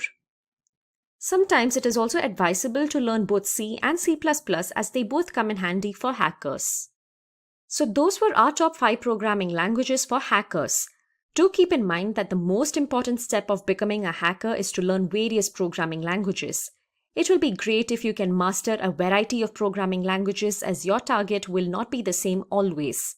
On that note, in addition to previously mentioned programming languages, we have an additional list of languages that are also well recognized for hacking. Let's have a look at our honorary mention. First, we have Ruby. The Ruby programming language has been used for exploitation for quite some time now. There can be a close comparison drawn between Ruby and Python based on its syntax. However, Ruby is more web-focused. Ruby can be used to write either small or large scripts and can be used interchangeably with Bash scripting. It offers good flexibility while writing exploits. Ruby has been used by several hackers to exploit corporate systems. It is not that easy to master Ruby, and that is one reason why MNCs look for professionals who know Ruby. Second, we have Perl. Although Perl has lost its old fame, it still holds value in the hacker community for exploit writing. There are systems that still run on Perl as it was the go-to solution once. It is a great language that can help you manipulate Linux text files and help you create tools and exploits. Perl code bases still do occupy a considerable portion of corporate tools. Third on our list is HTML. Many of you might have wondered why we didn't mention HTML yet. Yes, no programming list is complete without mentioning HTML. The Hypertext Markup Language, HTML, is a standard markup language used for creating web pages. It glues the whole internet together, and it is the language of the web. This shows the importance HTML has. An understanding of HTML is vital to play with web applications. HTML also finds its use in developing hybrid mobile and desktop apps. HTML is a must if you want to master this field. Having said that, HTML is not that tough a language to learn. Hence, it is advised to master HTML if you want to compromise web applications. And finally, at 4, we have assembly level language. It is undoubtedly one of the most powerful yet hardest programming languages to learn. It is a complicated low-level programming language. For hacking primitive systems, assembly is one of the best programming languages. The best part of assembly is that you can instruct machine hardware or software using it. Assembly language helps a hacker manipulate systems straight up at the architecture level. It is also the most suited coding language to build malware like viruses and trojans. It is considered to be the best language for jobs that are time critical. Reverse engineers use assembly language. For example, if you're interested in software cracking and if you want to reverse engineer a piece of software that has already been compiled, assembly is the go-to choice. As complicated as a language sounds, the results it produces are highly fruitful. So those were the additional programming languages that can help you become a skilled and successful hacker. We should keep in mind that a strong understanding of programming languages helps cybersecurity professionals stay on top of cyber criminals. If you're interested in pursuing a career in cybersecurity and acquiring the necessary skills, then our postgraduate program in cybersecurity in collaboration with the MIT University is surely the right option for you. So hurry up and find the course link mentioned in the description box below for more details. Now that we understand the basis of ethical hackers, let's go over how Python came into existence and its features. Python is a computer programming language often used to build websites and software. It can also be used to automate tasks and conduct data analysis. Python is a general-purpose language, meaning it can be used to create a variety of different programs and isn't specialized for any specific problem. This versatility, along with its beginner friendliness, has made it one of the most used programming languages today. A survey conducted by industry analyst firm RedMonk found that it was the most popular programming languages among developers in 2020. Python is commonly used for developing websites and software, task automation, data analysis, and data visualization. Since it's relatively easy to learn, Python has been adopted by many non-programmers such as accountants and scientists for a variety of everyday tasks like organizing finances. It has become a staple in data science, allowing data analysts and other professionals to use the language to conduct complex statistical calculations, creating data visualizations, build machine learning algorithms, manipulate and analyze data, and complete other data-related tasks. Python, however, is mostly used to create scripts rather than full-scale programs. A Python script, the file containing the commands, is structured to be executed like a program. These files are designed to contain various functions and import various modules. Python interactive shell or the respective command line is used to execute the script to perform a specific task. A script is structured by defining the set of function definitions and then stating the main program used to call the functions. A program consists of numerous tasks. These tasks can be executed with the help of scripts. Unlike libraries, scripts can be used without importing and are less code intensive. Python variable assignment is different from some of the popular languages. There is no declaration of a variable, just an assignment statement. When we declare a variable in C or C++ or any other alike languages, this sets aside an area of memory for holding values allotted by the data type of the variable. The memory allocated will be interpreted as the data type suggests. At compile time, initial value will be checked. So we cannot mix the data types in between. But Python is a dynamically typed language. It doesn't know about the type of the variable until the code is run, so the declaration is of no use. What it does is, it stores that value at some memory location and then binds the variable name to that memory container. This makes the contents of the container accessible through that variable name. So the data type does not matter. It will get to know the type of the value during runtime. Python also offers multiple options for developing GUI or graphical user interface. Out of all the GUI methods, tkinter is the most commonly used method. It is a standard Python interface to the tk-GUI toolkit shipped with Python. Python with tkinter is the fastest and easiest way to create GUI applications. Python programming languages is widely used by companies around the world to build web apps, analyze data, automate operations via DevOps, and create reliable, scalable enterprise applications. Many companies do not even realize they are using Python across their organizations. For example, if a company is a Java-only company, but they use IBM WebSphere as a web application server, then they have to use Python to script the server's configuration. Python has a habit of getting in everywhere regardless of whether the usage is intentional. Big names like Microsoft, Netflix, Google, Uber, and Dropbox regularly use Python in their software framework development. Now that we understand Python's basic functionality, let's cover some of its advantages when compared to industry counterparts. When it comes to third-party modules, the Python package index, also known as PyPI, contains several third-party modules that allow Python to communicate with the majority of other languages and systems. It has functions that are separate to the Python code base and has many extra capabilities that can be activated later on. Python also contains a vast standard library that covers topics such as string operations, internet protocols, web services tools, and OSI interfaces. Many joint programming tasks have already been coded into the standard library, considerably reducing the amount of code that a new developer must write. Python is open source due to a lack of official technical support, which has driven the establishment of communities that increase the resource bank for the language's continuing growth and acceptance. Its source code development is partnered with multiple coders and receives community feedback well. Features are often shared with the community to garner feedback before pushing them onto the main branch. Python includes built-in data structures such as lists and dictionaries that may be used to create quick runtime data structures.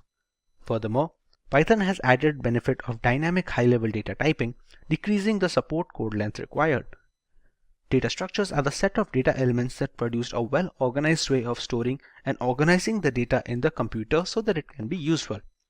For example, the data structures like stack, queue, linked list, etc. are mostly used in the field of computer science, artificial intelligence, and graphics, etc. We have now covered all the features Python offers and the basic functionalities. Let's write some real-time Python code that can crack passwords using Python's libraries. In this demo, we will write two blocks of code, both of which offer a unique way to break passwords. The first one is a brute force attack, the other is a dictionary attack. The difference with brute force attack is that in brute force, a large number of possible key permutations are checked, whereas in the dictionary attack, only the words with the most possibilities of success are checked and are less time consuming than brute force. So let's jump into the code editor now. The code editor we are using today is PyCharm. PyCharm serves as an IDE for running Python programs specifically and can be downloaded for free as a community edition. Now the first thing we're going to start is by importing some libraries. The first one would be the random library. This one would be necessary to generate the random choices from which the password will be guessed. Next, we're going to import another library known as PyAutoGUI. This is necessary to generate a graphical user interface where the user will be asked to enter the password to be cracked. Next, we're going to create a variable called as chars. This will hold the number of characters. It will store all the characters which can be used in our password. So we're going to start with all the alphabets.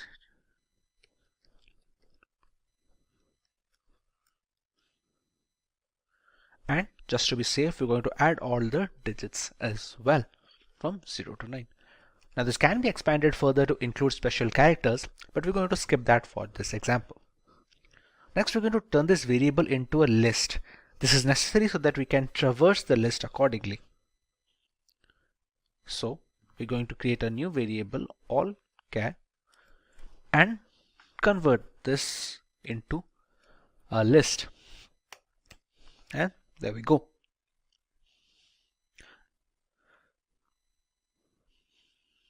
Regarding the user, they are asked to enter a password that needs to be cracked. The password will be entered into a graphical user interface and can be stored in a variable.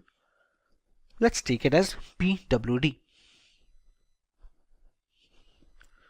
We're going to use the PyAutoGUI function to generate the GUI. The type of input will be a password input so that the values entered are not visible. We're going to write a message such as enter a password, and that's it. Let's skip the semicolon over here. The user will see this message on the graphical user interface and can then enter a password. Now the passwords that are being guessed need to be stored somewhere. So we're going to create a sample pwd password and just enter a null value to go with.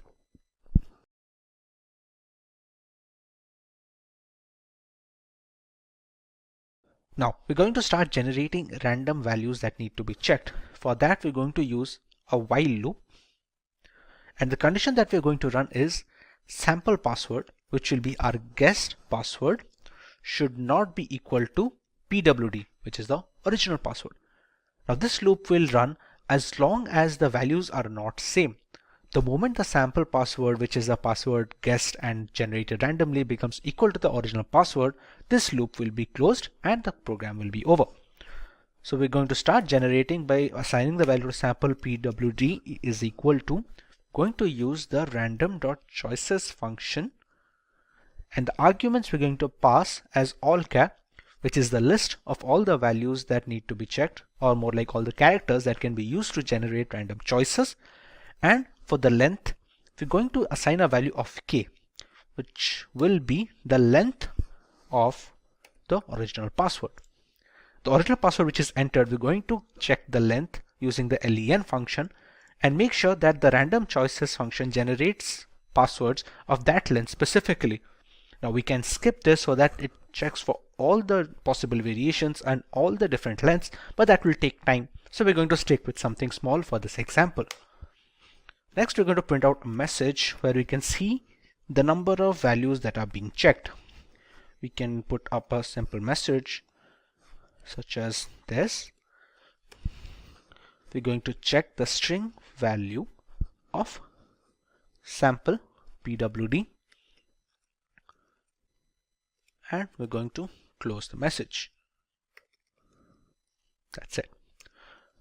Now, this is the one that generates the random choices. We also have to check the choices with the original password. So we're going to set up an if condition over here, and we're going to write if sample pwd is the same as pwd, or we have to use the list version of pwd, since sample pwd in itself will be a list. If it is true, we're going to print the password is going to put up a space, and we're going to join the new one.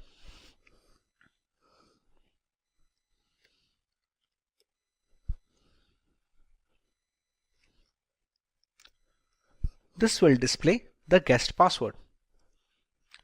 We can break over here so that we run out of the if condition and the loop. Now let's run this code once. To run main. Okay, as you can see, we have missed a colon sign over here in the while function. So we're going to run it now. As you can see, we have the GUI that is asking the password for us. Now we can give a small password so that we can see if it's working or not. We're going to write pc2, and since we have given the data being input as .password, it's not going to show what is being entered over here. I have entered the password of ABC1. So press OK, and you can see it's going to check the combinations of 4-digit passwords. Now this doesn't follow a specific order, so this works on generating random choices. We can create programs that goes a specific order as a single permutation, like we're going to start from 000 and move on to 0001. That's typically how normally brute force password crackers work. But this is easier to examine, and we can see how the program is being worked on using this. Now if we're going to stop it for now and give it another try, going to run main, going to try something else, and you can see it keeps running up the same program, and this time I entered the password of ABC2, and you can see in one of those random choices it did find out my password. Like I said, we can do this using a systematic method where it goes from the first option to the very last one, but this is more easier to explain and more easier to visualize as a first program. Now regarding our next program, which is going to be a dictionary attack. A dictionary attack uses a word list. A word list will have a list of passwords that can be used, or a list of possible outcomes. We're going to start by importing some libraries on its own. Here we need to use only import hashlib, because the password that we are going to enter will be a hashed version. We're not going to give the plain text password in an input like we did in the previous program. So to work on those hash and the functions that are necessary to work on those hashes, we're going to use this library. We're also going to set up a counter of pass found. This is necessary to know if the password has been found or not. When we do find the right password, we can change the value of this counter, and the program and the interpreter will know that our program has been completed. The password that the user will enter needs to be in a hash format. So we're going to keep it in a variable known as, let's say, iHash. We're going to ask the user for the input, enter the hashed password, and there we go. Next, we're going to use the word list over here. To use the word list, we need to open it. How can we do that? Let's take up a variable known as pdoc. We're going to ask the user for an input. Going to move on to the next line using the \n command and write enter password, file name, including path. So what we are asking over here is we're going to ask the user for a particular path in the local system where the file has been opened up. Once the user gives the file name path, we can open it and store it in a file. Let's say pfile, and we're going to use the file option functionalities of Python. Okay, functionalities of Python. We're going to use the path stored in pdoc and open in read mode only. Next, we're going to set up our loop, which is going to check every single password with the hashed password. We're going to use a for loop. We're going to carry out every word in the open file over here. Next, as we know, we have received a hashed value of the password. We need to convert it into standard terms before we can start comparing. First, what we have to do is we have to encode the hashed password into a common variable known as the UTF-8 standard. Now there's a good chance that it is by default in UTF-8 encoding, but running this line helps us in being sure that the next few lines work correctly. We're going to store another variable known as hash word. This is after the encoding, where we're going to use another hashlib function, which is the MD5, so that we can convert the value found in ENC word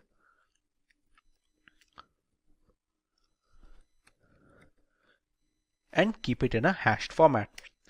Now that we have made it clear that now the hash can be read and run by the computer, we're going to get the final hash digest of it. Now to strip the hash digest, we're going to store it in a value, let's say, of name digest. We use the value generated above in hash word and write hex digest. This will generate the hash digest of the password and store it in this digest variable. Now we have the digest, so we can start comparing it to the password file that we have found. We're going to write a loop such as if digest is equal to the input hash, which is the hashed password that the user input. Then we can just print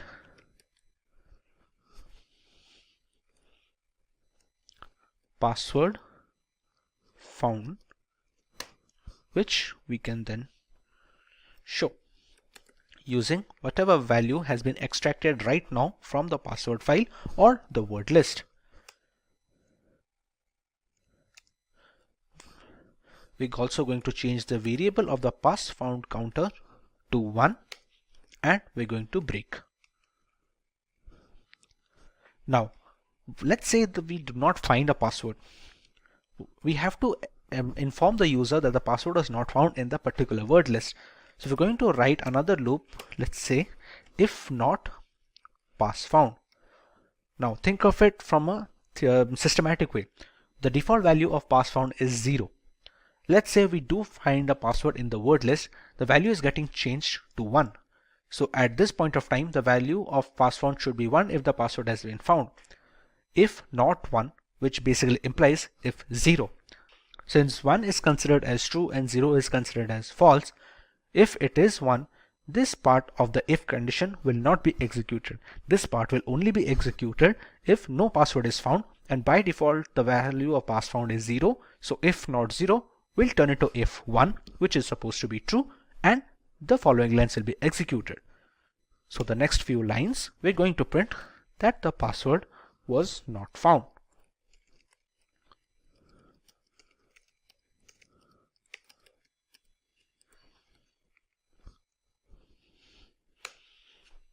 And we can start running the program.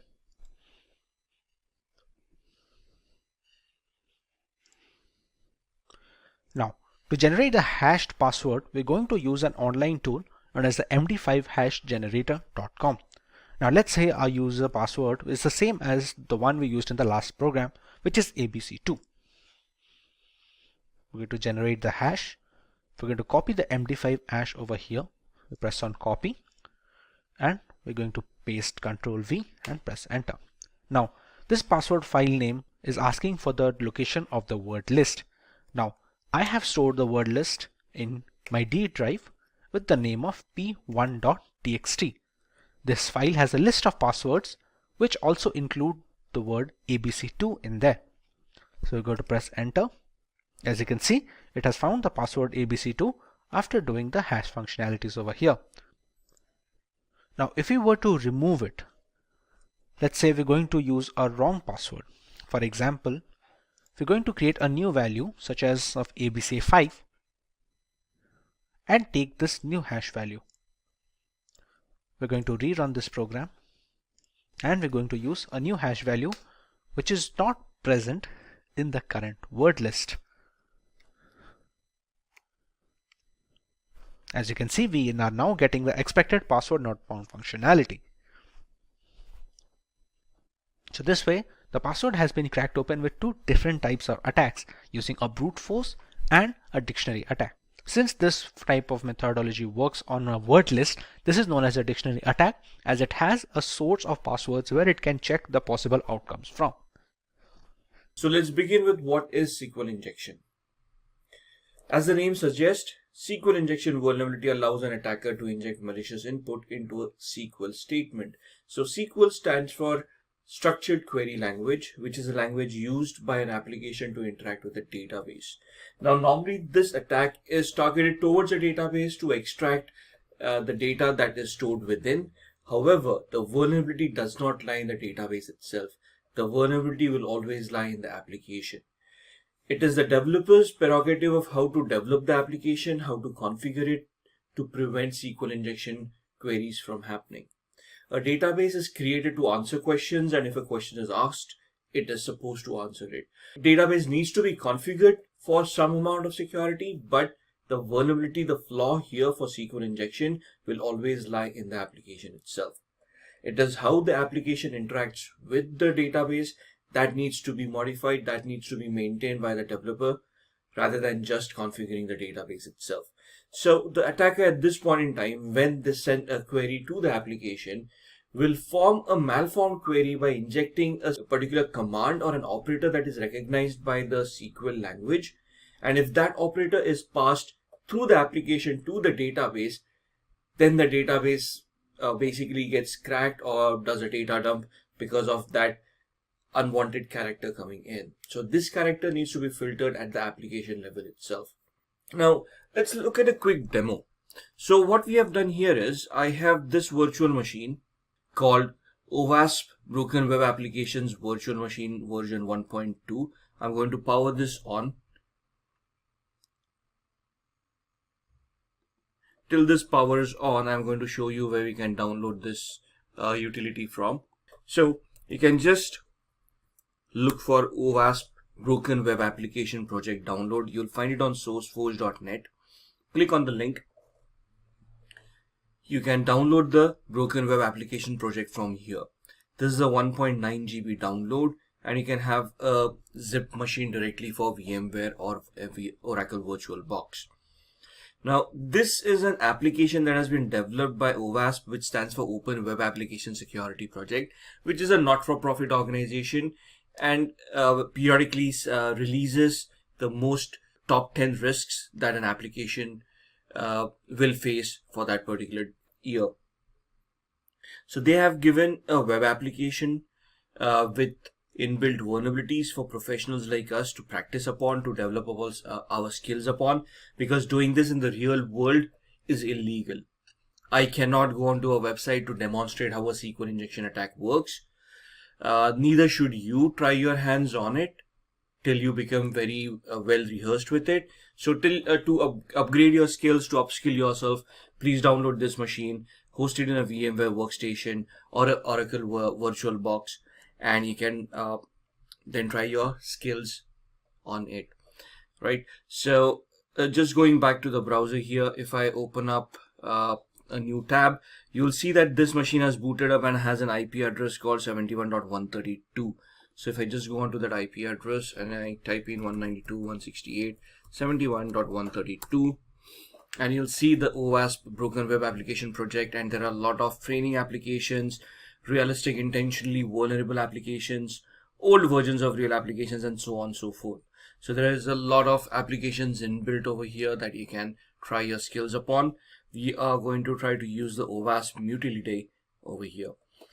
This gives you the OWASP top 10 risks for 2010, 2013. 2017 is the latest one so far, but the difference between 2013 and 2017 is that some of these have changed, but not all of them.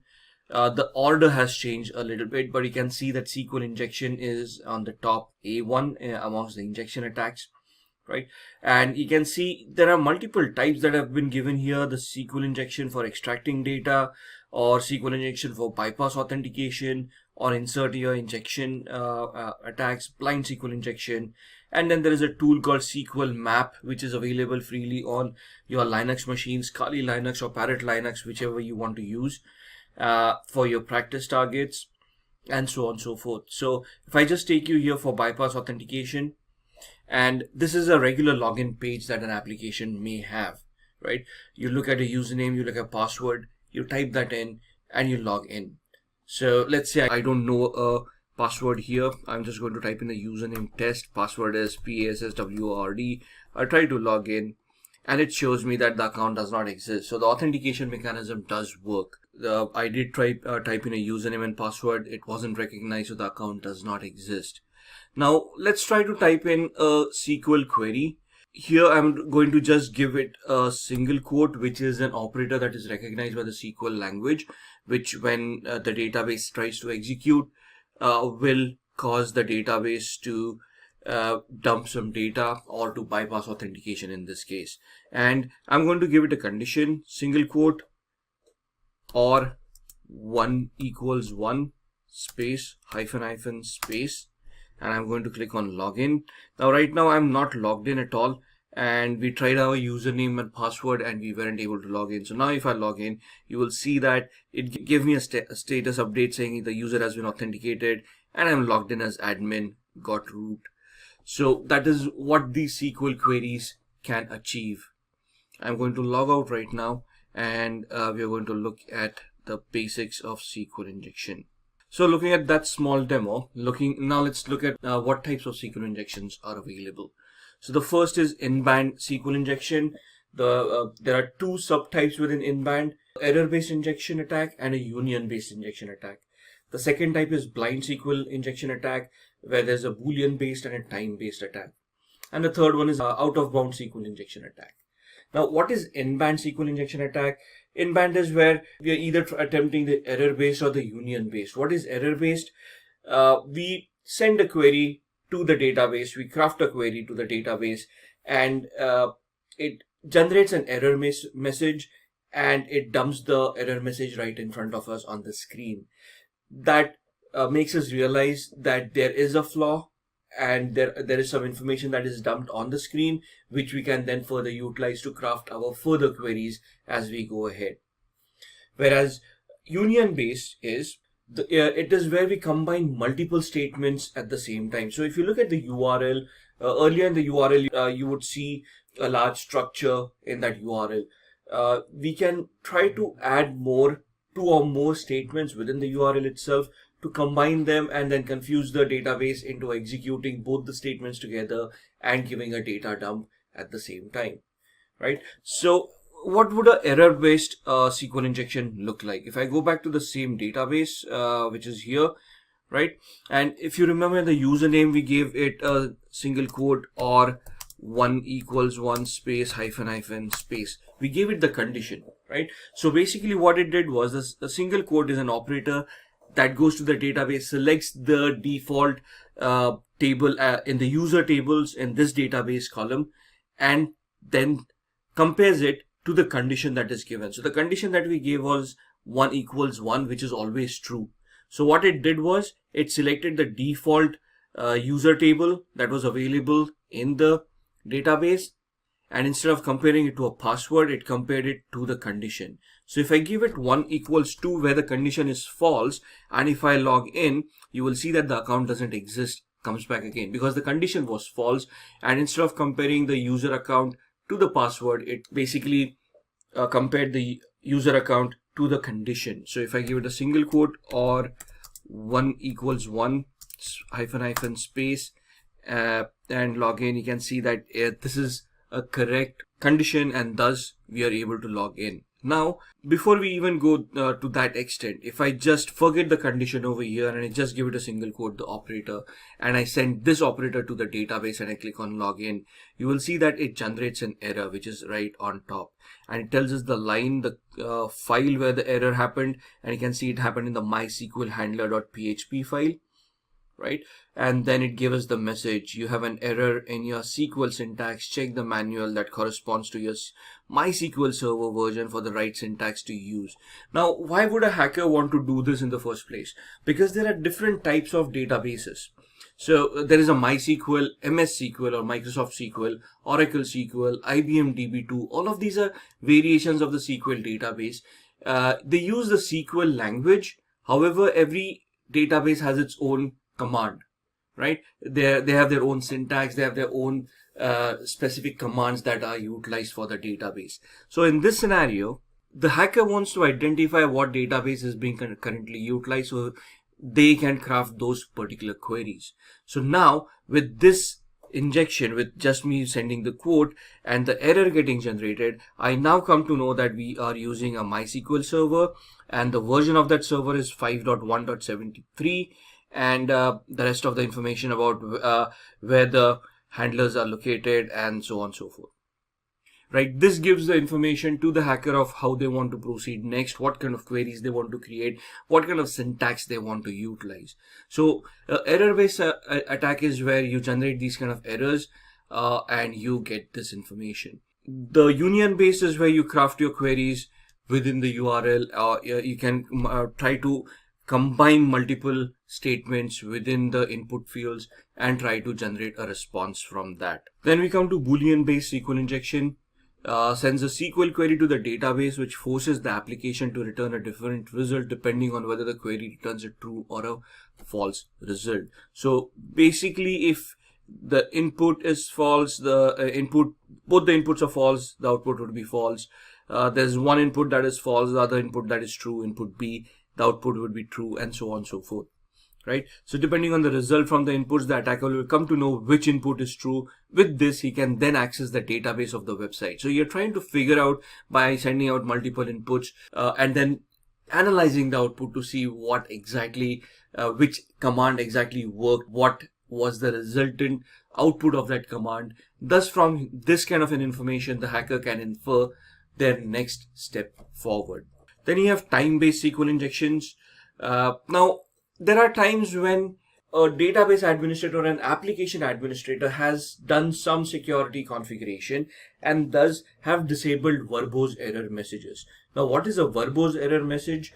The error message that we saw right here is a verbose error message. That means that the message gives out details. The message gives out details about what the database is, the version and whatnot. So if they have sanitized these errors, and you no longer can generate these errors and thus you cannot figure out what database is, then what do you do, right? For example, if I just take you to Simplilearn,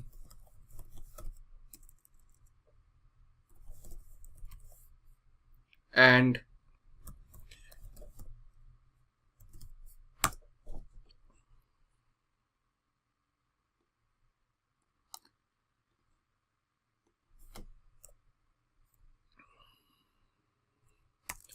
take you to a URL that is supposedly not accessible, you can see that it gives a generic error.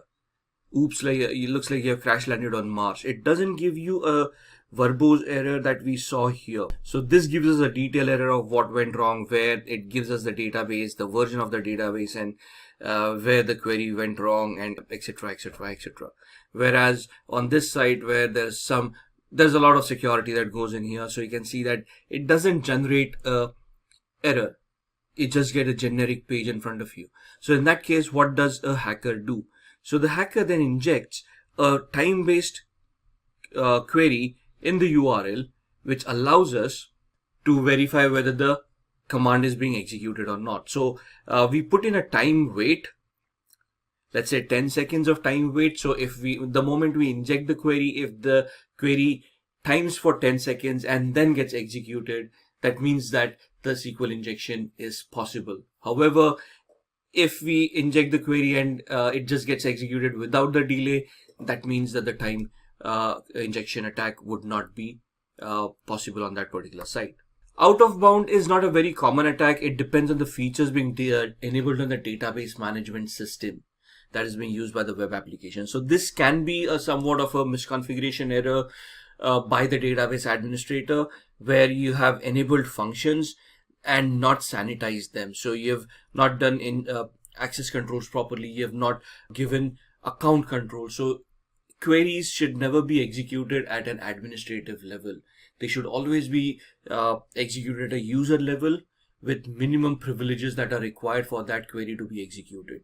Now, if you're allowing these kind of functions to be enabled at the DBMS and there is an administrative account that can have access to them, at that point in time an out of bound injection attack is possible.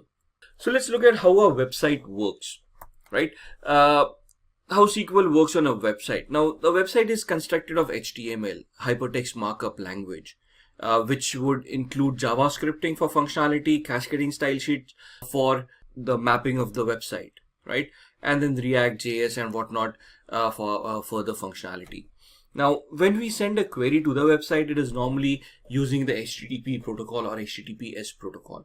When the query reaches the application would then go ahead and generate the SQL query. At the client side, you'll have all these scripting languages coming in on the front end that we can utilize to craft queries and then send them across. At the server side, you'll have databases like Oracle, MySQL, MS SQL, and so on and so forth that will then execute those queries, right? So just to give you an example, if I use a tool called Postman, what we generally do when we craft a query is we send out a GET request to the website, and then we receive a response from the site with the HTML code and everything. So this is a tool that is utilized by software testers to test the responses that you're going to get from various websites. So on the left hand side, you can see I've used it on quite a bit.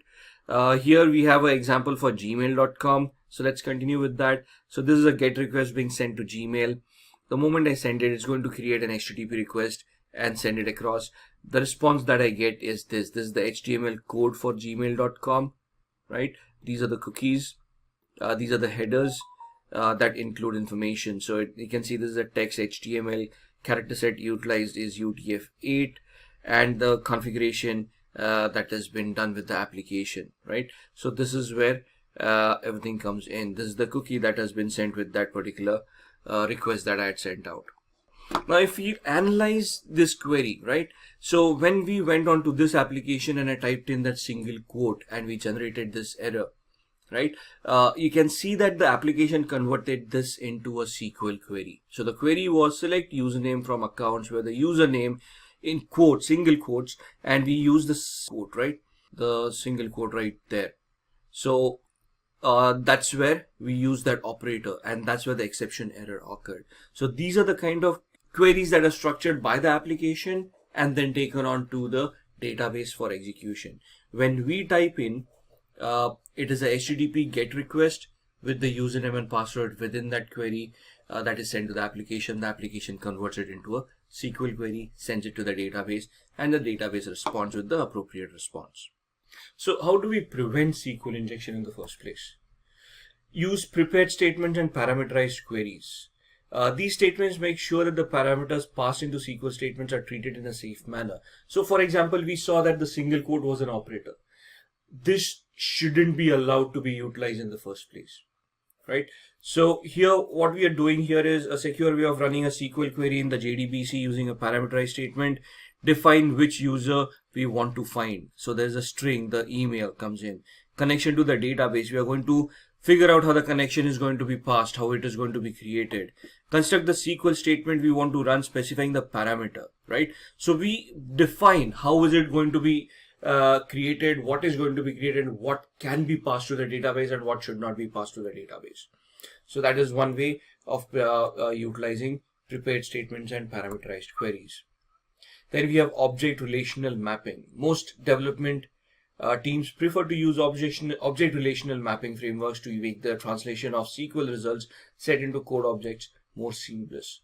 So this is an example of object relational mapping where we map certain objects and allow that to be executed. And then escaping inputs. It is a simple way to protect against most SQL injection attacks. Many languages have standard functions to achieve this. Right, so you need to be very careful while using escape characters in your code base when a SQL statement is constructed. Not all injection attacks rely on abuse of code characters. So you need to know what characters are being utilized in the configuration that you have created, in the structure that you have created, in the code that you have created. Which characters are being recognized as operators. You need to sanitize those operators, and you need to basically ensure that these operators cannot be accepted as user input. If they are, they're weeded out by the application and they never reach the database. Other methods of preventing SQL injection are password hashing, so that passwords cannot be bypassed, the passwords cannot be recovered, passwords cannot be cracked.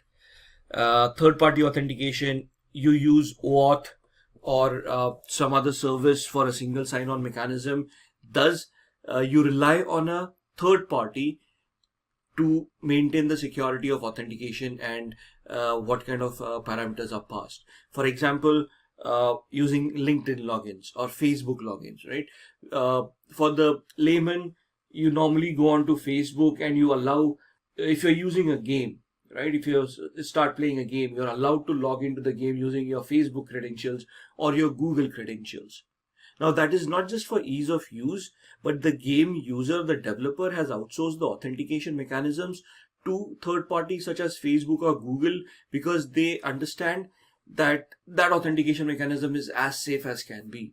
Facebook and Google are wealthy organizations, hire a lot of security experts, and the development for their authentication mechanisms is top notch. A small organization cannot spend that kind of money on security itself, right?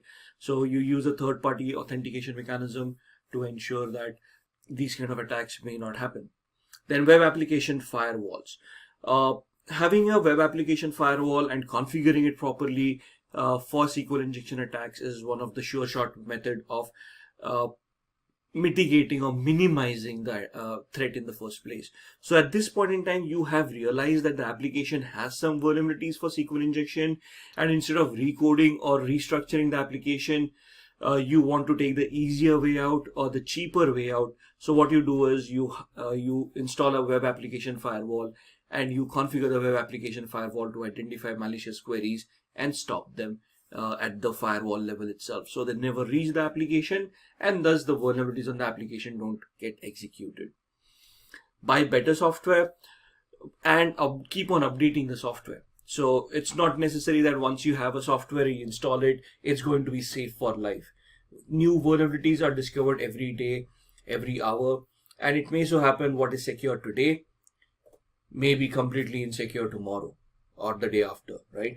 So you need to keep on upgrading the software. If there are no upgrades available and the vulnerability still exists, you might want to migrate to a better software and thus ensure that you don't get hacked, right? Always update and use patches. Organizations keep on sending out updates and patches as and when they are released. You need to install them to enhance your security postures. And then continuously monitor SQL statements and databases. Use protocol monitors, use different softwares, use the firewalls to keep on monitoring what kind of queries you're getting. And based on those queries, you want to ensure the inputs and the queries that are creating are not detrimental to the health of the software that you have. If you're interested in pursuing a career in cybersecurity and acquiring the necessary skills, then a postgraduate program in cybersecurity in collaboration with the MIT University is surely the right option for you. So hurry up and find the course link mentioned in the description box below for more details. Did you know that in August this year, Google openly admitted that some of its Gmail accounts were hacked by an Iranian group? Fortunately, the event was isolated and was taken care of, but rarely are security breaches this easy to stop. With more and more data moving to the cloud, the prospects of hacks like these have grown in the past decade exponentially. Consequently, organizations have now discovered the need to secure the digital infrastructure against various attack vectors, fueling the need for ethical hackers in the IT industry. Let's first clear the air on an ethical hacker's role. The term hacking has inherently negative connotations. However, this will only be applicable until the duty of an ethical hacker is properly understood. Ethical hackers are the good people in the hacking field wearing the white hat. So what exactly is the responsibility of an ethical hacker? Instead of utilizing their extensive computer expertise for criminal purposes, ethical hackers find gaps in data and computer security for businesses and organizations worldwide to defend themselves against hackers with less than noble intentions. Ethical hacking is a subcategory of cybersecurity that involves lawfully breaking a system's security mechanisms in order to discover possible threats and data leaks on the network. Ethical hackers can work for a corporation as independent freelancers, in-house security staff for its website or its applications, or as simulated offensive cybersecurity professionals as well. All of these careers need knowledge of current attack methodologies and tools, albeit the in-house expert may need to be knowledgeable about a single kind of software or digital asset. But how can you hone your ethical hacking skills? Let's take a look at few steps one can take while starting a career in this field. The first step is getting comfortable with Linux. There are operating systems catered specifically to ethical hackers like Kali Linux and Parrot Security. Both are based on Linux derivatives and have a plethora of tools to make your hacking workflow easy and relatively stress-free. The better versed you are with Linux and its terminal, the quicker you can achieve things when hacking.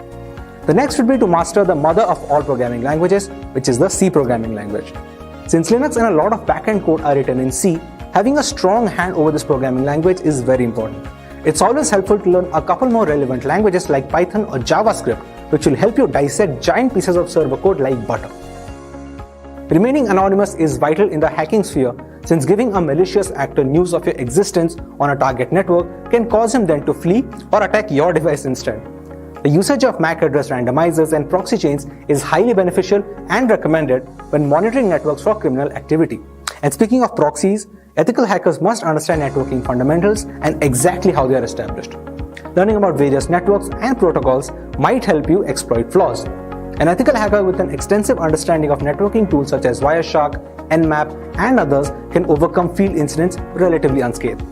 The fifth skill in our list is traversing the dark web using the famous Tor browser. Most of the internet is hidden behind the Tor networks, and getting a closer look at the people who often are at the forefront of the hacking industry in the dark web directly can help you familiarize yourself with a certain domain secrets while keeping you updated with the latest happenings in the cybercrime world. A major advantage that can tip the scales in the favor of an ethical hacker is the knowledge of cryptography or encryption. Encryption is used in various elements of information security, including authentication, data integrity, anonymity, and others. Passwords and other sensitive information are always encrypted on a network. A hacker must understand how to recognize and break these encryption standards.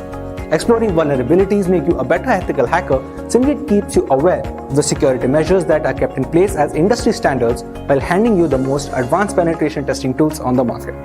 Learning how to scan networks and systems for vulnerabilities that might result in a security breach. Ethical hackers may also attempt to write vulnerabilities to exploit the system in question. As a final tip, join forums for conversations with other hackers worldwide to trade, share expertise, and collaborate. Discord, Reddit, Telegram, and other platforms all have communities where you can join and collaborate with fellow learners to broaden your learning spectrum. Now that we understand some basic skills ethical hackers need to excel in this domain, let us look at the roadmap one can follow to get started. Many ethical hackers begin their careers by studying computer science. You can also acquire an A+ certification from CompTIA by appearing for and passing 2 additional tests. These tests assess an individual's understanding of PC components and their ability to disassemble and reassemble a PC. However, before advancing in your profession, you must gather experience and obtain a Network Plus or a CCNA certification. The Network Plus certification certifies fundamental network expertise such as network administration, maintenance, deployment, and troubleshooting. The CCNA certification guarantees the same skills and strives for foundation level proficiency. Once qualified, you can advance to the next level of your career in network support. You will be responsible for monitoring and upgrading, installing security software, and testing for vulnerabilities. You will obtain expertise in network security, and your goal should be offered as a position as a network engineer. As a network engineer, you will build and plan networks rather than simply maintain them. Your focus should now be on the security part of your journey to becoming an ethical hacker. This is the time to focus on earning a security certifications such as Security Plus or CISSP. The US Department of Defense has approved the Security Plus accreditation, which covers testing on critical areas such as access control, identity authentication, and cryptography. The CISSP certification is a worldwide recognized security accreditation that validates the expertise of risk management, cloud technology, and application development. The next step would be to start working in the Information Security Division. An information security analyst studies systems and network security, engages with security breaches, and strives to implement security solutions. For this profession, you should focus on penetration testing to gain hands-on experience with some of the most essential tools of the trade. Getting the Certified Ethical Hacker or the CEH certification should be your top priority. The training will teach you all you must understand to become a productive and ethical hacker. You will be engaged in a hands-on environment where you will be guided through breaking into a network and finding any security flaws. After obtaining this certification, you can begin marketing yourself as a professional ethical hacker. We have already covered some skills one needs to learn when starting their journey. However, an ethical hacker has certain roles and responsibilities that must be carried out meticulously. The first of which is threat modeling. Threat modeling is optimizing network security by identifying vulnerabilities and determining countermeasures for avoiding or reducing an attack's impact on the system. A threat is a real or projected negative incident jeopardizing the organization's assets. The role of an ethical hacker is to give a thorough assessment of potentially harmful assaults and their potential consequences. They can also conduct information security audits or a risk-based evaluation of a company's security. These regular exercises assess security's readiness, identify IT system weaknesses, and offer strategies for reducing future attack threats. They also assess how successfully security-related policies are implemented, resulting in a report that includes discovered flaws and appropriate solutions. Ethical writers must be able to collect data, detect vulnerabilities, and correlate risks to create clear and unambiguous professional reports. These evaluations are frequently used to justify finalizing security asset expenditures. The market for trained ethical hackers has never been this expansive. According to various surveys, the job outlook for ethical hackers and information security analysts is supposed to grow by 33% between 2020 and 2030.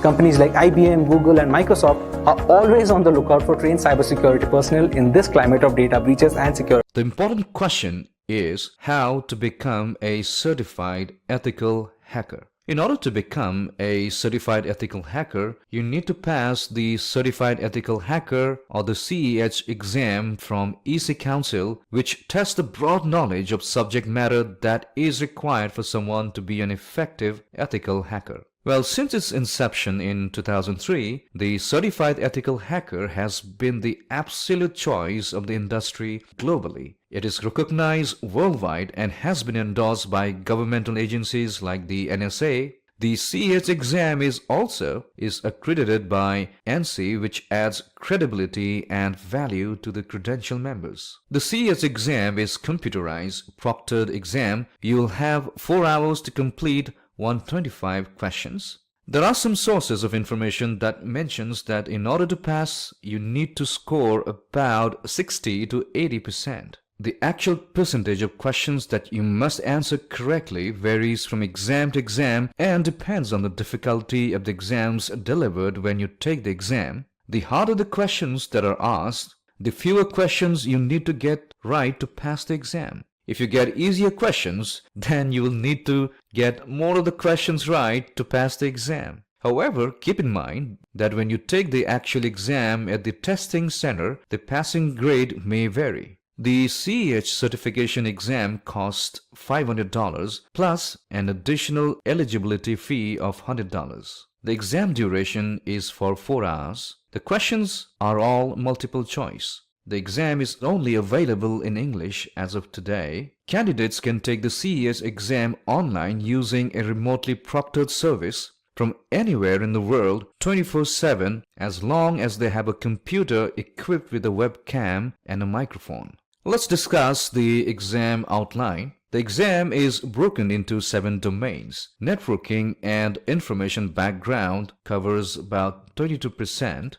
Analysis assessment covers 12%. Security covers 23%. Tools system programs 29%. Procedures methodology 9%. regulation policy 2%, and ethics 3%. Let's discuss these domains a little more in detail. Networking and information background. This first domain of the CEH exam is designed to test your knowledge of everything that you need to know to practice ethical hacking, which isn't specific to any information security domain. The objectives of this domain include network and communication technologies. Next is information security threats and attack vector such as malwares, OWASP top 10, etc. The final objective covers information security technologies such as mobile technologies, telecommunication technologies, backups, archiving, etc.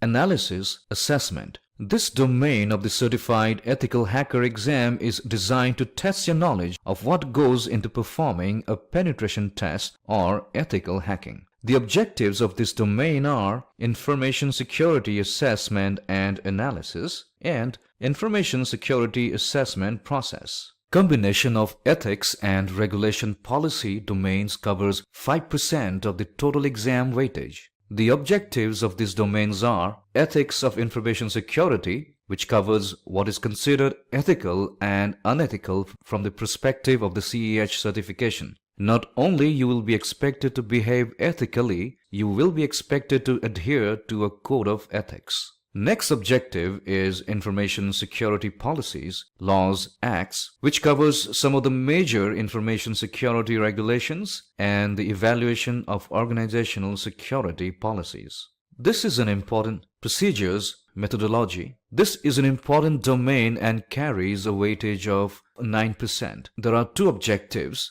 The first objective covers information security procedures, which is the step-by-step methods that is used to identify, prevent, and enforce security controls against unwanted behavior. The next objective is information security assessment methodologies, which covers security assessments to determine security gaps that may pose a risk to the organization. Tools, systems, programs. This domain carries the maximum weightage of 29%, and so you should expect the maximum number of questions from here. This domain is heavily focused on knowledge of the specific systems, programs, and tools used in ethical hacking. There are three objectives. First objective covers information security systems such as firewalls, intrusion detection and prevention systems, SIEM solutions, etc. Next objective covers information security programs that are used to secure a host system against malicious attackers.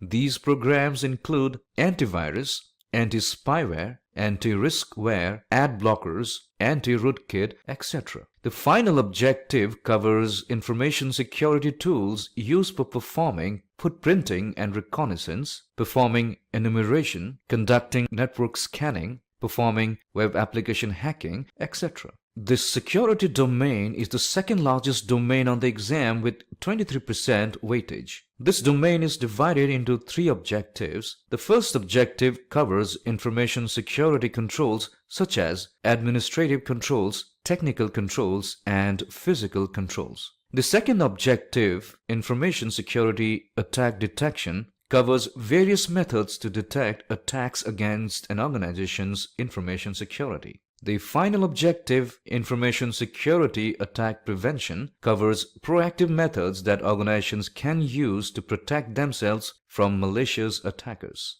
So are you ready to embark on a journey into the world of cybersecurity? The digital age has ushered in unprecedented opportunities, but it has also brought forth new challenges and threats.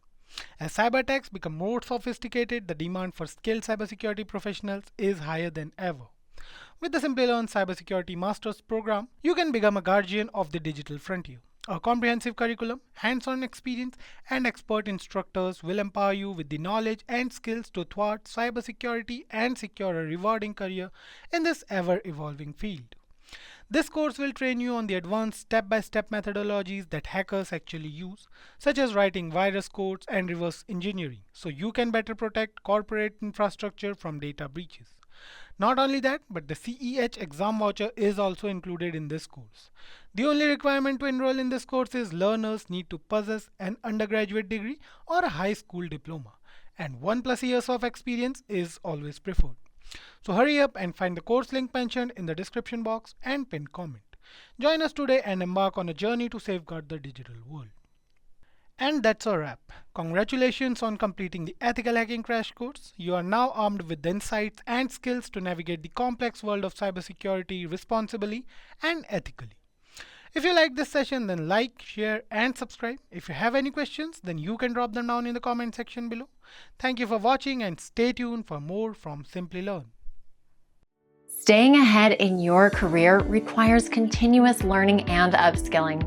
Whether you're a student aiming to learn today's top skills or a working professional looking to advance your career, we've got you covered. Explore our impressive catalog of certification programs in cutting-edge domains, including data science, cloud computing, cybersecurity, AI, machine learning, or digital marketing.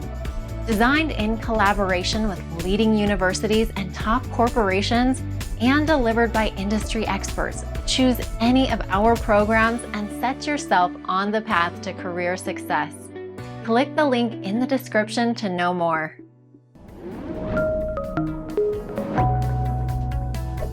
Hi there, if you like this video, subscribe to the Simplilearn YouTube channel and click here to watch similar videos. To nerd up and get certified, click here.